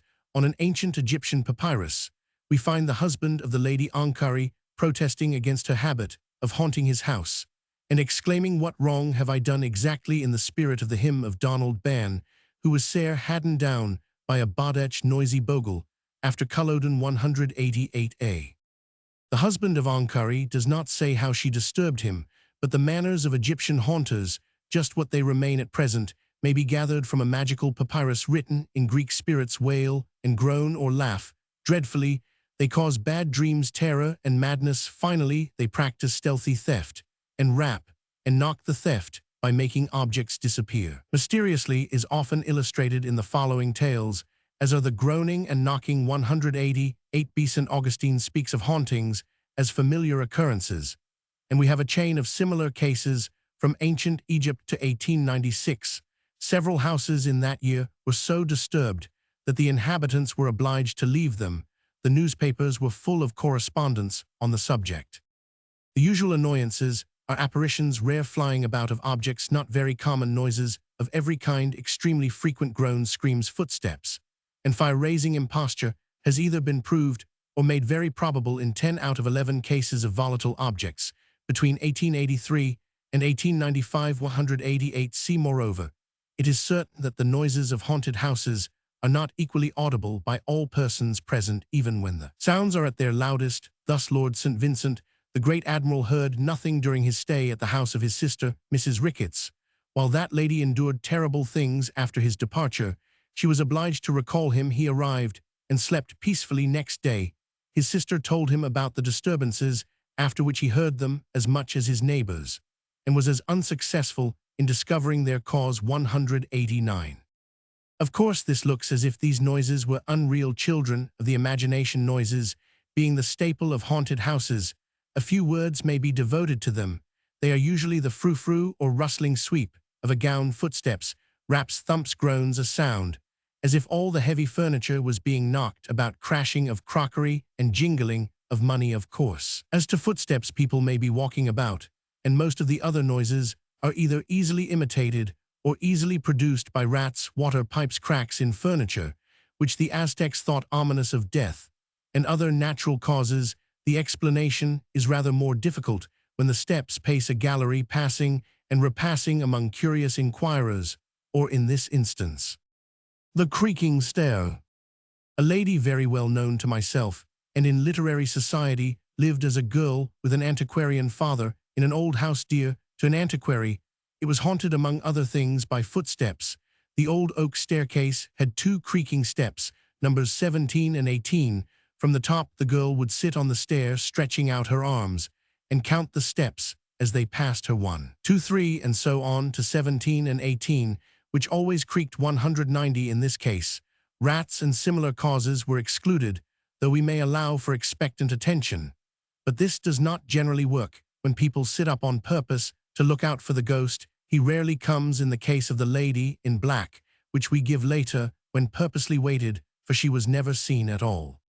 Discounting imposture, which is sometimes found and sometimes merely fabled, as in the Tedworth story, there remains one curious circumstance: specially ghostly noises are attributed to the living but absent. The grocer's cough. A man of letters was born in a small Scotch town where his father was the intimate friend of a tradesman, whom we shall call the grocer. Almost every day, the grocer would come to have a chat with Mr. Mackay, and the visitor, alone of the natives, had the habit of knocking at the door before entering. One day, Mr. Mackay said to his daughter, "There's Mr. Macwilliams, knock open the door." But there was no Mr. Macwilliam. He was just leaving his house at the other end of the street. From that day, Mr. Mackay always heard the grocer's knock a little previous, accompanied by the grocer's cough, which was peculiar. Then all the family heard it, including the son, who later became learned. He, when he had left his village for Glasgow, reasoned himself out of the opinion that the grocer's knock did herald and precede the grocer. But when he went home for a visit, he found that he heard it just as of old. Possibly some local sentimental Tommy watched for the grocer, played the trick, and ran away. This explanation presents no difficulty, but the boy was never detected. 191. Such anecdotes somehow do not commend themselves to the belief, even of people who can believe a good deal. But the spirits of the living, as the Highlanders say, have surely as good a chance to knock or appear at a distance as the spirits of the dead. To be sure, the living do not know, unless they are making a scientific experiment, what trouble they are giving on these occasions. But one can only infer, like St. Augustine, that probably the dead don't know it either. Thus, My Gilly's father's story. Fishing in Sutherland, I had a charming companion in the Gilly. He was well educated, a great reader, the best of salmon fishers, and I never heard a man curse William Duke of Cumberland with more enthusiasm. His father, still alive, was second-sighted, and so to a moderate extent, and without theory, was my friend. Among other anecdotes confirmed in writing by the old gentleman was this. The father had a friend who died in the house which they both occupied. The clothes of the deceased hung on pegs in the bedroom. One night the father awoke and saw a stranger examining and handling the clothes of the defunct. Then came a letter from the dead man's brother inquiring about the effects. He followed later, and was the stranger seen by my Gilly's father. Thus the living but absent may haunt a house both noisily and by actual appearance. The learned even think, for very exquisite reasons, that Silverton Abbey 192 is haunted noisily by a spirit of the living. Here is a case. The dream that knocked at the door. The following is an old but good story. The Rev. Joseph Wilkins died an aged man in 1800. He left this narrative, often printed. The date of the adventure is 1754. When Mr. Wilkins, aged 23, was a schoolmaster in Devonshire, the dream was an ordinary dream, and did not announce death or anything, but a journey. Mr. Wilkins dreamed in Devonshire that he was going to London. He thought he would go by Gloucestershire and see his people, so he started. Arrived at his father's house, found the front door locked, went in by the back door, went to his parents' room, saw his father asleep in bed, and his mother awake. He said, "Mother, I am going a long journey, and have come to bid you goodbye." She answered in a fright, "Oh dear son, thou art dead." Mr. Wilkins wakened, and thought nothing of it. As early as a letter could come, one arrived from his father, addressing him as if he were dead, and desiring him, if by accident alive, or anyone into whose hands the letter might fall, to write at once. The father then gave his reasons for alarm. Mrs. Wilkins, being awake one night, heard some one try the front door, enter by the back, then saw her son come into her room, and say he was going on a long journey. With the rest of the dialogue, she then woke her husband, who said she had been dreaming, but who was alarmed enough to write the letter. No harm came of it to anybody. The story would be better if Mr. Wilkins Jr., like Laud, had kept a nocturnal of his dreams and published his father's letter with postmarks. The story of the lady who often dreamed of a house, and when by chance she found and rented it, was recognized as the ghost who had recently haunted it, is good, but is an invention. A somewhat similar instance is that of the uproar of moving heavy objects heard by Scott in Abbotsford on the night preceding, and the night of the death of his furnisher Mr. Bullock in London. The story is given in Lockhart's Life of Scott, and is too familiar for repetition. On the whole, accepting one kind of story on the same level as the other kind, the living and absent may unconsciously produce the phenomena of haunted houses, just as well as the dead, to whose alleged performances we now advance actual appearances, as we have said, are not common. And just as all persons do not hear the sounds, so many do not see the appearance, even when it is visible to others in the same room. As an example, take a very mild and ladylike case of haunting. The Girl in Pink. The following anecdote was told to myself a few months after the curious event by the three witnesses in the case. They were connections of my own. The father was a clergyman of the Anglican Church. He, his wife, and their daughter, a girl of 20, were the recipients. All are cheerful, sagacious people, and although they absolutely agreed as to the facts in their experience, professed an utter disbelief in ghosts, which the occurrence has not affected in any way. They usually reside in a foreign city where there is a good deal of English society. One day, they left the town to lunch with a young fellow countryman who lived in a villa in the neighborhood. There he was attempting to farm a small estate. With what measure of success, the story does not say. His house was kept by his sister, who was present, of course, at the little luncheon party. During the meal, some question was asked, or some remark was made, to which the clerical guest replied in English, by a reference to the maidservant in pink.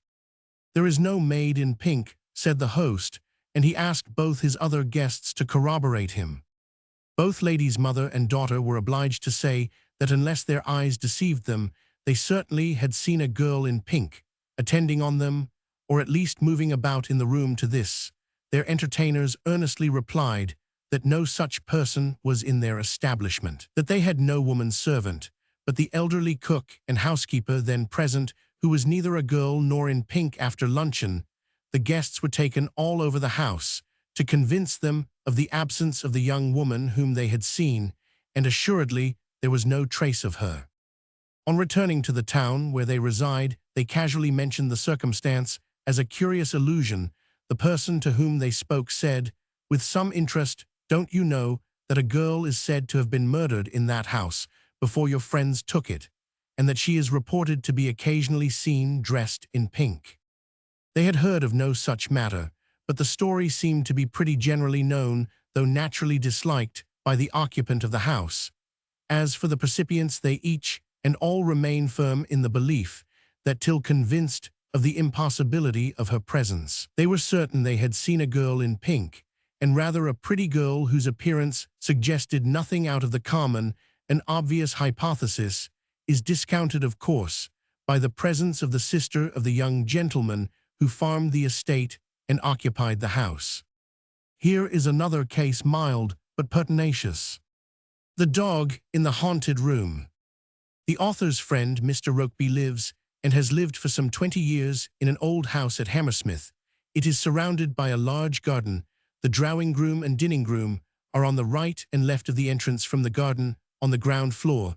My friends had never been troubled by any phenomena before, and never expected to be. However, they found the house noisy. The windows were apt to be violently shaken at night, and steps used to be heard where no steps should be. Deep long sighs were audible at all times of day.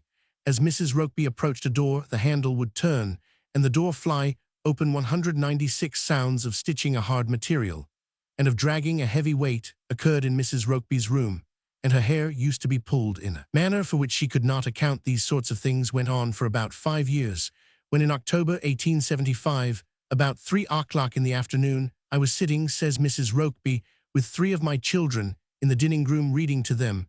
I rang the bell for the parlor maid when the door opened, and on looking up, I saw the figure of a woman come in and walk up to the side of the table, stand there a second or two, and then turn to go out again. But before reaching the door, she seemed to dissolve away. She was a gray, short-looking woman, apparently dressed in gray muslin. I hardly saw the face, which seemed scarcely to be defined at all. None of the children saw her, and Mrs. Rokeby only mentioned the affair at the time to her husband. 2 servants in the next 2 months saw the same figure, alike in dress, at least in other rooms, both by daylight and candle light. They had not heard of Mrs. Rokeby's experience, were accustomed to the noises, and were in good health. One of them was frightened and left her place. A brilliant light in a dark room, an icy wind, and a feeling of being watched were other discomforts in Mrs. Rokeby's lot. After 1876, only occasional rappings were heard, till Mr. Rokeby being absent one night in 1883, the noises broke out, banging, thumping the whole place, shaking. The library was the center of these exercises, and the dog, a fine collie, was shut up in the library. Mrs. Rokeby left her room for her daughters, while the dog whined in terror, and the noises increased in violence. Next day the dog, when let out, rushed forth with enthusiasm, but crouched with his tail between his legs when invited to re-enter. This was in 1883, several years after Mr. Rokeby was smoking alone in the dining room early in the evening, when the dog began to bristle up his hair and bark. Mr. Rokeby looked up and saw the woman in gray, with about half her figure, pass through the slightly open door. He ran to the door, but she was gone, and the servants were engaged in their usual business. 198a. Our next ghost offered many opportunities to observers. The Lady in Black. A ghost in a haunted house is seldom observed with anything like scientific precision. The spectre in the following narrative could not be photographed, attempts being usually made in a light which required prolonged exposure. Efforts to touch it were failures, nor did it speak. On the other hand, it did lend itself, perhaps unconsciously, to one scientific experiment. The story is unromantic. The names are fictitious. 198b. Bogner House, an eligible family residence near a large town, was built in 1860 and occupied till his death in 1876 by Mr. S. He was twice married and was not of temperate ways. His second wife adopted his habits, left him shortly before his death, and died at Clifton in 1878. The pair used to quarrel about some jewels, which Mr. S. concealed in the flooring of a room where the ghost was never seen. A Mr. Roman 50 now took the house, but died 6 months later. Bogner House stood empty for 4 years, during which there was vague talk of hauntings. In April 1882, the house was taken by Captain Morton. This was in April. In June, Miss Rose Morton, a lady of 19 studying medicine and wearing spectacles, saw the first appearance. Miss Morton did not mention her experiences to her family, her mother being an invalid and her brothers and sisters very young. But she transmitted accounts to a friend, a lady, in a kind of diary letters. These are extant and are quoted. Phenomena of this kind usually begin with noises and go on to apparitions. Miss Morton one night, while preparing to go to bed, heard a noise outside, thought it was her mother, opened the door, saw a tall lady in black holding a handkerchief to her face, and followed the figure till her candle burned out. A widow's white cuff was visible on each wrist. The whole of the face was never seen. In 188,280, for Miss Morton saw the figure about 6 times. It was thrice seen, once through the window from outside, by other persons, who took it for a living. Being 2 boys playing in the garden, ran in to ask who was the weeping lady in black. On 29th January 1884, Miss Morton spoke to her inmate.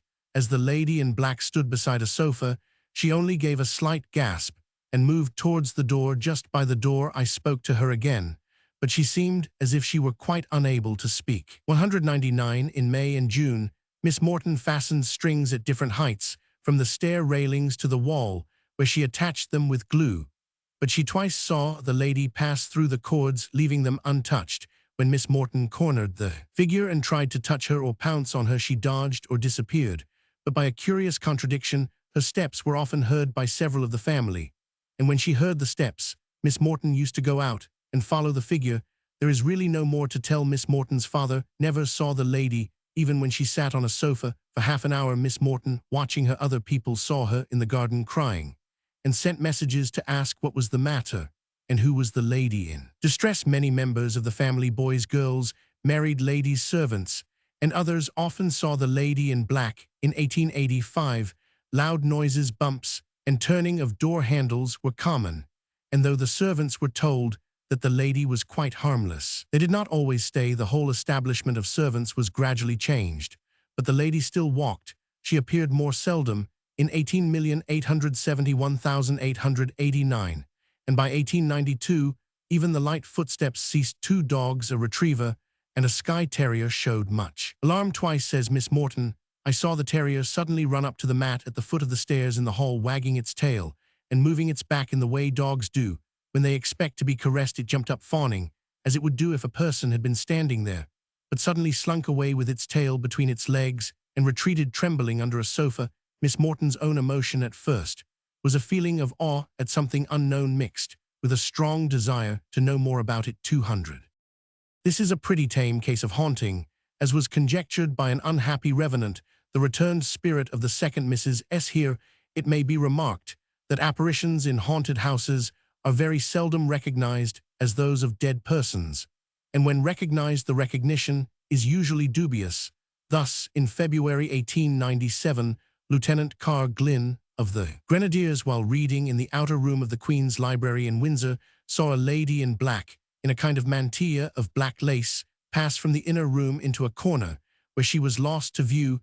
He supposed that she had gone out by a door there, and asked an attendant later who she was. There was no door round the corner, and in the opinion of some, the lady was Queen Elizabeth. She has a traditional habit, it seems, of haunting the library, but surely of all people in dress and aspect, Queen Elizabeth is most easily recognized. The seer did not recognize her, and she was probably a mere casual hallucination in old houses. Such traditions are common, but vague in this connection. Glamis is usually mentioned. Everyone has heard of the secret chamber with its mystery, and the story was known to Scott, who introduces it in The Betrothed. But we know when the secret chamber was built under the Restoration, who built it, what he paid the masons, and where it is under the Charter Room 201. These cold facts rather take the weird effect off the Glamis legend. The usual process is given an old house, first a noise, then a hallucination, actual or pretended, then a myth to account for the hallucination. There is a castle on the border, which has at least 7 or 8 distinct ghosts. One is the famous radiant boy. He has been evicted by turning his tapestried chamber into the smoking room for many years. Not one ghost has been seen, except the lady with the candle viewed by myself. But being ignorant of the story, I thought she was one of the maids. Perhaps she was, but she went into an empty set of rooms and did not come out again. Footsteps are apt to approach the doors of these rooms in murk. Midnight the door handle turns, and that is all. So much for supposed hauntings by spirits of the dead. At the opposite pole are hauntings by agencies whom nobody supposes to be ghosts of inmates of the house. The following is an extreme example, as the haunter proceeded to arson. This is not so very unusual, and if managed by an impostor shows insane malevolence. 202. The Dancing Devil. On 16th November 1870, Mr. S.H. Chapoff, a Russian squire, the narrator, came home from a visit to country town Altsky, and found his family in some disarray. There lived with him his mother and his wife's mother, ladies of about 6 to 9, his wife aged 20, and his baby daughter. The ladies had been a good deal disturbed on the night of the 14th.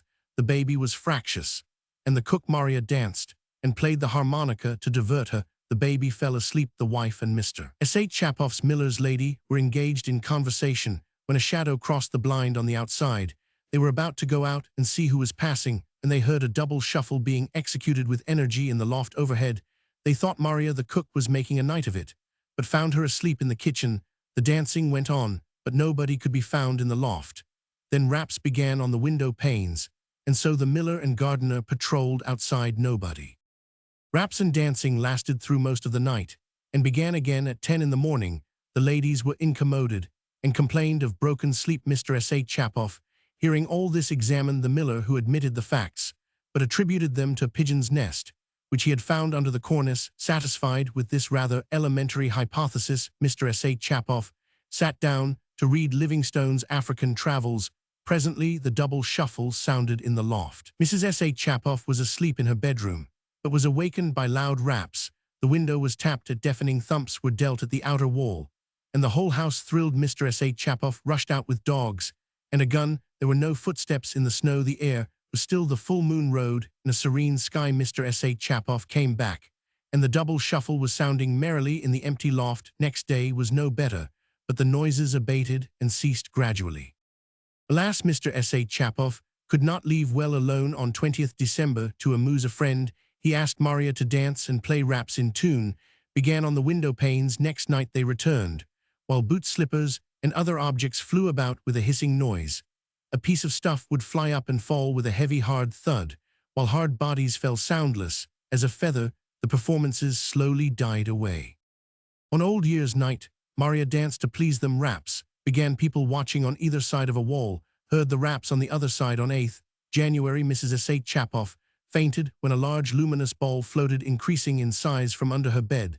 The raps now followed her about by day, as in the case of John Wesley's sisters. On these occasions, she felt weak and somnolent. Finally, Mr. S.H. Chapoff carried his family to his town house for much-needed change of air.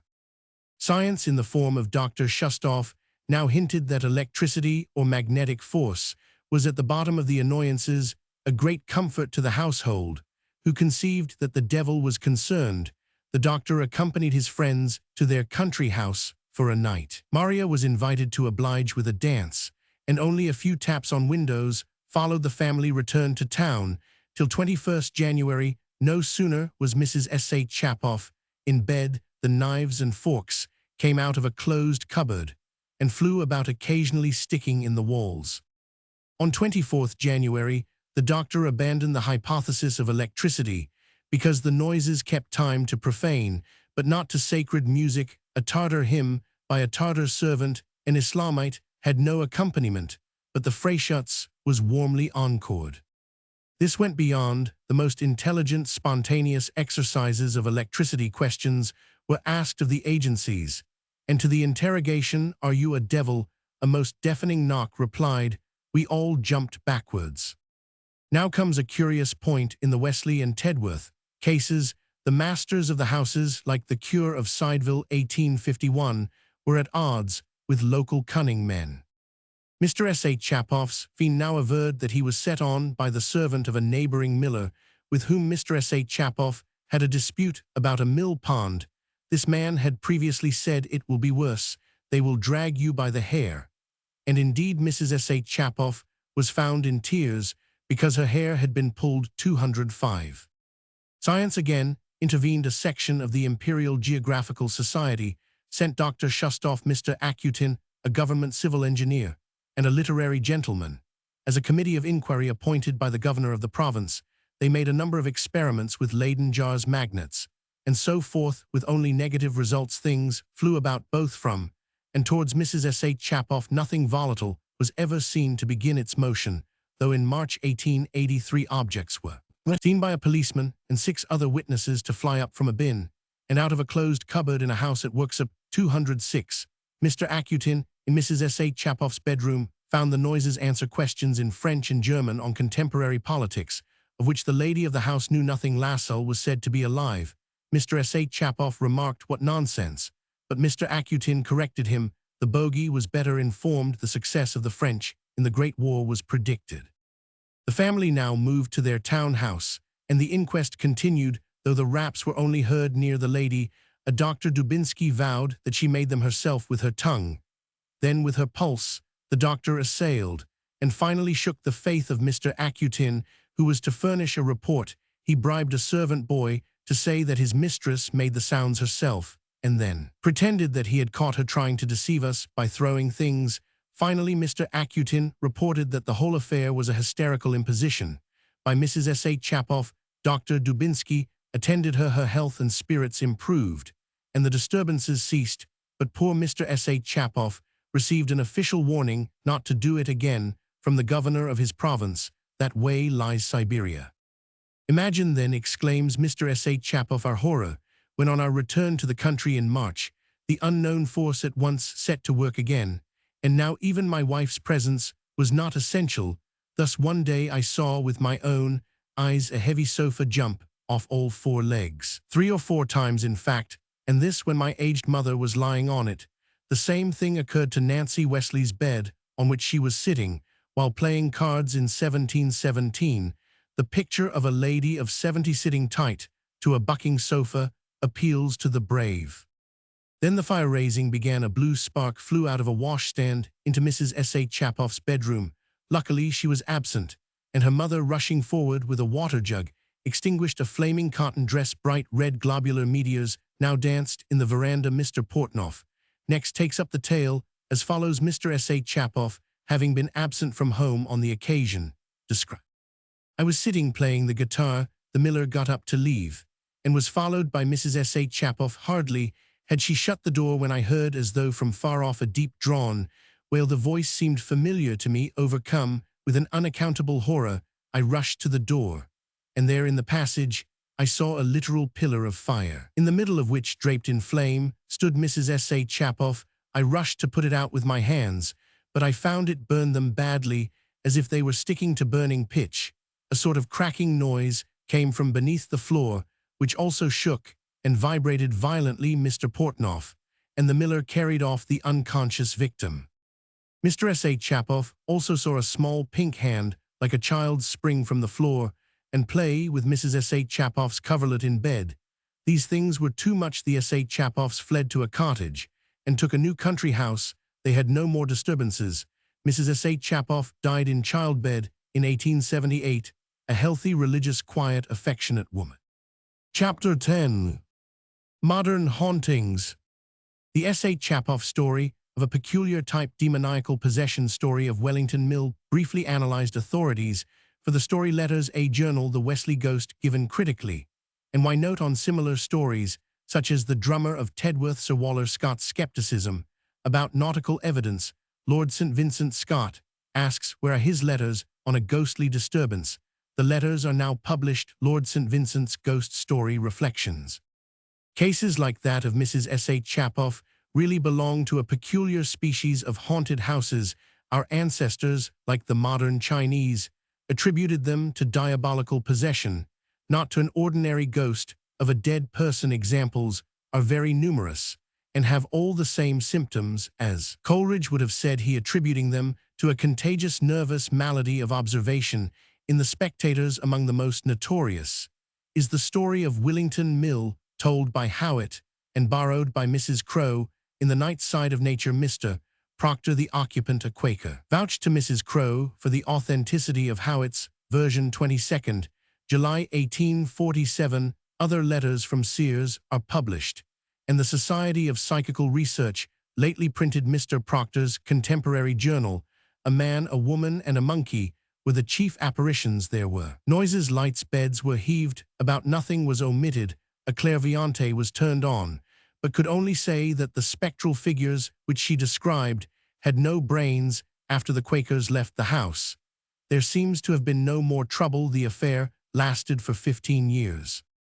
Familiar as it is, we now offer the old story of the hauntings at Epworth, mainly because a full view of the inhabitants, the extraordinary family of Wesley, seems necessary to an understanding of the affair. The famous and excessively superstitious John Wesley was not present on the occasion. The Wesley Ghost.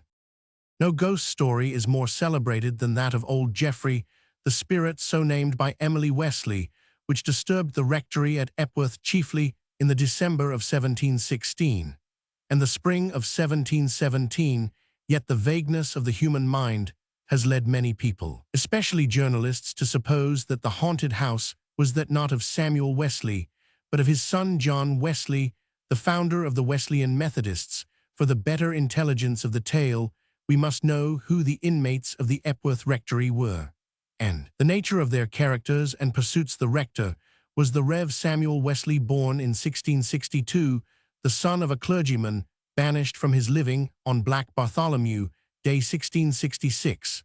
Though educated among dissenters, Samuel Wesley converted himself to the truth, as it is in the Church of England, became a poor scholar of Exeter College in Oxford, supported himself mainly by hackwork in literature. He was one of the editors of a penny paper called the Athenian Mercury, a sort of answers, married Miss Susanna Annesley, a lady of good family, in 169,091, and in 1693 was presented to the rectory of Epworth in Lincolnshire by Mary, wife of William of Orange, to whom he had dedicated a poem on the life of Christ.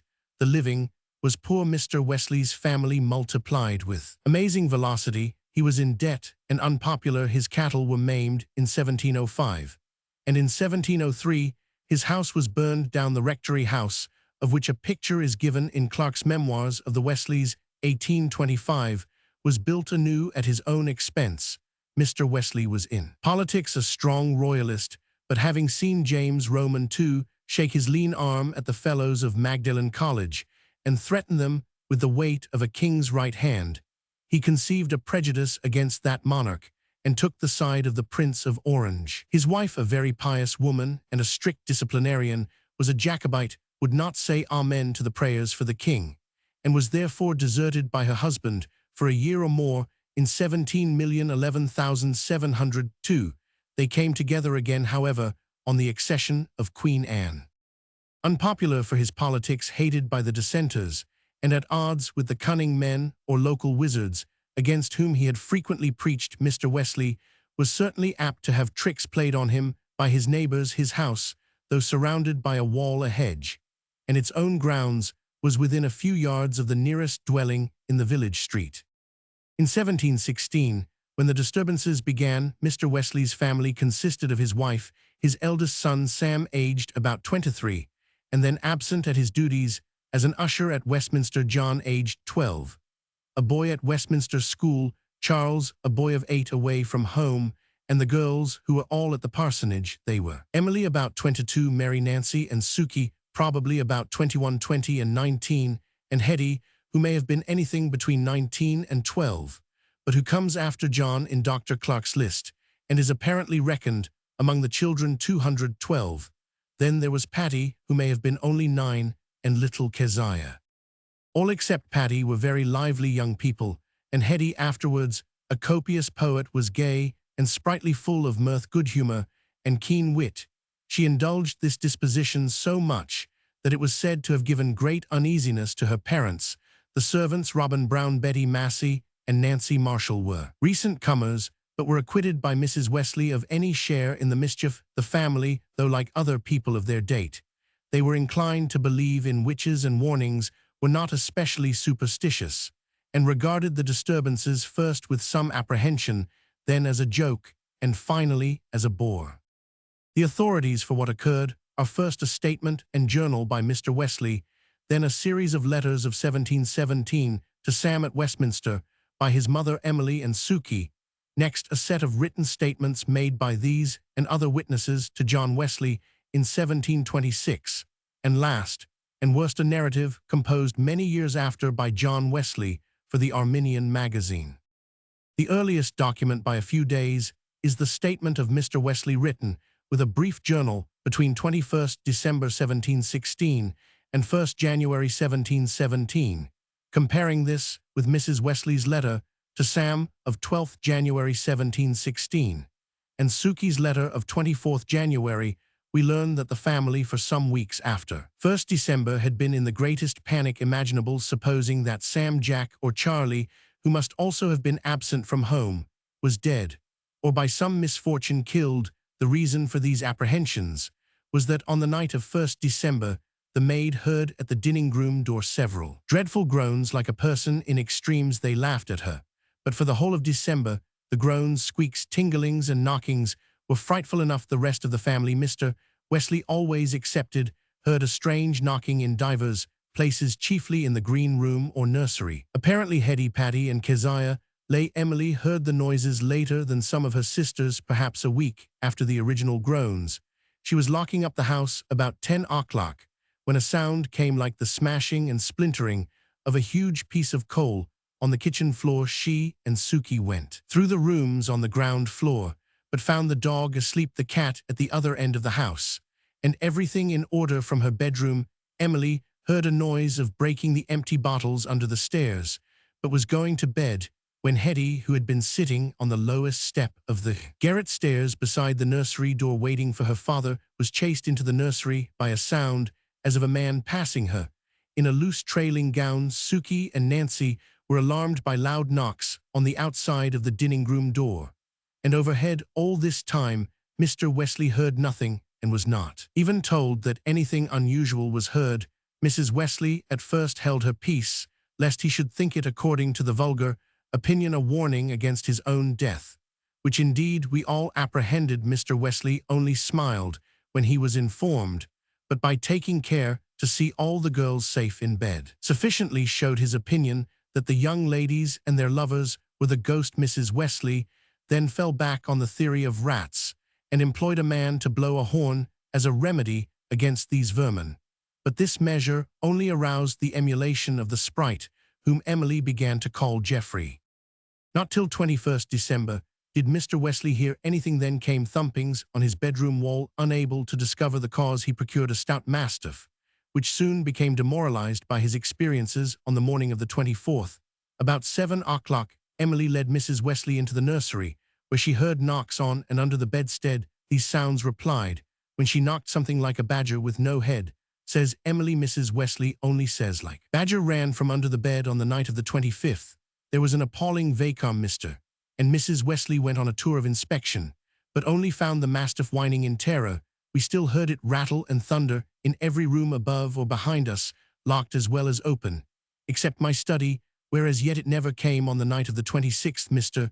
Wesley seems to have heard of a phenomenon already familiar to Emily, something like the quick winding up of a jack at the corner of the room by my bed head. This was always followed by knocks hollow and loud, such as none of us could ever imitate. Mr. Wesley went into the nursery.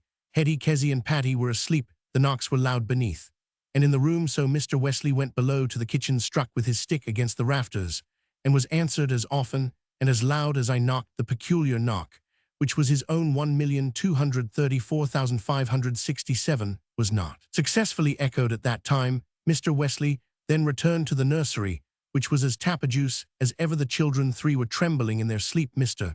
Wesley invited the agency to an interview in his study, was answered by one knock outside. All the rest were within, and then came silence. Investigations outside produced no result, but the latch of the door would rise and fall, and the door itself was pushed violently back against investigators. I have been with Hetty, says Emily, when it has knocked under her, and when she has removed has followed her, and it knocked under little Kezzy when she stamped with her foot, pretending to scare Patty. Mr. Wesley had requested an interview in his study, especially as the Jacobite goblin rooted loudly over our heads constantly. When we came to the prayers for King George and the prince in his study, the agency pushed Mr. Wesley about bumping him against the corner of his desk, and against his door he would ask for a conversation, but heard only 2 or 3 feeble squeaks, a little louder than the chirping of a bird, but not like the noise of rats, which I have often heard. Mr. Wesley had meant to leave home for a visit on Friday, 28th December, but the noises of the 27th were so loud that he stayed at home, inviting the Rev. Mr. Hoole of Haxey to view the performances. The noises were very boisterous and disturbing this night, Mr. Hoole says, in 1726, confirmed by Mrs. Wesley 12 January 1717, that there were sounds of feet trailing gowns raps, and a noise as of planing boards. The disturbance finally went outside the house and died away. Mr. Wesley seems to have paid his visit on the 30th, and notes 1st January 1717, my family have had no disturbance since I went away. Judged by Mr. Wesley's letter to Sam of 12th January, there was no trouble between the 29th of December and that date on the 19th of January and the 30th of the same month. Sam wrote full of curiosity to his father and mother. Mrs. Wesley replied 25th or 27th January, saying that no explanation could be discovered, but it commonly was nearer Hetty than the rest. On 24th January, Suki said it is now pretty quiet, but still knocks at prayers for the king. On 11th February, Mr. Wesley, much bored by Sam's inquiries, says we are all now quiet. It would make a glorious penny book for Jack Dunton, his brother-in-law, a publisher of popular literature, such as the Athenian Mercury. Emily, no date, explains the phenomena as the revenge for her father's recent sermons against consulting those that are called cunning men, which our people are given to, and it had a particular spite at my father. The disturbances by no means ended in the beginning of January, nor at other dates, when a brief cessation made the Wesleys hope that Geoffrey had returned to his own place. Thus, on 27th March, Suki writes to Sam, remarking that as Hetty and Emily are also writing so particularly, she need not say much. One thing I believe you do not know, that his last Sunday, to my father's no small amazement, his trenchard danced upon the table a pretty while, without anybody's stirring the table. Send me some news, for we are excluded from the sight or hearing of any versal thing, except Geoffrey. The last mention of the affair at this time is in a letter from Emily of 1st April to a Mr. Barry. Tell my brother the sprite was with us last night, and heard by many of our family. There are no other contemporary letters preserved, but we may note Mrs. Wesley's opinion 25th January, that it was beyond the power of any human being to make such strange and various noises. The next evidence is 10 years after date, the statements taken down by Jack Wesley in 1726-1720. Mrs. Wesley adds to her former account that she earnestly desired it might not disturb her at her devotions between 5 and 6 in the evening, and it did not rout in her room at that time. Emily added that a screen was knocked at on each side. As she went round to the other, Suki mentioned the noise, as on one occasion coming gradually from the garret stairs outside the nursery door up to Hetty's bed, who trembled strongly in her sleep. It then removed to the room overhead, where it knocked my father's knock on the ground, as if it would beat the house down. Nancy said that the noise used to follow her or precede her, and once a bed on which she sat playing cards was lifted up under her several times to a considerable height. Robin, the servant, gave evidence that he was greatly plagued with all manner of noises and movements of objects. John Wesley, in his account, published many years after date in his Arminian magazine, attributed the affair of 1716 to his father's broken vow of deserting his mother, till she recognized the Prince of Orange as king. He adds that the mastiff used to tremble and creep away before the noise began. Some other peculiarities may be noted.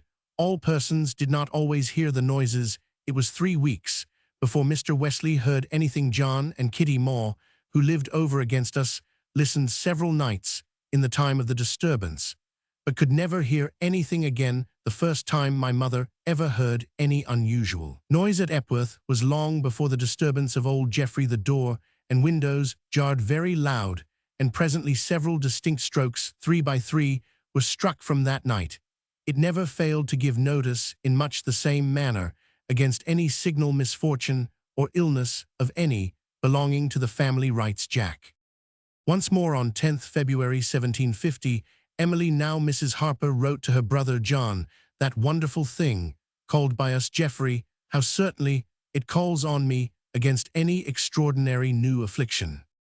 This is practically all the story of old Geoffrey. The explanations have been trickery by servants, priestly contagious hallucinations, Coleridge devilry, Southey, and trickery by Hetty Wesley. Dr. Salmon of Trinity College, Dublin. Dr. Salmon points out that there is no evidence from Hetty that she was a lively, humorous girl, and he conceives that she began to frighten the maids, and only reluctantly exhibited before her father, against whom, however, Geoffrey developed a particular spite.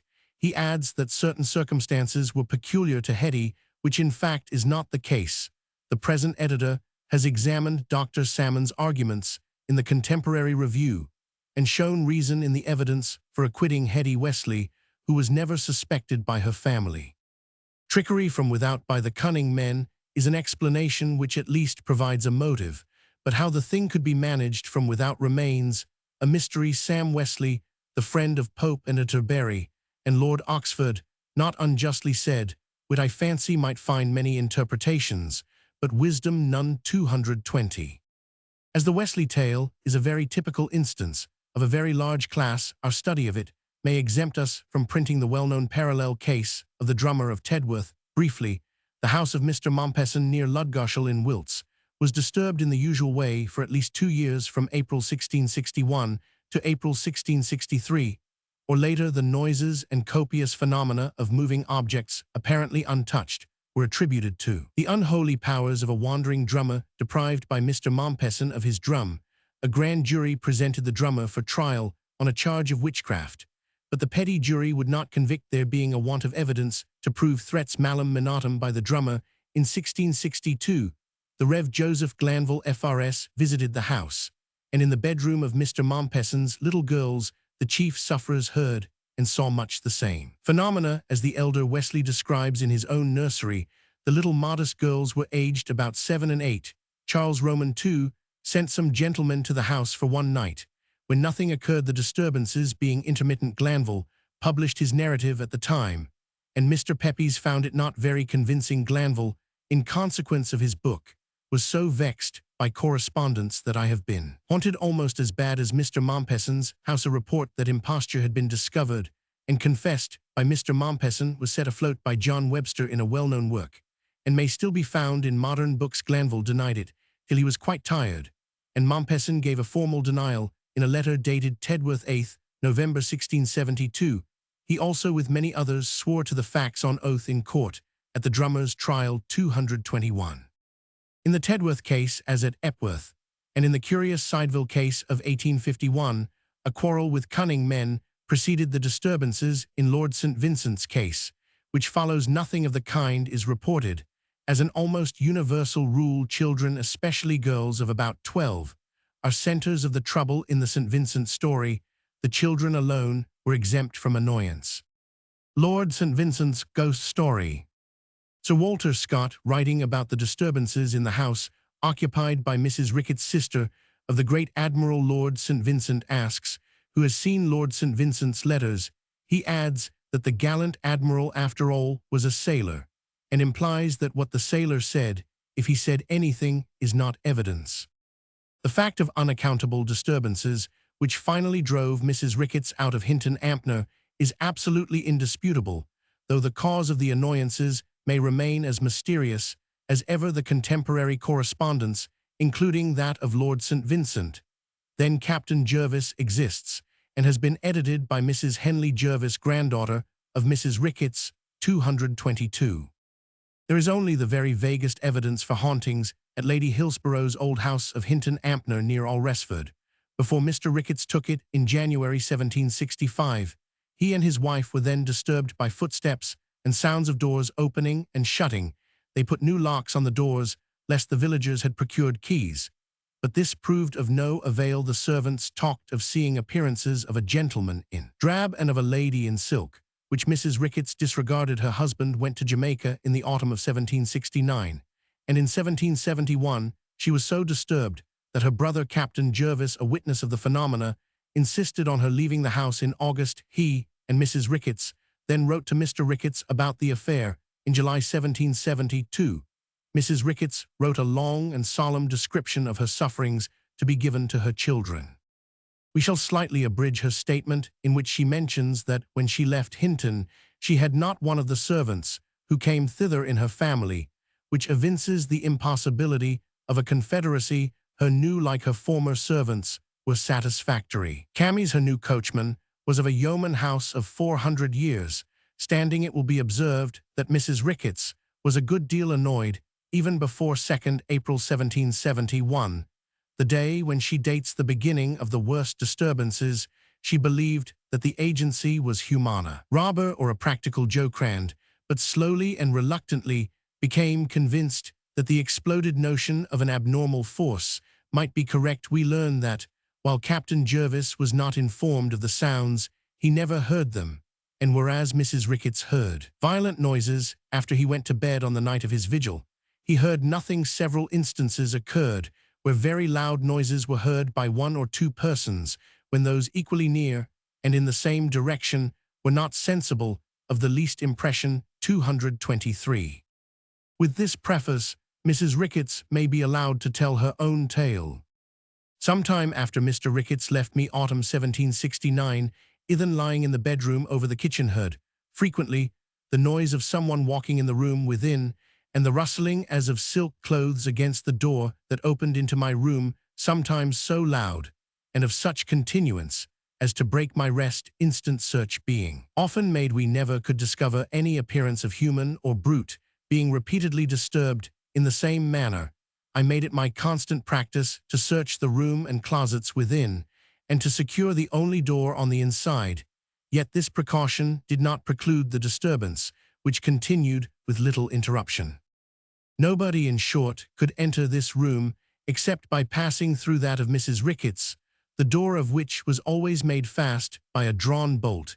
Yet somebody kept rustling and walking in the inner room, which somebody could never be found when sought for.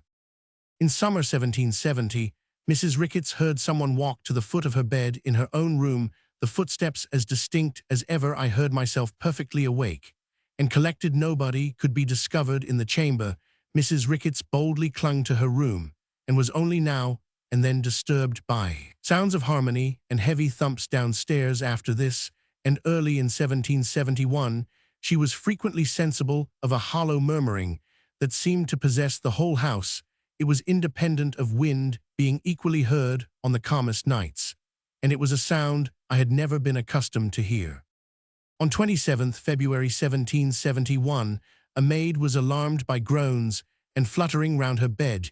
She was the sister of an eminent grocer in Alresford. On 2nd April, Mrs. Ricketts heard people walking in the lobby, hunted for burglars, traced the sounds to a room whence there was no outlet, and found nobody. This kind of thing went on till Mrs. Ricketts despaired of any natural explanation.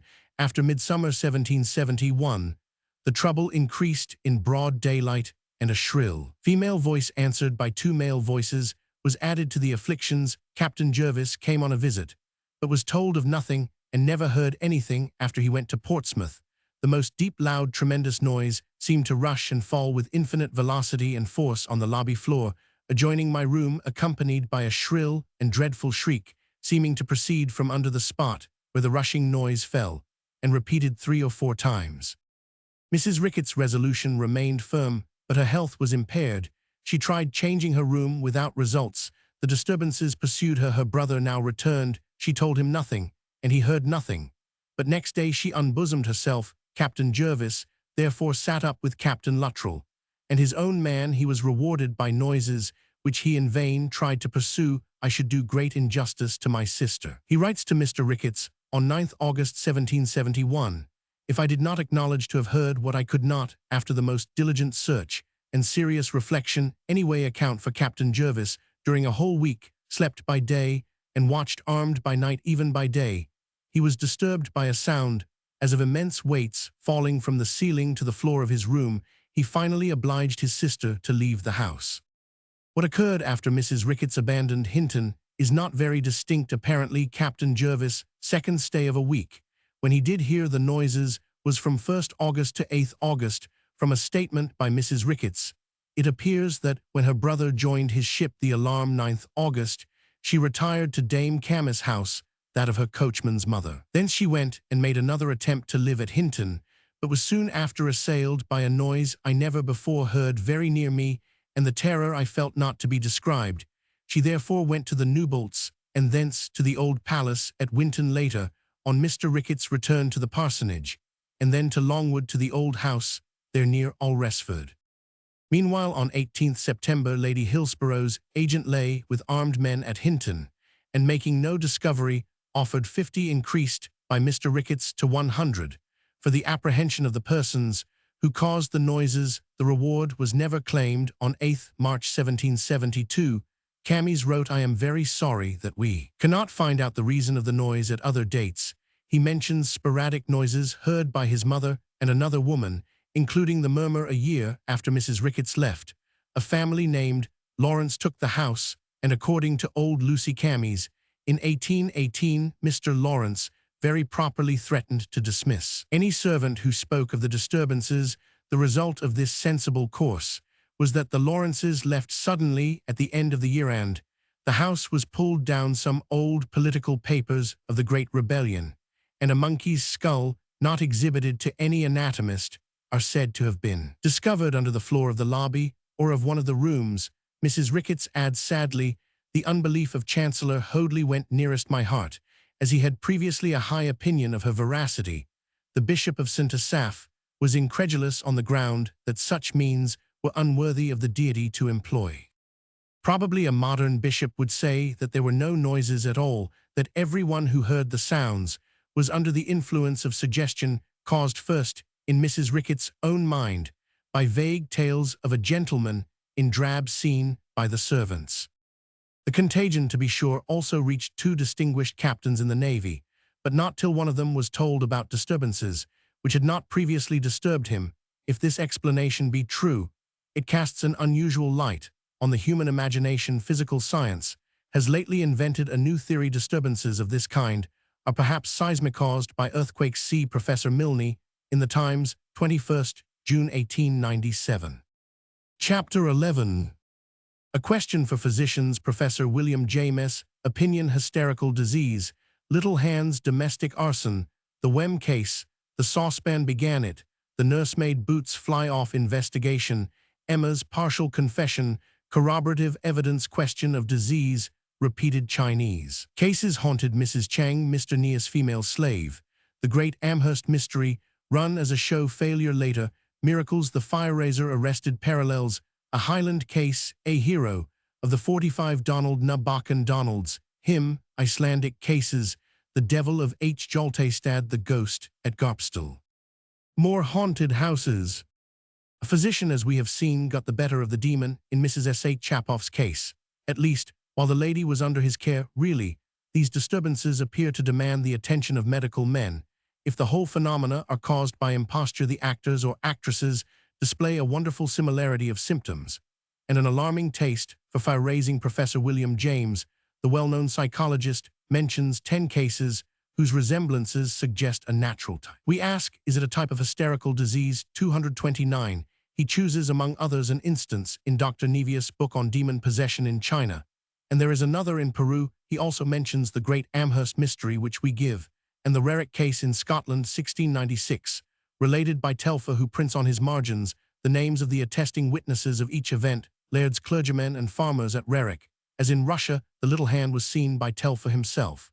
And fire-raising was endless at Amherst too, as in a pair of recent Russian cases, and others. There was plenty of fire-raising. By a lucky chance, an English case occurred at Wem in Shropshire in November 1883. It began at a farm called the Woods, some 10 miles from Shrewsbury. First, a saucepan full of eggs jumped off the fire in the kitchen, and the teethings leaping from the table were broken. Cinders were thrown out of the fire, and set some clothes in a blaze. A globe leaped off a lamp. A farmer, Mr. Lee, saw all the windows of the upper story as it were on fire, but it was no such matter. The nursemaid ran out in a fright to her neighbors, and her dress spontaneously combusted. As she ran, the people attributed these and similar events to something in the coal or in the air, or to electricity. When the nurse girl Emma Davies sat on the lap of the school mistress Miss Maddox, her boots kept flying off like the bootlaces in The Demon of Sprayton. All this was printed in the London papers, and on 15th November the Daily Telegraph and Daily News published Emma's confession that she wrought by sleight of hand and foot. On 17th November Mr. Hughes went from Cambridge to investigate. For some reason investigation never begins till the fun is over. On the 9th, the girl, now in a very nervous state, no wonder, had been put under the care of a Dr. Mackey. This gentleman and Miss Turner said that things had occurred since Emma came for which they could not account. On 13th November, however, Miss Turner, looking out of a window, spotted Emma throwing a brick, and pretending that the flight of the brick was automatic. Next day, Emma confessed to her tricks, but steadfastly denied that she had cheated. At Woods Farm and Weston Lullingfield, where she had also been, her evidence to this effect was so far confirmed by Mrs. Hampson of Woods Farm and her servant Priscilla Evans. When examined by Mr. Hughes, both were quite certain that they saw crockery rise by itself into air off the kitchen table. When Emma was at a neighboring farm, Mr. Lee's Priscilla also saw crockery come out of a cupboard in detachments and fly between her and Emma, usually in a slanting direction, while Emma stood by with her arms folded. Yet Priscilla was not on good terms with Emma, unless then Mrs. Hampson and Priscilla fabled. It is difficult to see how Emma could move objects when she was standing at some considerable distance, standing in fact in quite another farm. Similar evidence was given and signed by Miss Maddox, the schoolmistress, and Mr. and Mrs. Lee. On the other hand, Mrs. Hampson and Priscilla believed that Emma managed the fire raising herself. The flames were very high and white, and the articles were very little singed. This occurred also at Rerrick in 1696, but Mr. Hughes attributes it to Emma's use of paraffin, which does not apply to the Rerrick case. Paraffin smells a good deal. Nothing is said about a smell of paraffin. Only one thing is certain: Emma was at last caught in a cheat.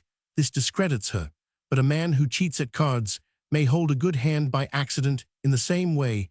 If such wonders can happen, as so much worldwide evidence declares they may have happened at Woods Farm, and Emma, in a very nervous state, may have feigned then, or rather did feign them later. The question for the medical faculty is, does a decided taste for willful fire-raising often accompany exhibitions of dancing furniture and crockery, gratuitously given by patients of hysterical temperament? This is quite a normal inquiry. Is there a nervous malady of which the symptoms are domestic arson and amateur legerdemain? The complaint, if it exists, is of very old standing and wide prevalence, including Russia, Scotland, New England, France, Iceland, Germany, China, and Peru. As a proof of the identity of symptoms in this malady, we give a Chinese case. The Chinese, as to diabolical possession, are precisely of the same opinion as the inspired authors of the Gospels. People are possessed, and like the woman having a spirit of divination in the Acts of the Apostles, make a good thing out of it. Thus, Mrs. Koo was approached by a native Christian. She became rigid, and her demon, speaking through her, acknowledged the Catholic verity and said that if Mrs. Koo were converted, he would have to leave. On recovering her everyday consciousness, Mrs. Koo asked what say her demon had said. The Christian told her, and perhaps she would have deserted her erroneous courses, but her fellow villagers implored her to pay homage to the demon. They were in the habit of resorting to it for medical advice, as people do to Mrs. Piper's demon in the United States. So Mrs. Koo decided to remain in the business. 232. The parallel to the case in the Acts is interesting. Haunted Mrs. Chang. Mr. Chang of that ilk, Chang Tints, was a man of 57, and a graduate in letters. The ladies of his family having accommodated a demon with a shrine in his house, Mr. Chang said he would have none of that nonsense. The spirit then entered into Mrs. Chang, and the usual fire-raising began all over the place. The furniture and crockery danced in the familiar way, and objects took to disappearing mysteriously, even when secured under lock and key. Mr. Chang was as unlucky as Mr. Chin. At his house, doors would open of their own accord. Footfalls were heard as of persons walking in the house, although no one could be seen. Plates, bowls, and the teapot would suddenly rise from the table into the air. 233a. Mrs. Chang now tried the off chance of there being something in Christianity, stayed with a native Christian, the narrator, and felt much better. She could enjoy her meals, and was quite a new woman, as her friend could not go home with her Mrs. Feng, a native Christian, resided for a while at Mr. Chang's. Comparative quiet was restored, and Mrs. Feng retired to her family. The symptoms returned. The native Christian was sent for, and found Mr. Chang's establishment full of buckets of water for extinguishing the sudden fires. Mrs. Chang's daughter-in-law was now possessed, and drank wine in large quantities, though ordinarily she would not touch it. She was staring and tossing her arms wildly. A service was held, and she soon became her usual self. In the afternoon, when the devils went out of the ladies, the fowls flew into a state of wild excitement, while the swine rushed furiously about and tried to climb a wall. The family have become Christians. The fires have ceased. Mr. Chang is an earnest inquirer, but opposed for obvious reasons to any public profession of our religion. 233b. In Mr. Nia's case, strange noises and rappings were frequently heard about the house. The buildings were also set on fire in different places in some mysterious way. The Christians tried to convert Mr. Niu, but as the devil now possessed his female slave, whose success in fortune-telling was extremely lucrative, Mr. Niu said that he preferred to leave well alone and remained wedded to his idols. 234. We next offer a recent colonial case in which the symptoms, as Mr. Pecksniff said, were chronic. The Great Amherst Mystery. On 13th February 1888, Mr. Walter Hubbell, an actor by profession, being duly sworn before a notary public in New York, testified to the following story. In 1879, he was acting with a strolling company and came to Amherst in Nova Scotia. Here he heard of a haunted house known to the local newspapers as the Great Amherst Mystery. Having previously succeeded in exposing the frauds of spiritualism, Mr. Hubbell determined to investigate the affair of Amherst. The haunted house was inhabited by Daniel Teed, the respected foreman in a large shoe factory. Under his roof were Mrs. Teed, as good a woman as ever lived, little Willie, a baby boy, and Mrs. Teed's two sisters, Jenny, a very pretty girl, and Esther, remarkable for large gray eyes, pretty little hands and feet, and candor of expression. A brother of Teed's and a brother of Mrs. Cox made up the family. They were well off and lived comfortably in a detached cottage of 2 stories. It began when Jenny and Esther were in bed one night. Esther jumped up saying that there was a mouse in the bed. Next night a green bandbox began to make a rustling noise and then rose foot in the air several times. On the following night Esther felt unwell and was swelling visibly before the wary eyes of her alarmed family. Reports like thunder pealed through her chamber under a serene sky. Next day Esther could only eat a small piece of bread and butter and a large green pickle. She recovered slightly in spite of the pickle, but 4 nights later all her and her sister's bedclothes flew off and settled down in a remote corner at Jenny's screams. Family rushed in and found Esther fearfully swollen. Mrs. Teed replaced the bedclothes, which flew off again, the pillow striking John Teed in the face. Mr. Teed then left the room, observing in a somewhat unscientific spirit that he had had enough of it. The others, with a kindness which did them credit, sat on the edges of the bed and repressed the desire of the sheets and blankets to fly away. The bed, however, sent forth peals like thunder when Esther suddenly fell into a peaceful sleep. Next evening Dr. Carrot arrived, and the bolster flew at his head, and then went back again under Esther's. While paralyzed by this phenomenon, unprecedented in his practice, the doctor heard a metal point scribbling on the wall. Examining the place whence the sound proceeded, he discovered this inscription: "Esther Cox, you are mine. To kill." Mr. Hubbell has verified the inscription, and often later recognized the hand in writings which came out of the air and fell at our feet. Bits of plaster now gyrated in the room, accompanied by peals of local thunder. The doctor admitted that his diagnosis was at fault. Next day, he visited his patient when potatoes flew at him. He exhibited a powerful sedative, but pounding noises began on the roofs and were audible at a distance of 200 yards, as the doctor himself told Mr. Hubbell. The clergy now investigated the circumstances, which they attributed to electricity. Even the most exclusive class frequented Mr. Teed's house, till December, when Esther had an attack of diphtheria. On recovering, she went on to visit friends in Sackville, New Brunswick, where nothing unusual occurred. On her return, the phenomena broke forth afresh, and Esther heard a voice proclaim that the house would be set on fire. Lighted matches then fell from the ceiling, but the family extinguished them.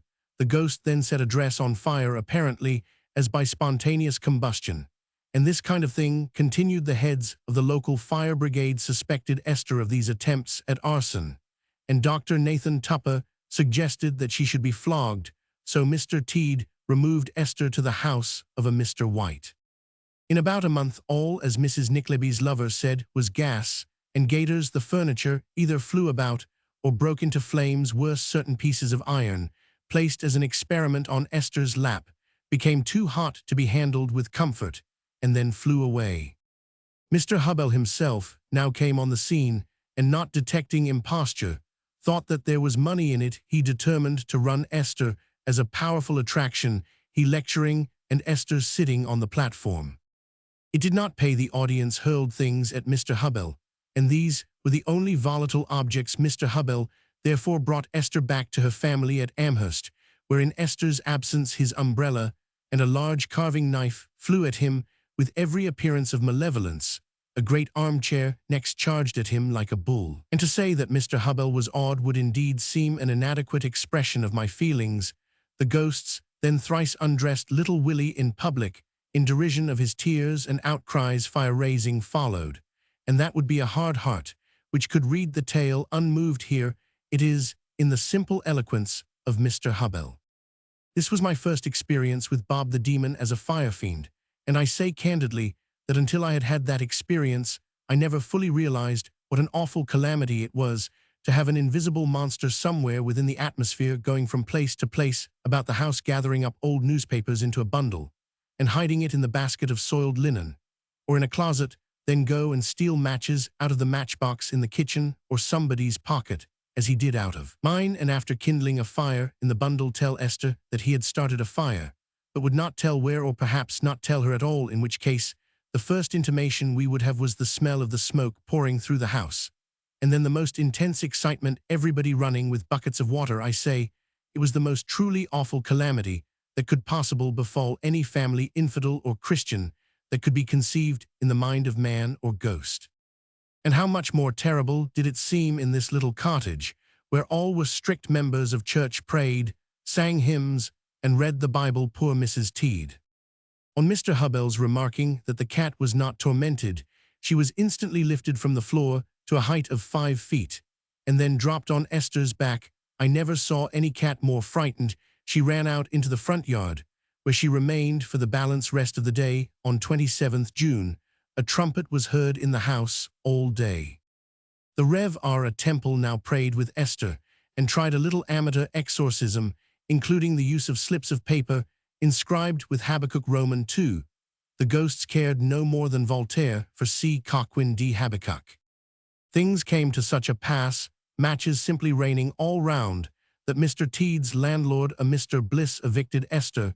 She went to a Mr. Van Amberg's, and Mr. Teed's cottage was in peace. Some weeks later, Esther was arrested for incendiarism in a barn, was sentenced to 4 months' imprisonment, but was soon released in deference to public opinion. She married, had a family, and ceased to be a mystery.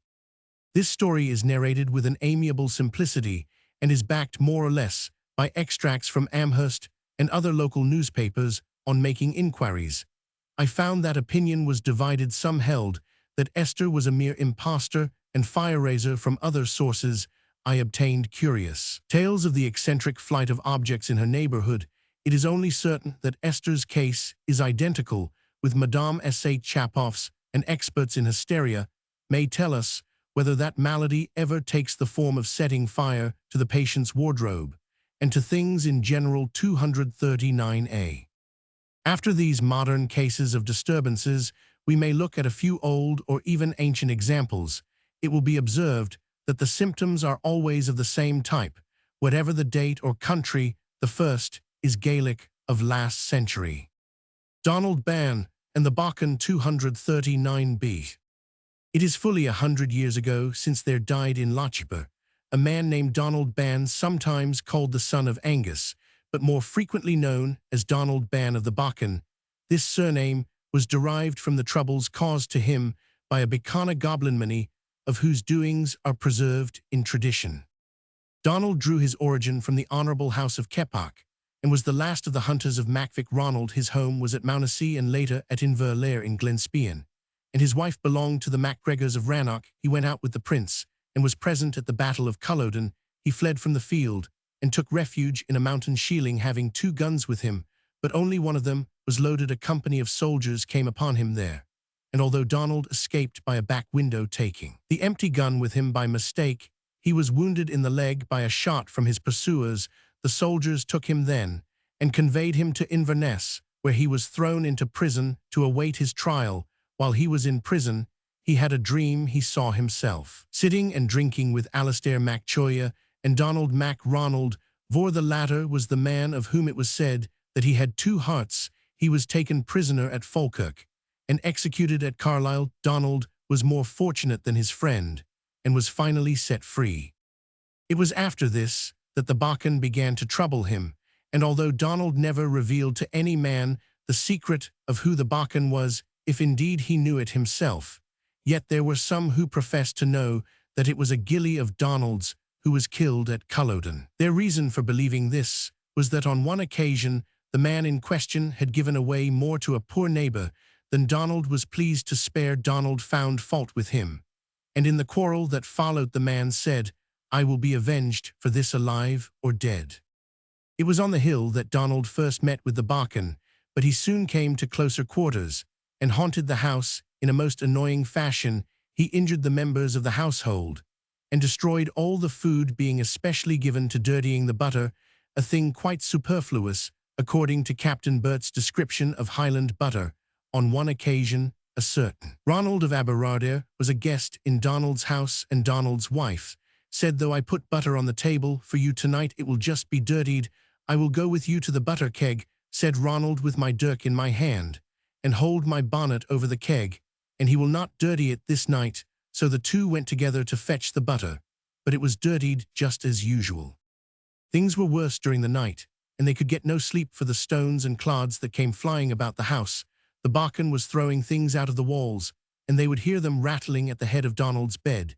The minister came. Mr. John Moore MacDougall was his name, and slept a night or 2 in the house, but the Bachan kept away so long, as he was there. Another visitor, Angus Alistair Ban, whose grandson told the tale, had more experience of the Bachan's reality. Something seized his 2 big toes, and he could not get free any more than if he had been caught by the smith's tongs. It was the Bachan, but he did nothing more to him. Some of the clergy too, as well as laymen of every rank, were witnesses to the pranks which the spirit carried on, but not even Donald himself ever saw him in any shape. Whatever, so famous did the affair become that Donald was nearly ruined by entertaining all the curious strangers who came to see the facts for themselves. In the end, Donald resolved to change his abode to see whether he could in that way escape from the visitations. He took all his possessions with him, except a harrow, which was left beside the wall of the house. But before the party had gone far on the road, the harrow was seen coming after them. "Stop, stop," said Donald. "If the harrow is coming after us, we may just as well go back again." The mystery of the harrow is not explained, but Donald did return to his home, and made no further attempt to escape from his troubles in this way. If the Bachan had a spite at Donald, he was still worse disposed towards his wife, the MacGregor woman. On the night on which he last made his presence felt, he went on the roof of the house, and cried, "Are you asleep, Donald Ban?" "Not just now," said Donald. "Put out that long grey tether." The MacGregor wife said, "I don't think ill do that tonight," said Donald. "Come out yourself," then said the Bachan, "and leave your bonnet." The good wife, thinking that the Bachan was outside, and would not hear her, whispered in Donald's ear, as he was rising, "Won't you ask him when the prince will come?" The words, however, were hardly out of her mouth, when the Bachan answered her with, "Didn't you get enough of him before, you grey tether?" Another account says that at this last visit of the Bachan, he was saying that various other spirits were along with him.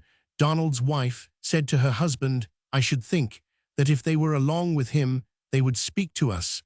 But the Bachan answered, "They are no more able to speak than the sole of your foot." He then summoned Donald outside. "As above I will come," said Donald, "and thanks be to the good being that you have asked me." Donald was taking his dirk with him as he went out, but the Bachan said, "Leave your dirk inside, Donald, and your knife as well." Donald then went outside, and the Bachan led him on through rivers and a birchwood for about 3 miles till they came to the river Firth. There the Bachan pointed out to Donald a hole in which he had hidden some ploughlands while he was alive. Donald proceeded to take them out, and while doing so the two eyes of the Bacchan were causing him greater fear than anything else he ever heard or saw. When he had got the irons out of the hole, they went back to Mounsey together, and parted that night at the house of Donald Ban. Donald, whether naturally or by reason of his ghostly visitant, was a religious man, and commemorated his troubles in some verses which bear the name of the hymn of Donald Ban of the Bacchan. In these he speaks of the common belief that he had done something to deserve all this annoyance, and makes mention of the stones and clods which flew about his house in the night time. Otherwise, the hymn is mainly composed of religious sentiments, but its connection with the story makes it interesting, and the following is a literal translation of it. The hymn of Donald Ban. O God, that created me so helpless, strengthen my belief and make it firm. Command an angel to come from paradise and take up his abode in my dwelling, to protect me from every trouble that wicked folks are putting in my way. Jesus, that didst suffer thy crucifixion, restrain their doings and be with me thyself. Little wonder though I am thoughtful, always at the time when I go to bed. The stones and the clods will arise. How could a saint get sleep there? I am without peace or rest, without repose or sleep till the morning. O thou that art in the throne of grace, behold my treatment and be a guard to me. Little wonder though I am troubled. So many stories about me in every place. Some that are unjust will be saying, it is all owing to himself, that affair. Judge not except as you know. Though the Son of God were awaking you, no one knows if I have deserved more than a rich man that is without care. Although I am in trouble at this time, verily I shall be doubly repaid. When the call comes to me from my Saviour, I shall receive mercy and new grace.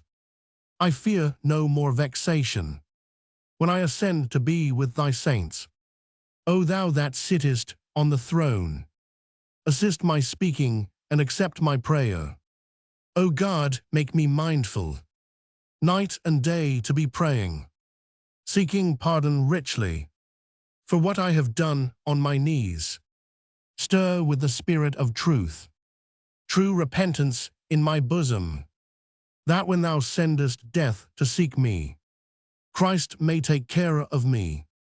The Bacchan was not the only inhabitant of the spirit world that Donald Ban encountered during his lifetime. A cousin of his mother was said to have been carried off by the fairies, and one night Donald saw him among them dancing away with all his might. Donald was also out hunting in the year of the great snow, and at nightfall he saw a man mounted on the back of a deer ascending a great rock. He heard the man saying, "Home, Donald Ban," and fortunately he took the advice, for that night there fell 11 feet of snow in the very spot where he had intended to stay. We now take two modern Icelandic cases for the purpose of leading up to the famous Icelandic legend of Grettir and Glam, the vampire from the Grettis saga. It is plain that such incidents as those in the two modern Icelandic cases, however the effects were produced, might easily be swollen into the prodigious tale of Glam. In the course of 2 or 3 centuries between Grettir's time and the complete formation of his saga. The Devil of H. Jaltestad, 246. The sheriff writes, the devil at H. Jaltestad was outspoken enough this past winter. Although no one saw him, I, along with others, had the dishonor to hear him talking for nearly 2 days, during which he addressed myself and the minister Sir Grim with words the like of which eye hath not seen nor ear heard. As soon as we reached the front of the house, there was heard in the door an iron voice saying, "So Hans from Ira is come now and wishes to talk with me." The idiot compared with other names that he gave me this might be considered as flattering. When I inquired who it was that addressed me with such words, he answered in a fierce voice, "I was called Lucifer at first, but now I am called Devil, an enemy." He threw at us both stones and pieces of wood, as well as other things, and broke 2 windows in the minister's room. He spoke so close to us that he seemed to be just at our side. There was an old woman there of the name of Opia, whom he called his wife, and a heavenly blessed soul, and asked Sir Grimm to marry them, with various other remarks of this kind, which I will not recount. I have little liking to write about his ongoings, which were all disgraceful and shameful, in accordance with the nature of the actor. He repeated the Pater Noster, 3 times answered questions from the Catechism, and the Bible, said that the devils held service in hell, and told what texts and psalms they had for various occasions. He asked us to give him some of the food we had, and a drink of tea, etc. I asked the fellow whether God was good. He said yes. Whether he was truthful, he answered not one of his words can be doubted. Sir Grimm asked him whether the devil was good-looking. He answered, he is far better looking than you ugly snout. I asked him whether the devils agreed well with each other. He answered, in a kind of sobbing voice, it is painful to know that they never have peace. I bade him say something to me in German, and said to him, Lass uns tusk redress sick, but he answered as if he had misunderstood me. When we went to bed in the evening, he shouted fiercely in the middle of the floor, on this night I shall snatch you off to hell, and you shall not rise up out of bed as you lay down during the evening. He wished the minister's wife good night, the minister, and I continued to talk with him during the night. Among other things, we asked him what kind of weather it was outside. He answered, it is cold with a north wind. We asked if he was cold. He answered, I think I am both hot and cold. I asked him how loud he could shout. He said so loud that the roof would go off the house, and you would all fall into a dead faint.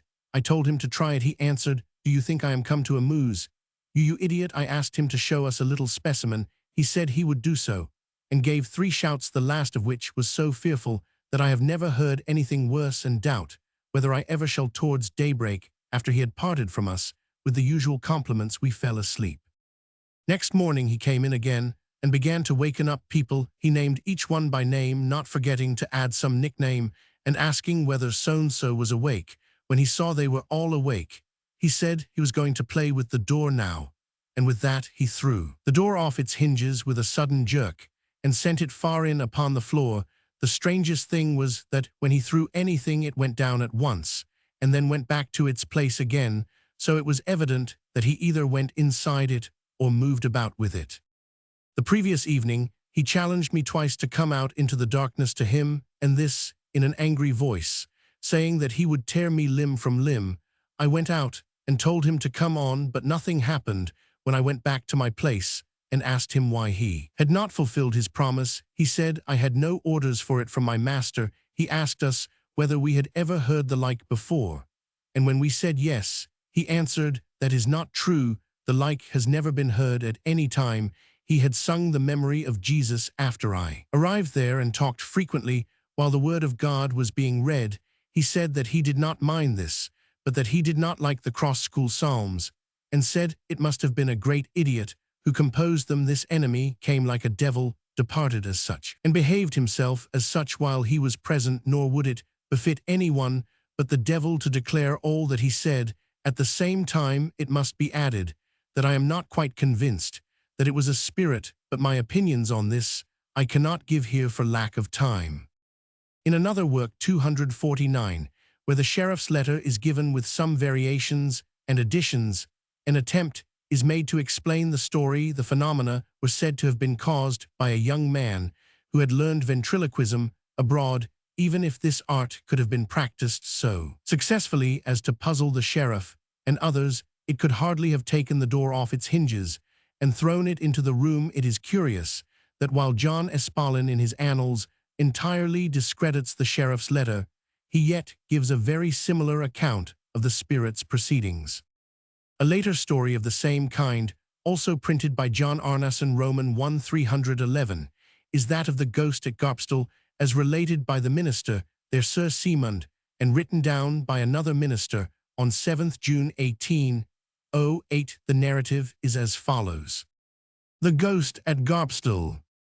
In autumn 1807, there was a disturbance by night in the outer room at Garpstal, the door being smashed. There slept in this room the minister's manservants Thorstein Gudmundsson, Magnus Johnson, and a child named Thorstein. Later, on 16th November, a boat, which the minister had lying at the seaside, was broken in broad daylight, and although the blows were heard at the homestead, yet no human form was visible that could have done this. All the folks at Garpstal were at home, and the young fellow Magnus Johnson was engaged either at the sheafhouses or about the homestead, the spirit often appeared to him in the likeness of a woman on the 18th of the same month.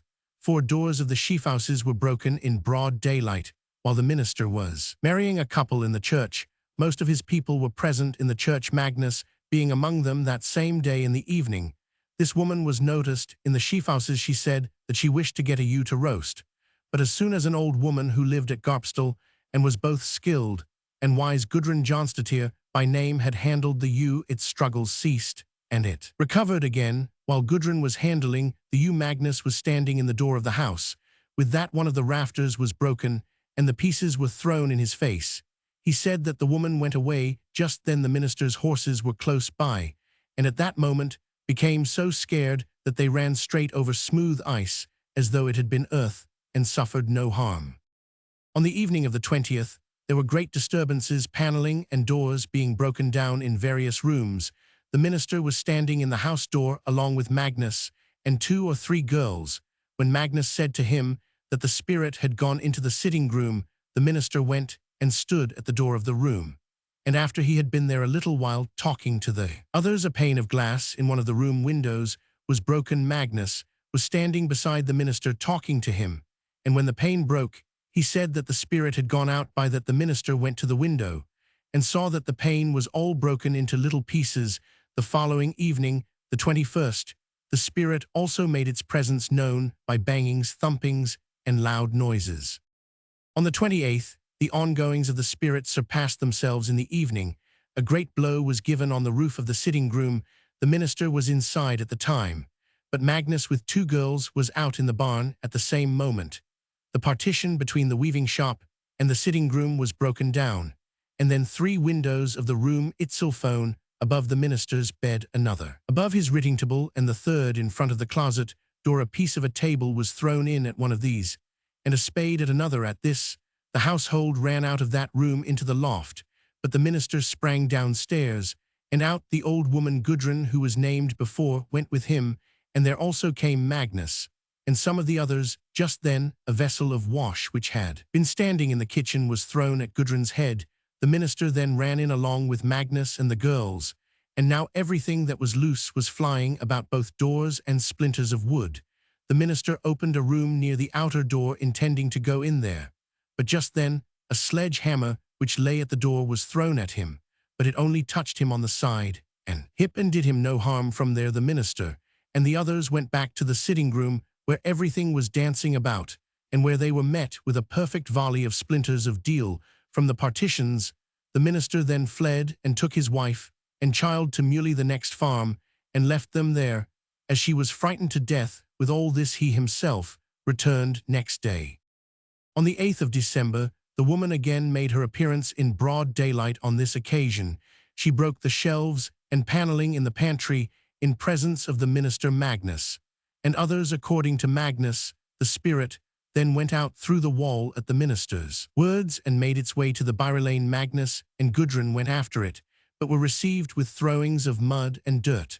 A stone was also hurled at Magnus, as large as any man could lift, while Gudrun received a blow on the arm that confined her to her bed for 3 weeks. On the 26th of the month, the shepherd Einar Johnson, a hardy and resolute fellow, commanded the spirit to show itself to him. Thereupon there came over him such a madness and frenzy that he had to be closely guarded to prevent him from doing harm to himself. He was taken to the house and kept in his bed, a watch being held over him. When he recovered his wits, he said that this girl had come above his head and assailed him. When he had completely got over this, he went away from Garpstal altogether. Later than this, the minister's horse was found dead in the stable at Muley, and the folks there said that it was all black and swollen. These are the most remarkable doings of the ghost at Garpstal, according to the evidence of Sir Simund Magnus Gudrun, and all the household at Garpstal, all of whom will confirm their witness with an oath, and aver that no human being could have been so invisible there by day and night, but rather that it was some kind of spirit that did the mischief. From the story itself, it may be seen that neither Magnus nor any other person could have accomplished the like, and all the folk will confirm this, and clear all persons in the matter so far as they know. In this form, the story was told to me, the subscriber to Samuel Eggleston and Bjarni Oddson, by the minister himself, and his household at Garpstal 28th May 1808, that this is correctly set down, after what the minister Sir Simund related to me, I witness here at Stad on Reykjens 7th June 1808. Gisli Olafsson. Notwithstanding this declaration, the troubles at Garpstal were attributed by others to Magnus, and the name of the Garpstal ghost stuck to him throughout his life. He was alive in 1862 when John Arnason's volume was published. These modern instances laid up to the best story in the world, the old Icelandic tale of Glam. Chapter 12. The story of Glam, the foul fords. The story of Glam. There was a man named Thorhall who lived at Thorhallstead in Fursaladala, which lies in the north of Iceland. He was a fairly wealthy man, especially in cattle, so that no one round about had so much livestock as he had. He was not a chief, however, but an honest and worthy yeoman. Now this man's place was greatly haunted, so that he could scarcely get a shepherd to stay with him, and although he asked the opinion of many as to what he ought to do, he could find none to give him advice of any worth. One summer at the Althing, or yearly assembly of the people, Thorhall went to the booth of Skafti, the lawman who was the wisest of men, and gave good counsel. When his opinion was asked, he received Thorhall in a friendly way, because he knew he was a man of means, and asked him what news he had. "I would have some good advice from you," said Thorhall. "I am little able to give that," said Skafti, "but what is the matter?" "This is the way of it," said Thorhall. "I have had very bad luck with my shepherds of late. Some of them get injured, and others will not serve out their time, and now no one that knows how the case stands will take the place at all." "Then there must be some evil spirit there," said Skafti, "when men are less willing to herd your sheep than those of others. Now, since you have asked my advice, I will get a shepherd for you. Glam is his name. He belongs to Sweden, and came out here last summer. He is big and strong, but not very well liked by most people." Thorhall said that he did not mind, that if he looked well after the sheep. Skafti answered that there was no hope of other men doing it, if Glam could not, seeing he was so strong and stout-hearted. Their talk ended there, and Thorhall left the booths. This took place just at the breaking up of the assembly. Thorhall missed 2 of his horses, and went to look for them in person, from which it may be seen that he was no proud man. He went up to the mountain ridge and south, along the fell that is called Armand's Fell. There he saw a man coming down from the wood, leading a horse laden with bundles of brushwood. They soon met each other, and Thorhall asked his name. He said he was called Glam. He was tall of body, and of strange appearance. His eyes were blue and staring, and his hair wolf-grey in color. Thorhall was a little startled when he saw him, and was certain that this was the man he had been told about. "What work are you best fitted for?" he asked. Glam said that he was good at keeping sheep in winter. "Will you look after my sheep?" said Thorhall. "Skafti has put you into my hands. On this condition only will I take service with you," said Glam, "that I have my own free will, for I am ill-tempered, if anything does not please me." "That will not harm me," said Thorhall, "and I should like you to come to me." "I will do so," said Glam, "but is there any trouble at your place?" "It is believed to be haunted," said Thorhall. "I am not afraid of such bugbears," said Glam, "and think that it will be all the livelier for that." "You will need all your boldness," said Thorhall. "It is best not to be too frightened for oneself there." After this they made a bargain between them, and Glam was to come when the winter nights began. Then they parted, and Thorhall found his horses, where he had just newly looked for them, and rode home, after thanking Skafti for his kindness. The summer passed, and Thorhall heard nothing of the shepherd, nor did anyone know the least about him. But at the time appointed, he came to Thorhallstead. The yeoman received him well, but the others did not like him, and the goodwife least of all. He began his work among the sheep, which gave him little trouble, for he had a loud, hoarse voice, and the flock all ran together. Whenever he shouted, there was a church at Thorhallstead, but Glam would never go to it nor join in the service. He was unbelieving, surly, and difficult to deal with, and everyone felt a dislike towards him. So time went on till it came to Christmas Eve. On that morning, Glam rose early and called for his food. The goodwife answered, "It is not the custom of Christian people to eat on this day, for tomorrow is the first day of Christmas, and we ought to fast today." Glam replied, "You have many foolish fashions that I see. No good in I cannot see that men are any better off now than they were when they never troubled themselves about such things. I think it was a far better life when men were heathens, and now I want my food, and no nonsense." The good wife answered, "I am sure you will come to sorrow today if you act thus perversely." Glam bade her bring his food at once, or it would be the worse for her. She was afraid to refuse, and after he had eaten, he went out in a great rage. The weather was very bad. It was dark and gloomy all round. Snowflakes fluttered about, loud noises were heard in the air, and it grew worse and worse. As the day wore on, they heard the shepherd's voice during the forenoon, but less of him as the day passed. Then the snow began to drift, and by evening there was a violent storm. People came to the service in church, and the day wore on to evening. But still Glam did not come home. There was some talk among them of going to look for him, but no search was made on account of the storm and the darkness. All Christmas Eve Glam did not return, and in the morning men went to look for him. They found the sheep scattered in the fens, beaten down by the storm, or up on the hills. Thereafter they came to a place in the valley where the snow was all trampled, as if there had been a terrible struggle there, for stones and frozen earth were torn up all round about. They looked carefully round the place and found Glam lying a short distance off, quite dead. He was black in color and swollen up as big as an ox. They were horrified at the sight and shuddered in their hearts. However, they tried to carry him to the church, but could get him no further than to the edge of a cleft a little lower down. So they left him there and went home and told their master what had happened. Thorhall asked them what had been the cause of Glam's death. They said that they had traced footprints as large as though the bottom of a cask had been set down in the snow, leading from where the trampled place was up to the cliffs at the head of the valley, and all along the track there were huge bloodstains. From this they guessed that the evil spirit which lived there must have killed Glam, but had received so much hurt that it had died, for nothing was ever seen of it after. The second day of Christmas they tried again to bring Glam to the church. They yoked horses to him, but after they had come down the slope and reached level ground, they could drag him no further, and he had to be left there. On the third day a priest went with them, but Glam was not be found.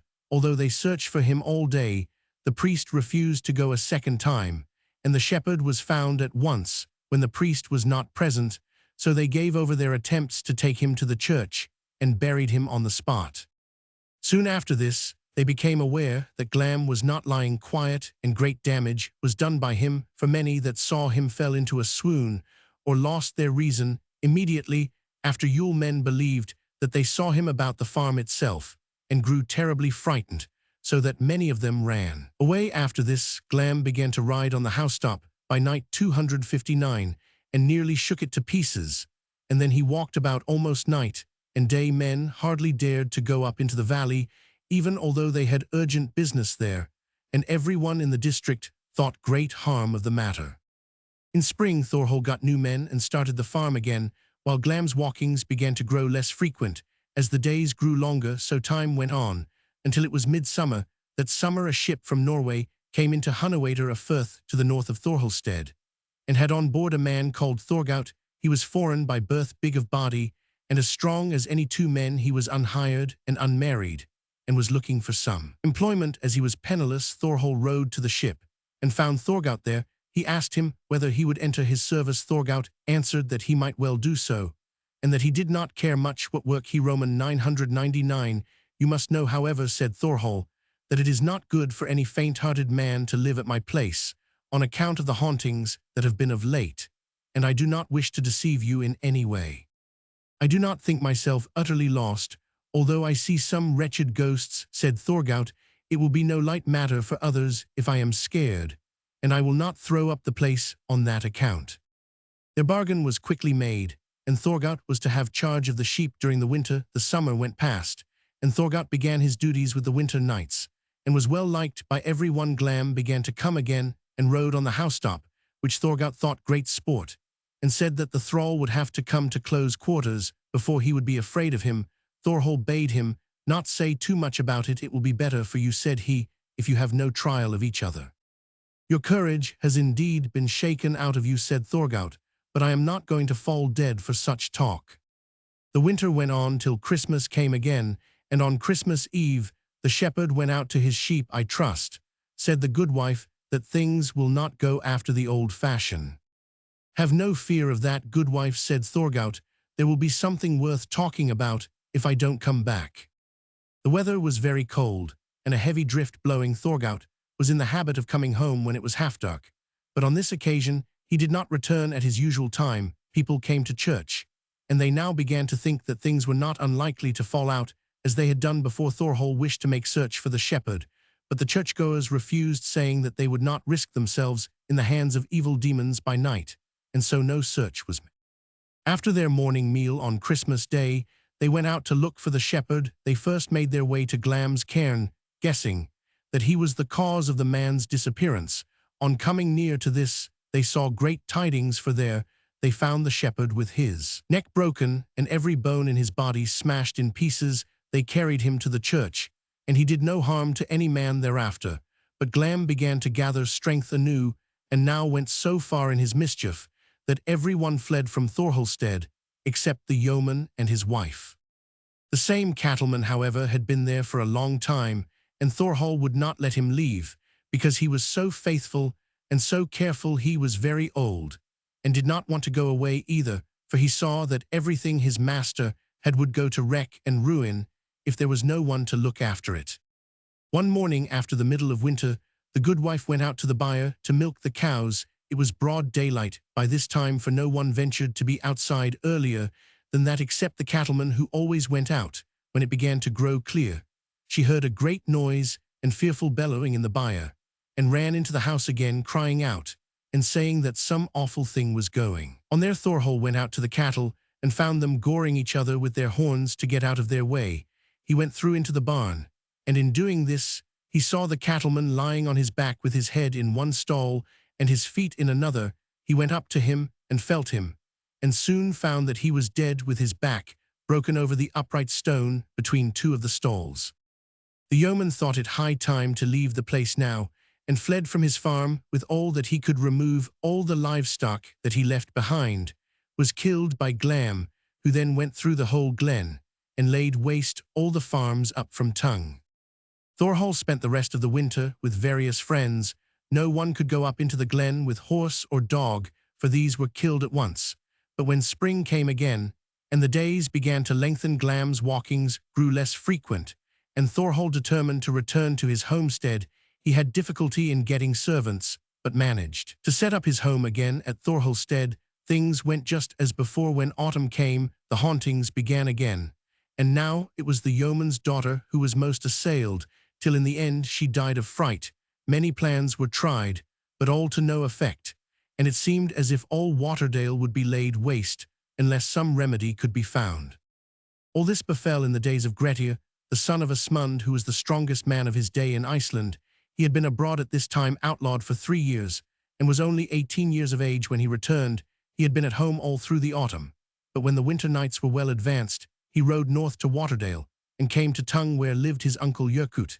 His uncle received him heartily, and he stayed there for 3 nights. At this time there was so much talk about Glam's walkings that nothing was so largely spoken of as these. Grettir inquired closely about all that had happened, and Yerkut said that the stories told no more than had indeed taken place. "But are you intending to go there, kinsman?" said he. Grettir answered that he was. Yerkut bade him not do so, for it is a dangerous undertaking, and a great risk for your friends to lose you, for in our opinion there is not another like you among the young men, and ill will come of ill. Where Glam is far better it is to deal with mortal men than with such evil spirits. Grettir, however, said that he had a mind to fare to Thorhallstead and see how things had been going on there. Yerkut replied, "I see now that it is of no use to hold you back, but the saying is true that good luck and good heart are not the same." Grettir answered, "Woe stands at one man's door when it has entered another's house. Think how it may go with yourself before the end." "It may be said, Yerkut, that both of us see some way into the future, and yet neither of us can do anything to prevent it." After this they parted, and neither liked the other's forebodings. Grettir rode to Thorhallstead, and the yeoman received him heartily. He asked Grettir where he was going, who said that he wished to stay there all night if he would allow him. Thorhall said that he would be very glad if he would stay, but few men counted again to be guests. Here for long you must have heard how matters stand, and I shall be very unwilling for you to come to any harm on my account, and even although you yourself escape safe and sound, I know for certain that you will lose your horse, for no man that comes here can keep that uninjured. Grettir answered that there were horses enough to be got whatever might happen to this one. Thorhall was delighted that he was willing to stay, and gave him the heartiest reception. The horse was strongly secured in an outhouse. Then they went to sleep, and that night passed without Glam appearing. Your coming here, said Thorhall, has made a happy change, for Glam is in the habit of riding the house every night, or breaking up the doors, as you may see for yourself. Then one of two things will happen, said Grettir. Either he will not restrain himself for long, or the hauntings will cease for more than one night. I shall stay for another night, and see how things go. After this, they went to look at Grettir's horse, and found that he had not been meddled with, so the yeoman thought that everything was going on well. Grettir stayed another night, and still the thrall did not come about them. Thorhall thought that things were looking brighter, but when he went to look to Grettir's horse, he found the outhouse broken up, the horse dragged outside, and every bone in it broken. He told Grettir what had happened, and advised him to secure his own safety, for your death is certain if you wait for Glam.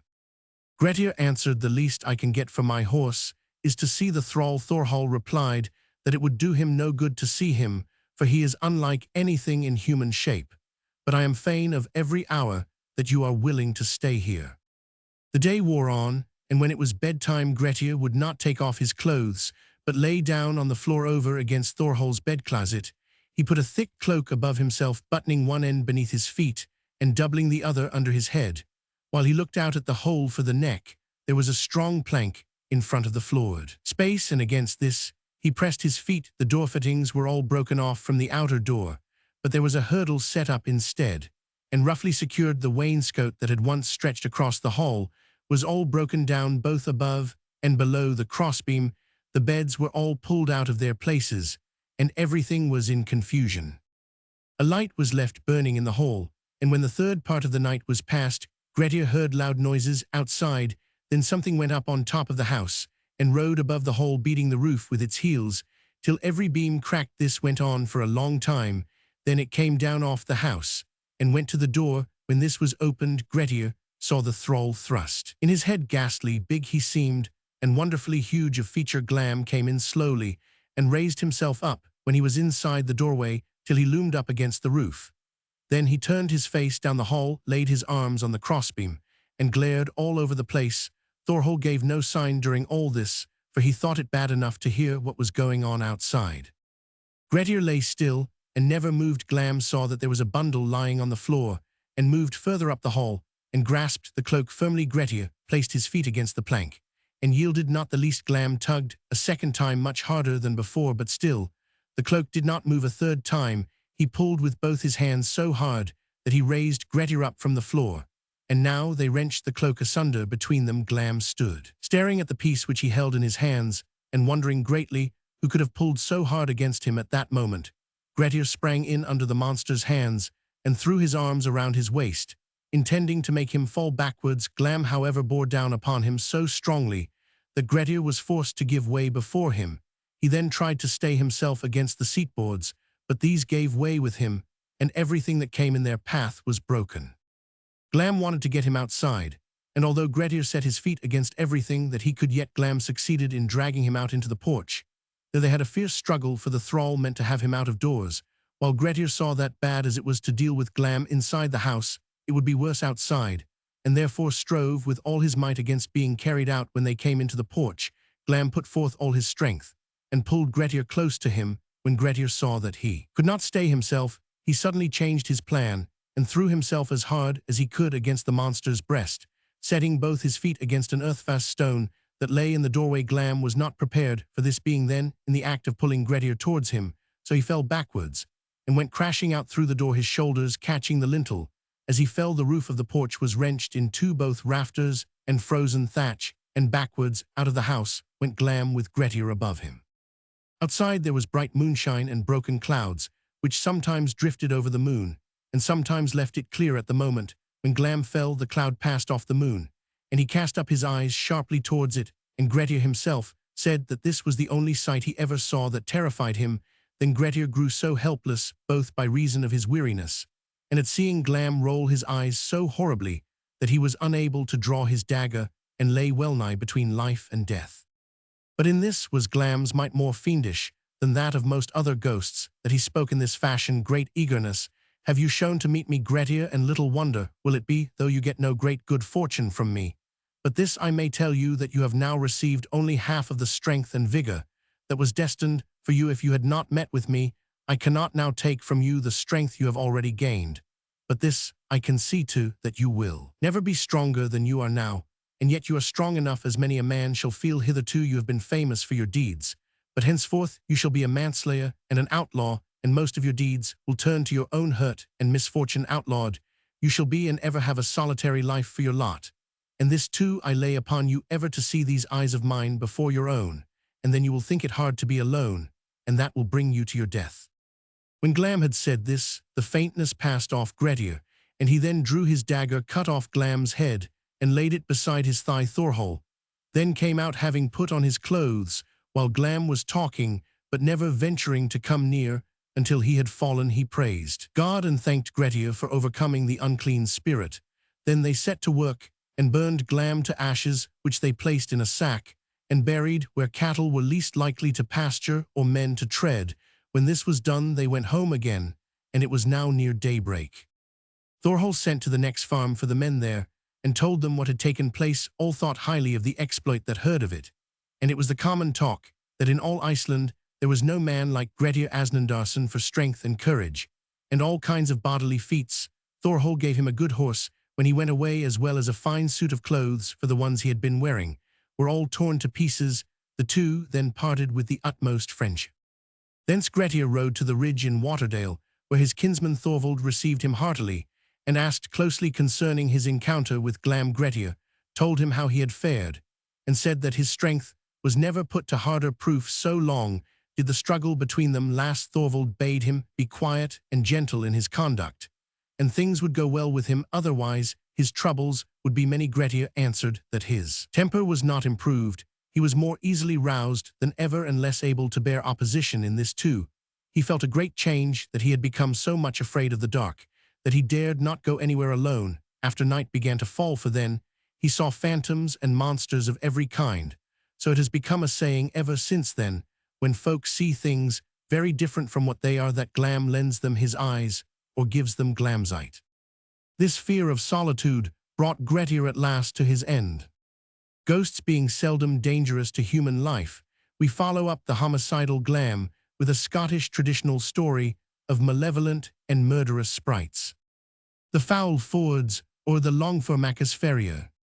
About 1820, there lived a farrier of the name of Keane in the village of Longformacus in Lammermoor. He was a rough, passionate man, much addicted to swearing for many years. He was farrier to the Eagle or Spottiswood troop of yeomanry. One day, he went to Greenlaw to attend the funeral of his sister, intending to be home early in the afternoon. His wife and family were surprised when he did not appear as they expected, and they sat up watching for him. About 2 o'clock in the morning, a heavy weight was heard to fall against the door of the house, and on opening it to see what was the matter, old Keane was discovered lying in a fainting fit on the threshold. He was put to bed, and means used for his recovery, but when he came out of the fit, he was raving mad and talked of such frightful things that his family were quite terrified. He continued till next day in the same state, but at length his senses returned, and he desired to see the minister. After a long conversation with him, he called all his family round his bed, and required from each of his children and his wife a solemn promise that they would none of them ever pass over a particular spot in the moor between Longformacus and Greenlaw, known by the name of the Foul Fords. It is the ford over a little watercourse just east of Castle Shields. He assigned no reason to them for this demand, but the promise was given, and he spoke no more, and died that evening. About 10 years after his death, his eldest son Henry Keane had to go to Greenlaw on business, and in the afternoon he prepared to return home. The last person who saw him as he was leaving the town was the blacksmith of Spottiswood, John Mitchie. He tried to persuade Mitchie to accompany him home, which he refused to do, as it would take him several miles out of his way. Keane begged him most earnestly to go with him, as he said he must pass the foul fords that night, and he would rather go through hellfire than do so. Michi asked him why he said he must pass the foul fords, as by going a few yards on either side of them, he might avoid them entirely. He persisted that he must pass them, and Michi at last left him a good deal surprised that he should talk of going over the foul fords, when everyone knew that he and his whole family were bound by a promise to their dead father never to go by the place.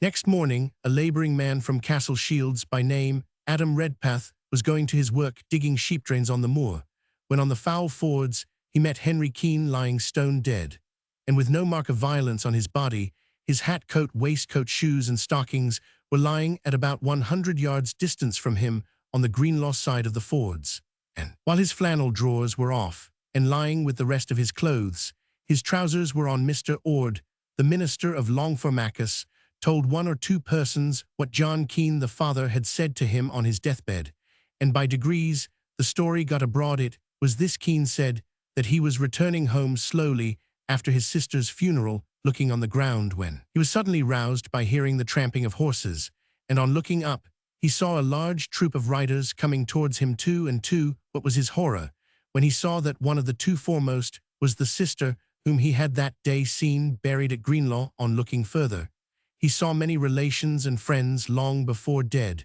but when the two last horses came up to him, he saw that one was mounted by a dark man whose face he had never seen before. He led the other horse, which though saddled and bridled was riderless, and on this horse the whole company wanted to compel Keene to get. He struggled violently, he said, for some time, and at last got off by promising that one of his family should go instead of him.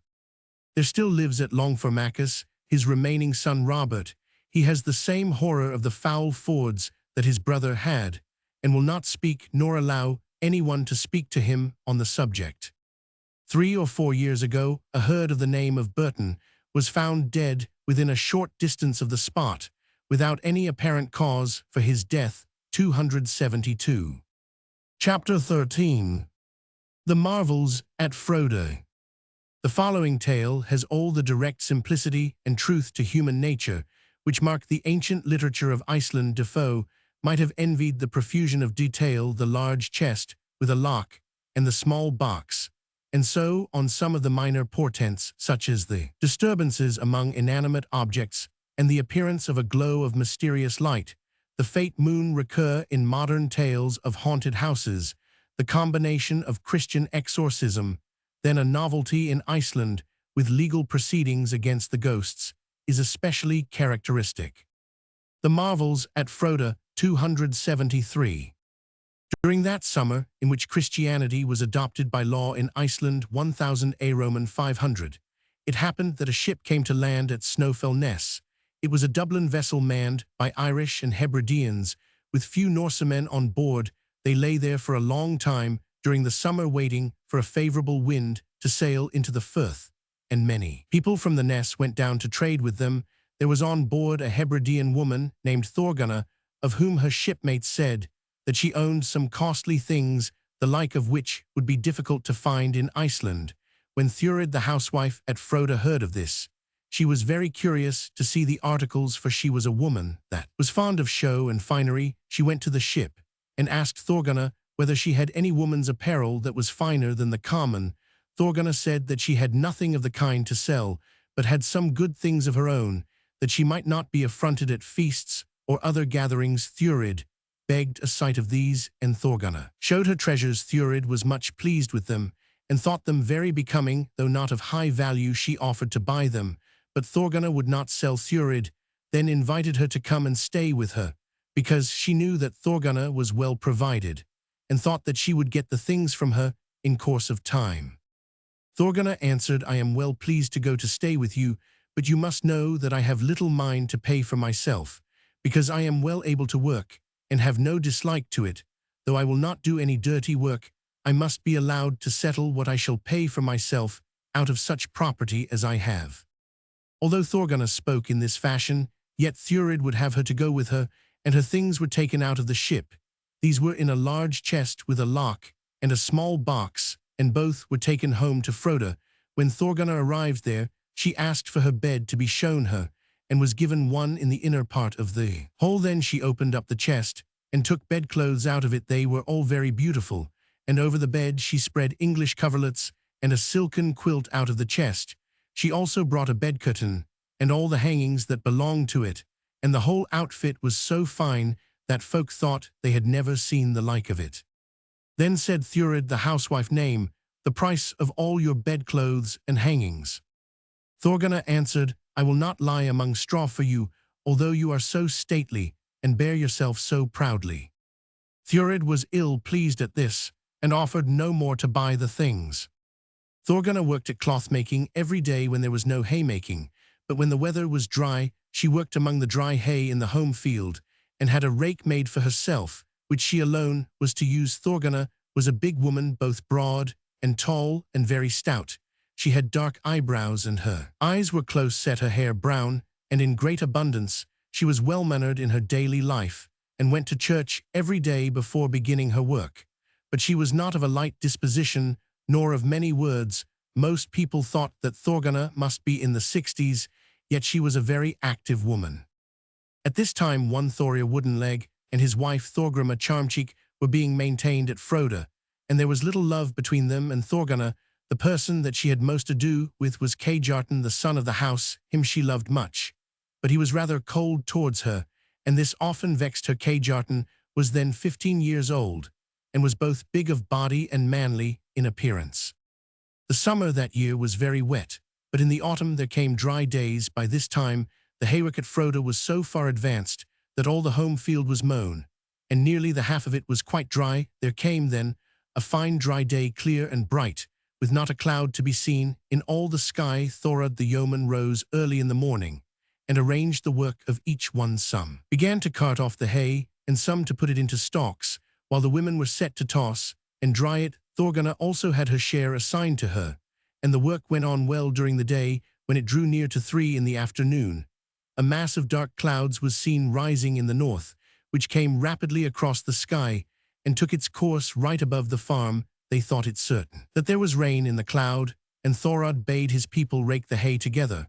But Thorgunna continued to scatter hers, in spite of the orders that were given. The clouds came on quickly, and when they were above the homestead at Froda, there came such darkness with them that the people could see nothing beyond the home field. Indeed, they could scarcely distinguish their own hands. Out of the cloud came so much rain that all the hay which was lying flat was quite soaked. When the cloud had passed over, and the sky cleared again, it was seen that blood had fallen amid the rain. In the evening there was a good draught, and the blood soon dried off. All the hay, except that which Thorgunna had been working at it, did not dry, nor did the rake that she had been using.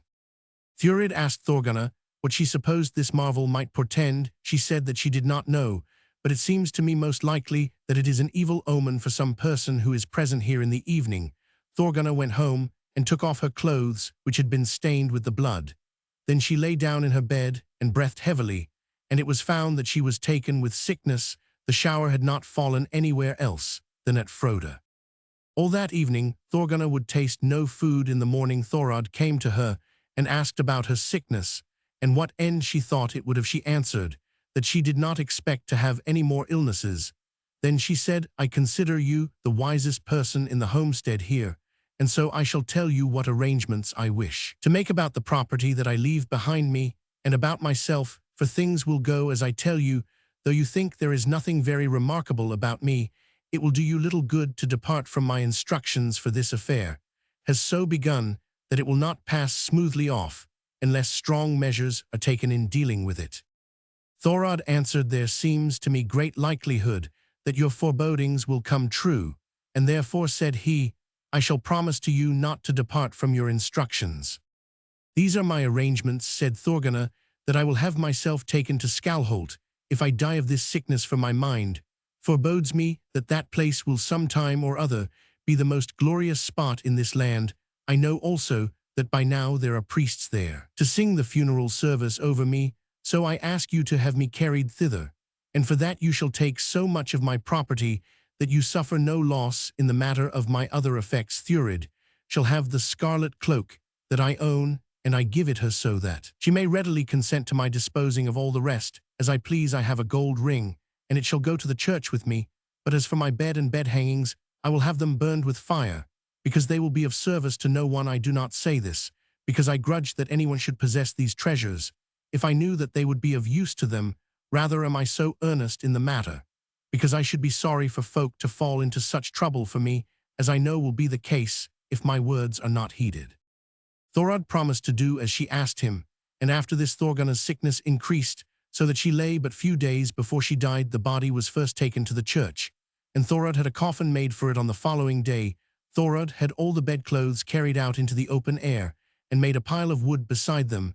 Then Thurid the housewife came up, and asked what he was going to do with the bedclothes. He answered that he was to burn them with fire as Thorgunna had directed him. I will not have such treasures burned, said Thurid. Thorod answered. She declared strongly that it would not do to depart from what she said.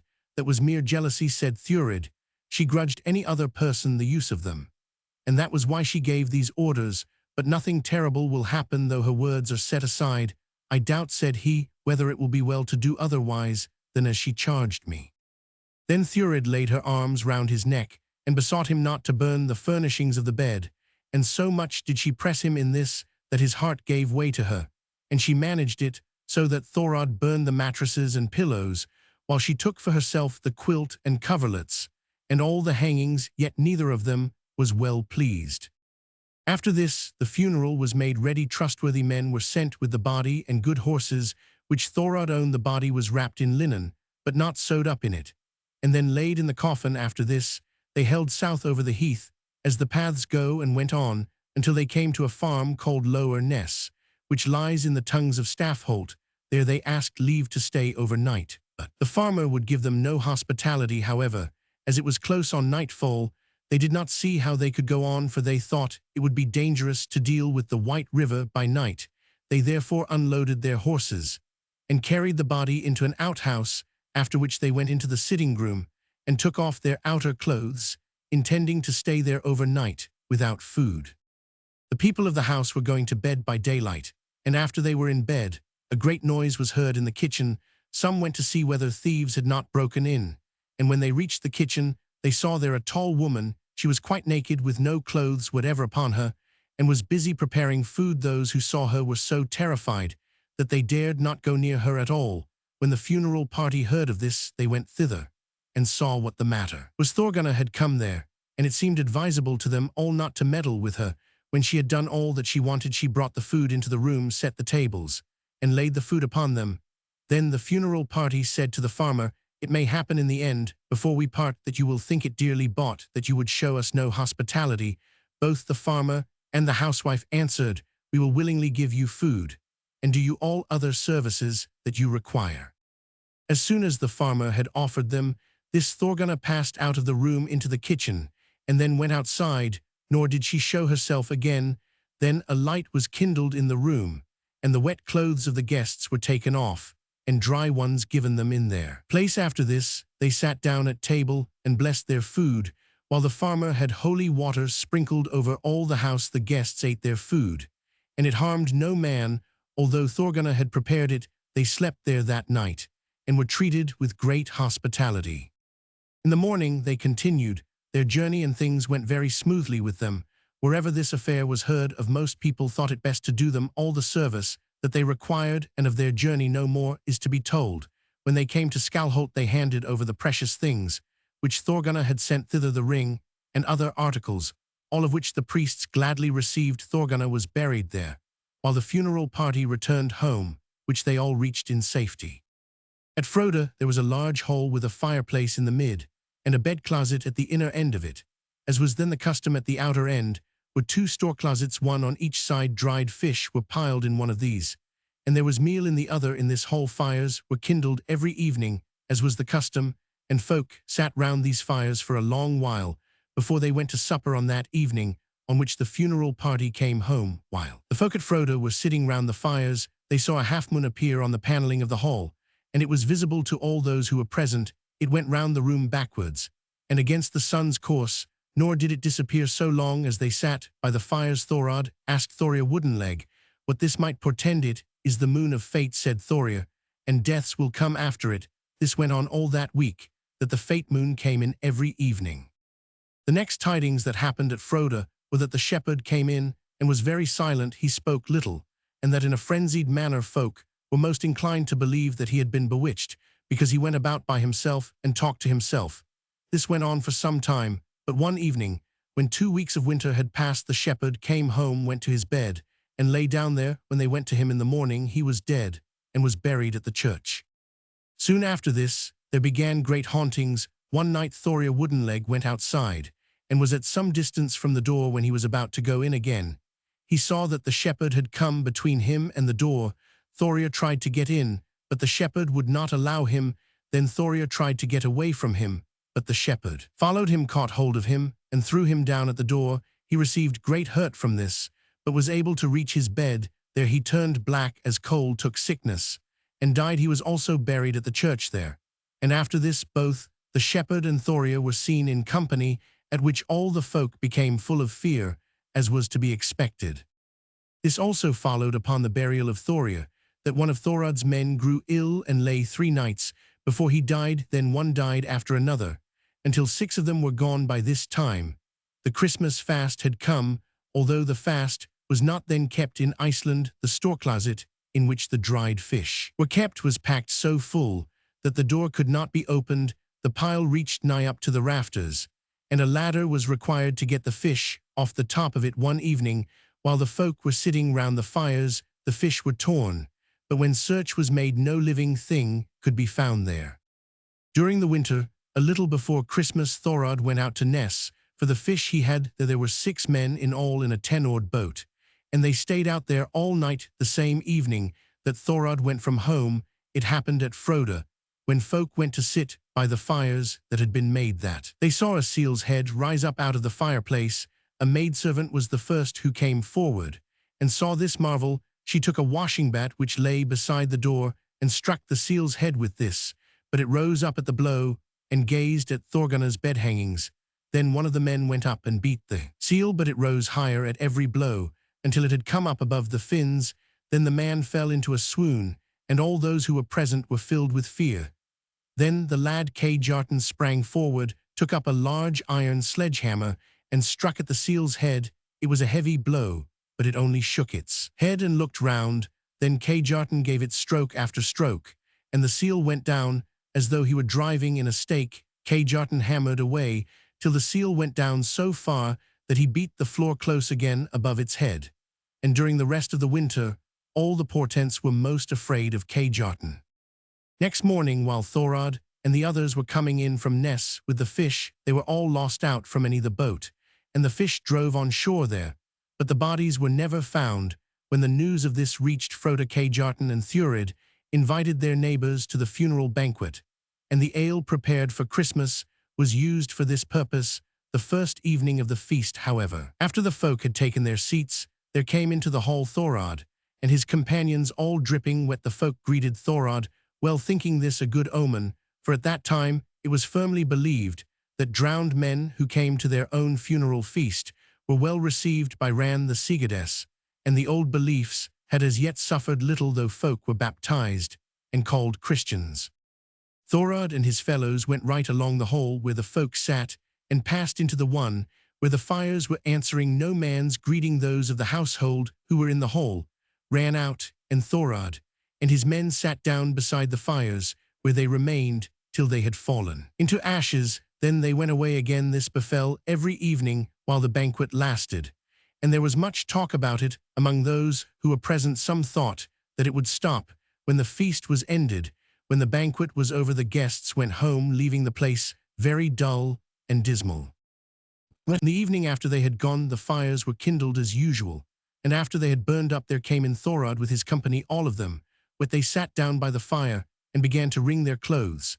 And after they had sat down, there came in Thoria Woodenleg and his 5 companions, all covered with earth. They shook their clothes and scattered the earth on Thorod and his fellows. The folk of the household rushed out of the hall as might be expected, and all that evening they had no light nor any warmth from the fire.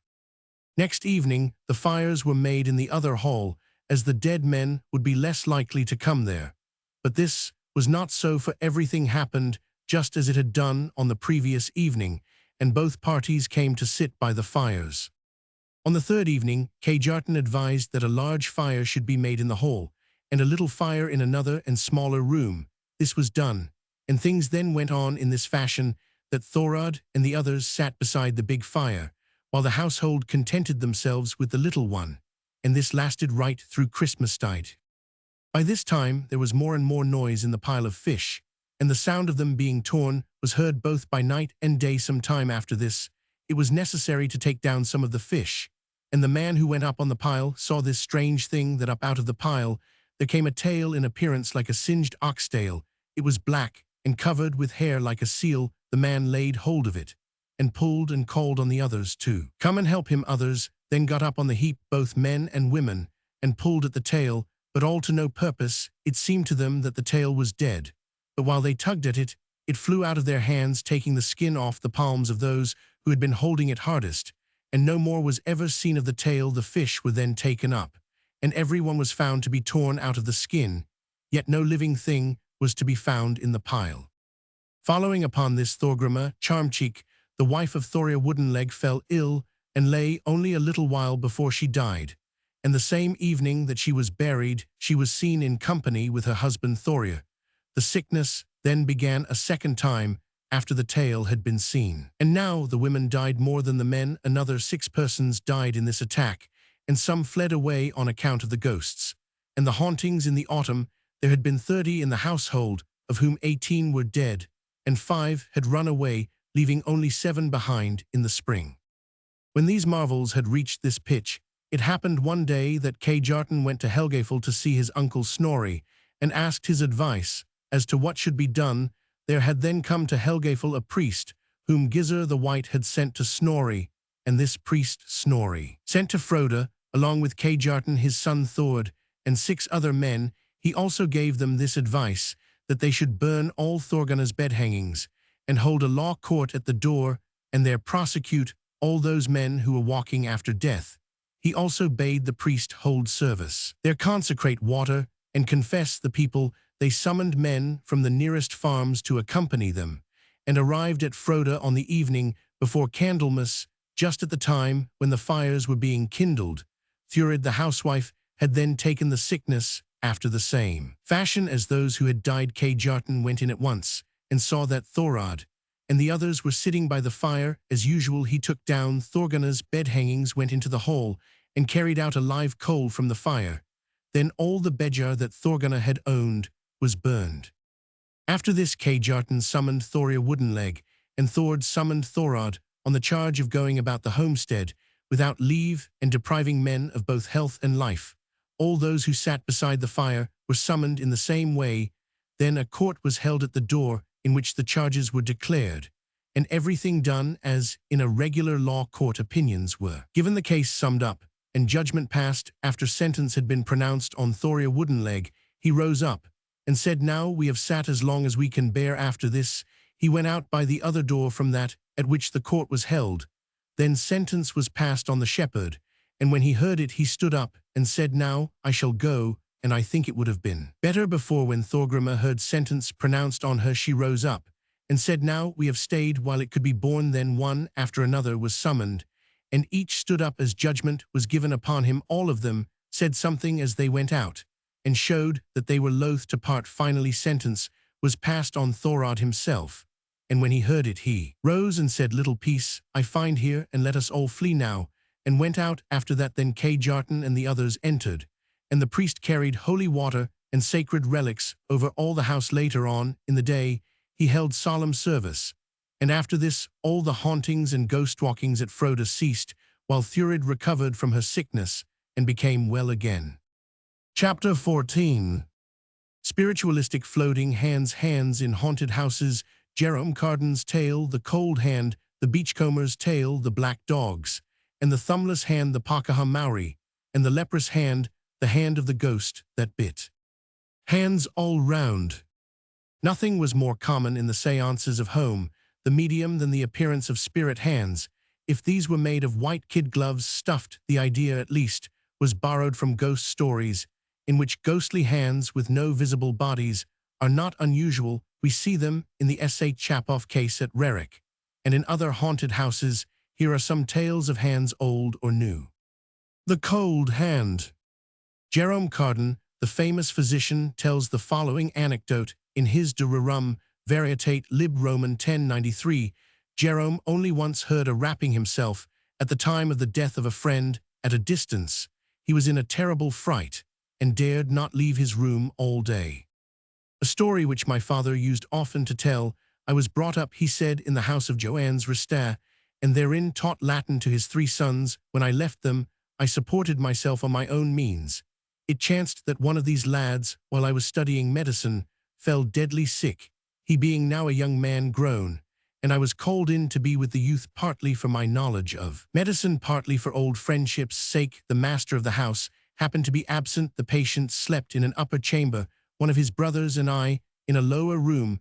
The third brother, Isidore, was not at home. Each of the rooms was next to a turret, turrets being common in that city. When we went to bed on the first night of my visit, I heard a constant knocking on the wall of the room. "What is that?" I said. "Don't be afraid, it is only a familiar spirit," said my companion. "They call them folliets. It is harmless enough, and seldom so troublesome as it is now. I don't know what can be the matter with it." The young fellow went to sleep, but I was kept awake for a while, wondering and observing. After half an hour of stillness, I felt a thumb press on my head, and a sense of cold. I kept watching. The forefinger, the middle finger, and the rest of the hand were next laid on the little finger, nearly reaching my forehead. The hand was like that of a boy of 10 to guess by the size, and so cold that it was extremely unpleasant. Meantime, I was chuckling over my luck in such an opportunity of witnessing a wonder, and I listened eagerly. The hand stole with the ring finger foremost over my face and down my nose.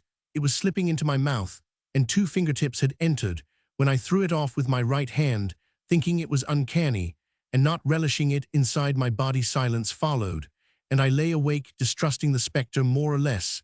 In about half an hour, it returned and repeated its former conduct, touching me very lightly, yet very chilly. When it reached my mouth, I again drove it away, though my lips were tightly closed. I felt an extreme icy cold in my teeth.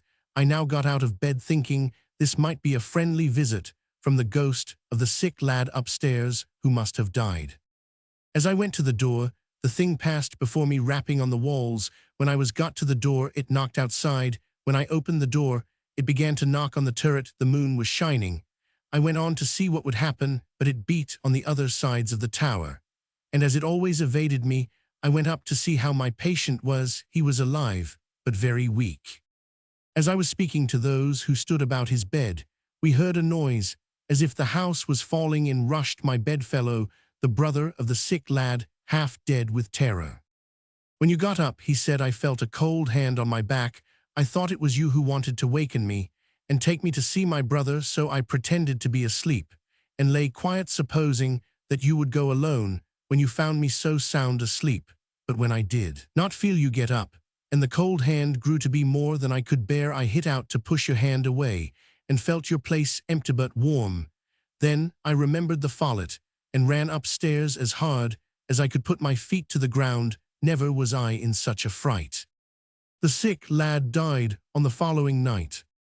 Here Cardan the elder stopped, and Jerome his son philosophized on the subject. Miss Dendy, on the authority of Mr. Elijah Cope, an itinerant preacher, gives this anecdote of similar familiarity with a follet in Staffordshire. "Fairies, I went into a farmhouse to stay a night, and in the evening there came a knocking in the room, as if someone had struck the table. I jumped up, my hostess got up, and 'Good night,' says she, 'I am off.' But what was it?" says Roman 1, "Just a poor old fairy," says she. "Old Nancy, she's a poor old thing, been here ever so long, lost her husband and her children. It's bad to be left like that all alone. I leave a bit o' cake on the table for her, and sometimes she fetches it, and sometimes she don't." The Black Dog and the Thumbless Hand. Some years ago I published in a volume of tales called The Wrong Paradise a paper styled My Friend the Beachcomber. This contained genuine adventures of a kinsman, my oldest and most intimate friend, who has passed much of his life in the Pacific, mainly in a foreign colony, and in the wild New Hebrides. My friend is a man of education, an artist, and a student of anthropology and ethnology, engaged on a work of scientific research. He has not committed any of his innumerable adventures, warlike or wandering, to print the following yarn. he sent to me lately in a letter on some points of native customs. Of course, the description of the beachcomber in the book referred to is purely fictitious.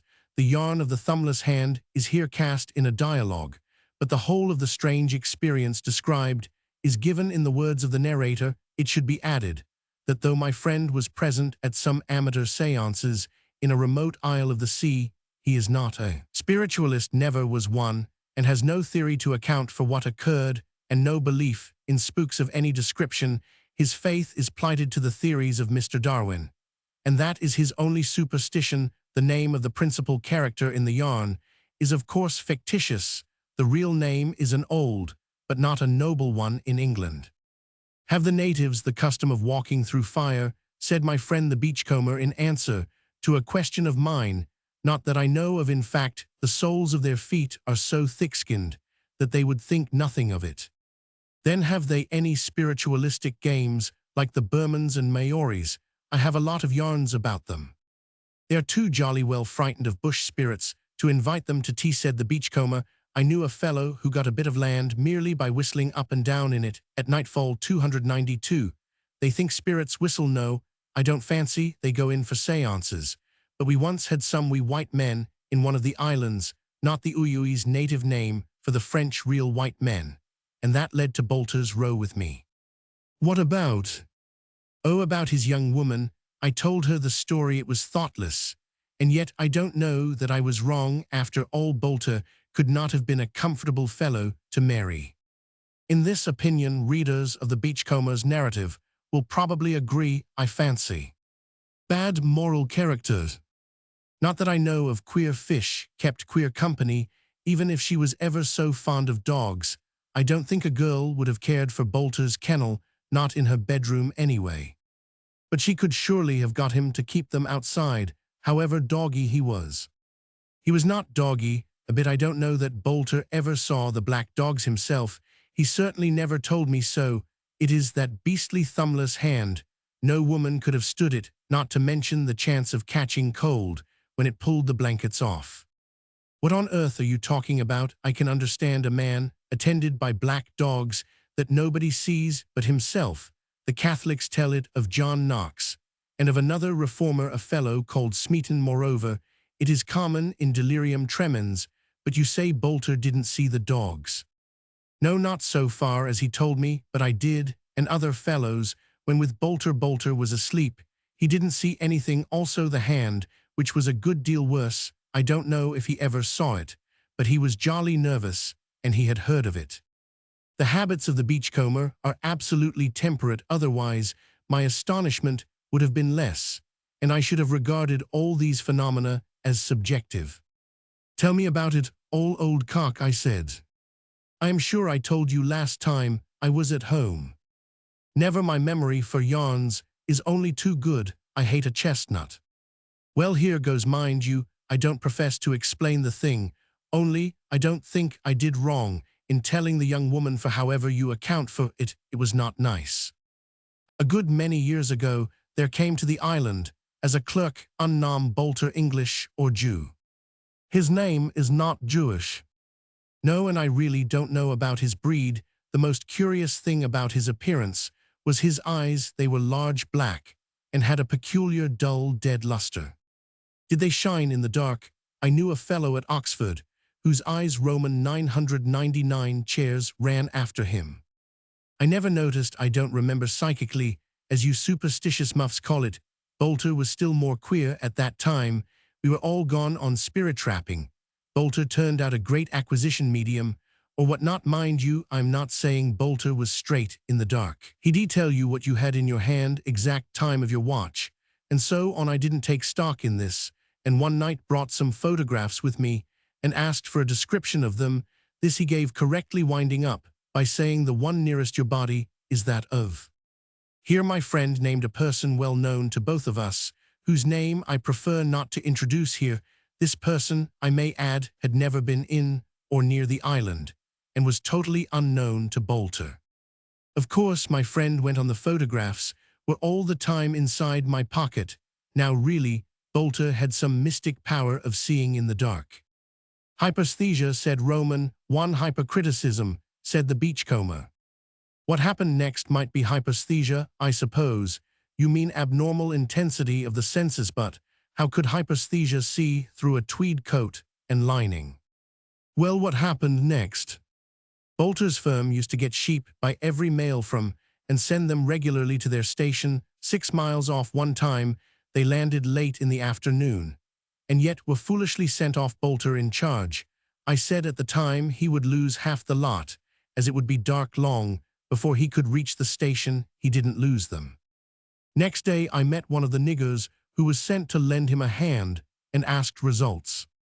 Master said the nigger Bolter is a devil he sees at night.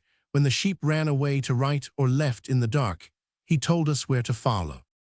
He heard them, I suppose, said Roman 1 maybe, but you must be sharp to have sharper senses than these niggers anyhow. That was not Bolter's account of it. When I saw him and spoke to him, he said simply yes, that when excited or interested to seek or find anything in obscurity, the object became covered with a dim glow of light, which rendered it visible, but things in a pocket that also said he curious isn't it, probably the Roentgen rays are implicated therein. Did you ever read Dr. Gregory's letters on animal magnetism? The cove that invented Gregory's mixture. Yes. Beast he must have been. No, I never read him.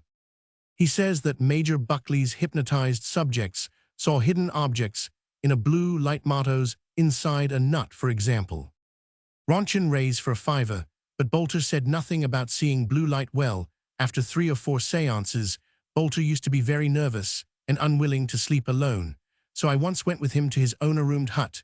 We turned into the same bed. I was awakened later by a noise and movement in the room, found the door open, the full moon streaming in making light like day, and the place full of great big black dogs. Well, anyhow, there were 4 or 5. They were romping about, seemingly playing. One jumped on the bed, another rubbed his muzzle on mine. The bed was low, and I slept outside now. I never had anything but love for dogs of any kind, and as nests passive casts out fear. I simply got up, turned them all out, shut the door, and turned in again myself. Of course, my idea was that they were flesh and blood, and I allude to physical fear. I slept, but was anew awakened by a ghastly feeling that the blanket was being dragged and creeping off the bed. I pulled it up again, but anew began the slow movement of descent. Rather surprised, I pulled it up afresh and held it, and must have dozed off, as I suppose awoke to feel it being pulled again. It was slipping, and then with a sudden violent jerk, it was thrown on the floor. Ill-fought dire that during all this I had glanced several times at Bolter, who seemed profoundly asleep, but now alarmed. I tried to wake him in vain. He slept like the dead, his face always a pasty white, now like marble in the moonlight. After some hesitation, I put the blanket back on the bed and held it fast. The pulling at once began and increased in strength, and I, by this time thoroughly alarmed, put all my strength against it and hung on like grim death.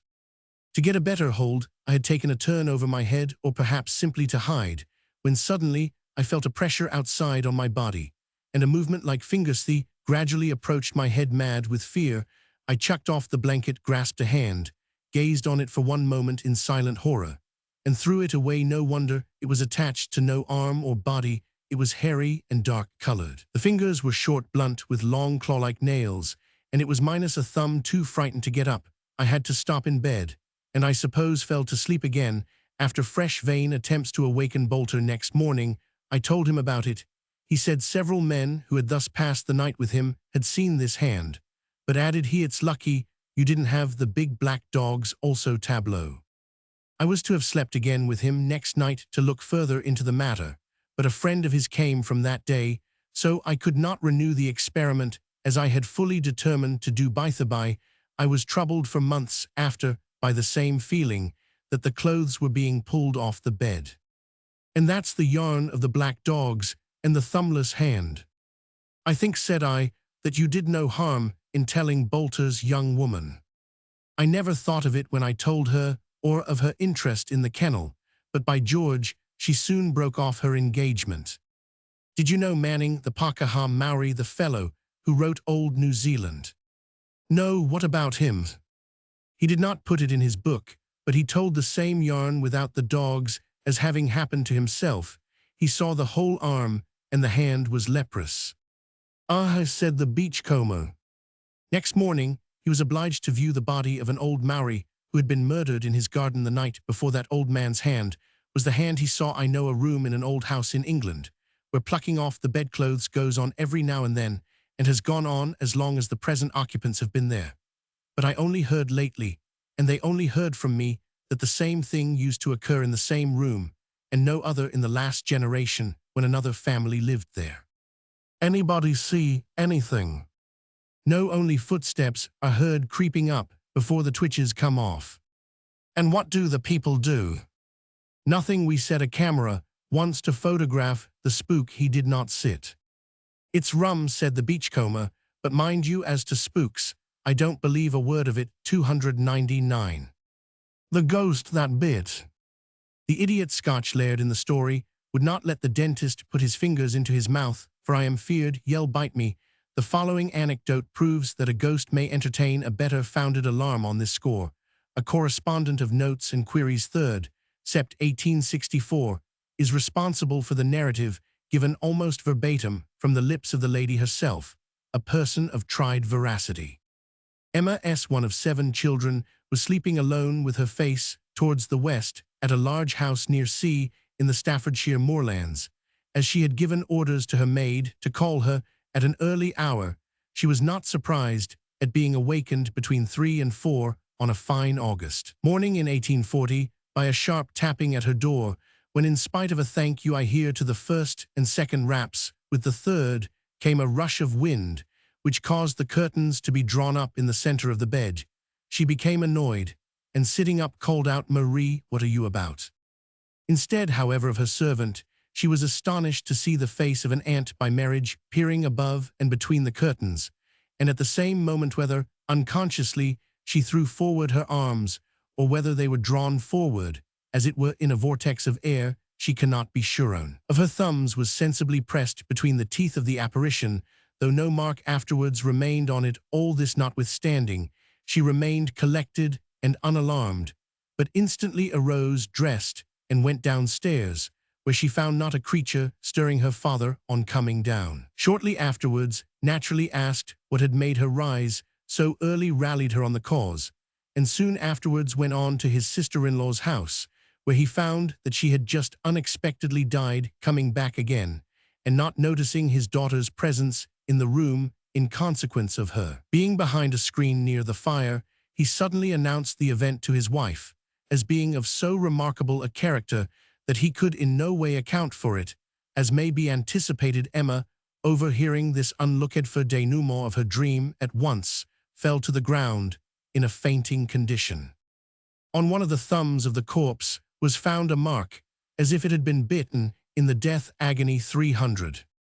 We have now followed the ghostly from its germs in dreams and momentary hallucinations of eye or ear, up to the most prodigious narratives, which popular invention has built on bases probably very slight, where facts and experience, whether real or hallucinatory experience, end, where the mythopic fancy comes in. Readers may decide for themselves.